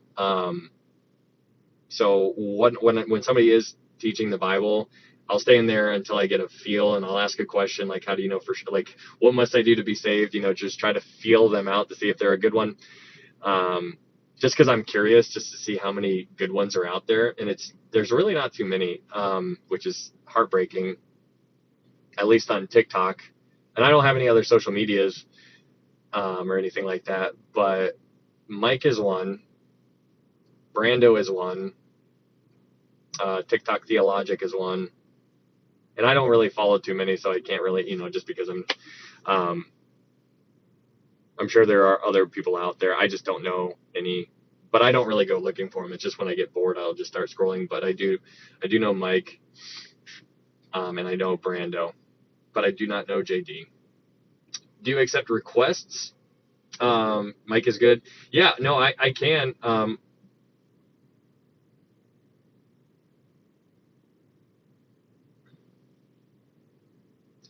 Unless you're there to make fun of my waffle voice. I was supposed to sleep, so I didn't have any caffeine, and I'm still up, so I figured I'd ask. Oh, okay. Yes. I thought you was in the pod chat every week. No. I'll swing in there, but if I'm in there, it's only for a second. I had Coca-Cola. Yeah, I'll say hi. I'll say hi, and then I'll just keep on going. When you on next? I slept in this morning. How dare you, Rusty? Tuesday.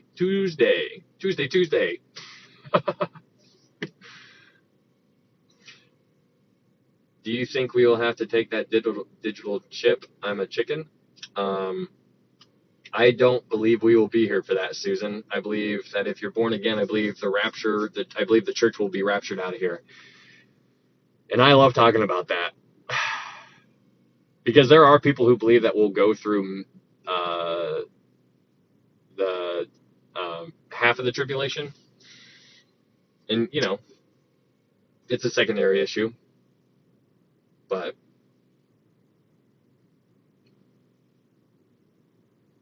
I'm off Tuesday, but I will try to stay awake. We will see. Okay. That's fair enough. Half.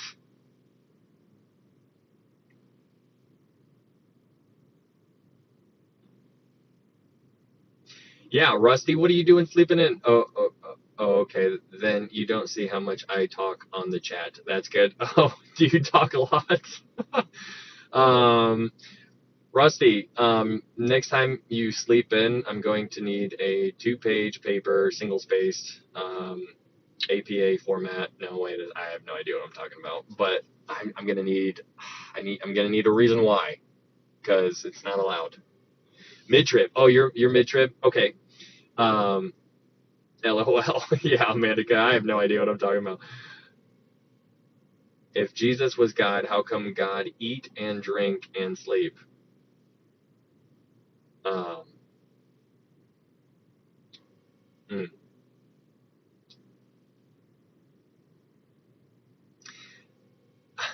Okay. He needs a doctor's excuse next time. I already told my kids I'm not, and they know what may happen. I pray that they make the right choice. Yeah. Oh, man. Good night, everybody. Good night, Ryan. Leah, did you tell your joke? Why couldn't Jonah trust the ocean? See? I don't know. Why couldn't Jonah trust the ocean? I don't know.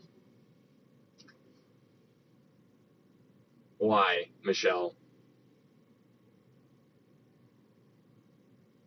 Because there is something fishy about it. What do you call an alligator with a vest? An investigator. Nailed it. Because there is something fishy about it. Okay. You guys are ridiculous. Oh my god. Let's see. Read Quran, please. Once for a lifetime.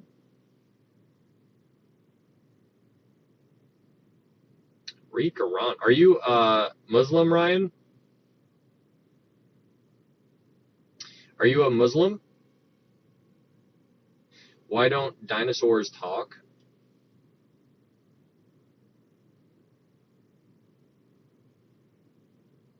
Why don't dinosaurs talk? Because they're extinct. I don't know. Oh, you are Ryan. Okay. Well, nice to meet you, Ryan. It's good to meet you. My name is Ryan as well. Who was the most business savvy woman in the Bible? My goodness. Do you guys research these beforehand? Because if you do, then that's just impressive. Um, yes, I got one. Star flower. Thank you, Leah. That is too funny, guys. But yeah, good night, Jules. Have a good night. Hopefully, we'll see you on Tuesday.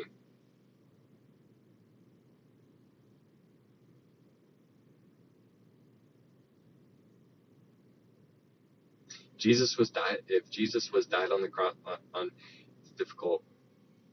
Um, oh man. Well,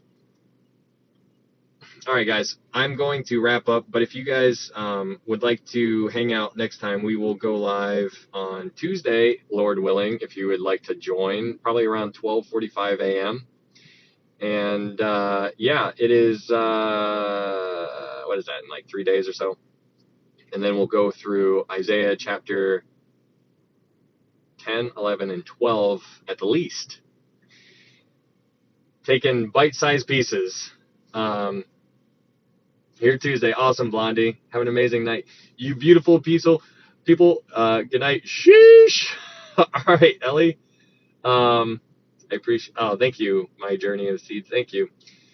But yeah, if there's a YouTube link up in my TikTok profile, if you guys wanted to go subscribe over there, if you haven't found it, just type in "it's sheesh" and you'll see my stupid face on YouTube. And you'll see the other lives that we've done, the other studies that we've done, Revelation and Daniel and Ruth.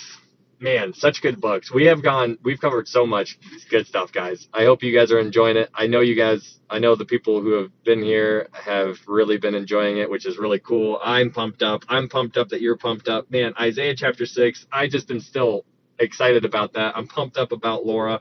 I'm pumped up about all this kind of stuff. And I have had a headache this entire time, and I'm still pumped up. And I'm just like, let's freaking go.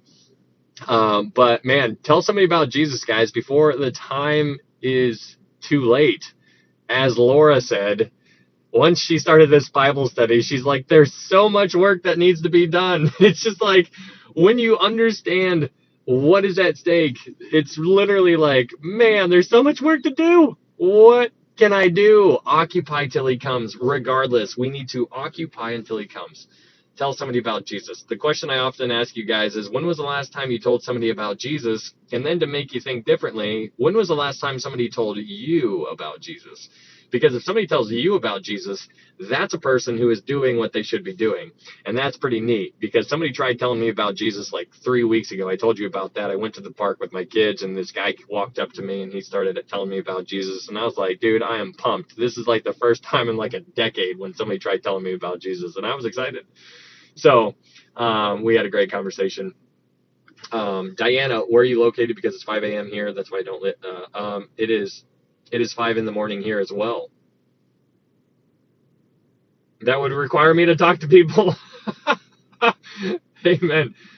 Oh man, I hope you have an amazing weekend, Ryan, and everyone. Thanks, Blondie. I appreciate it. Okay, guys, out of here. I'm gonna get out of here. There's the YouTube link up there. If you would like to go subscribe over there, that'd be awesome. And if not, no worries. But we will hopefully see you on Tuesday. And yeah, all right, guys. You guys have a good night and be safe. See you guys.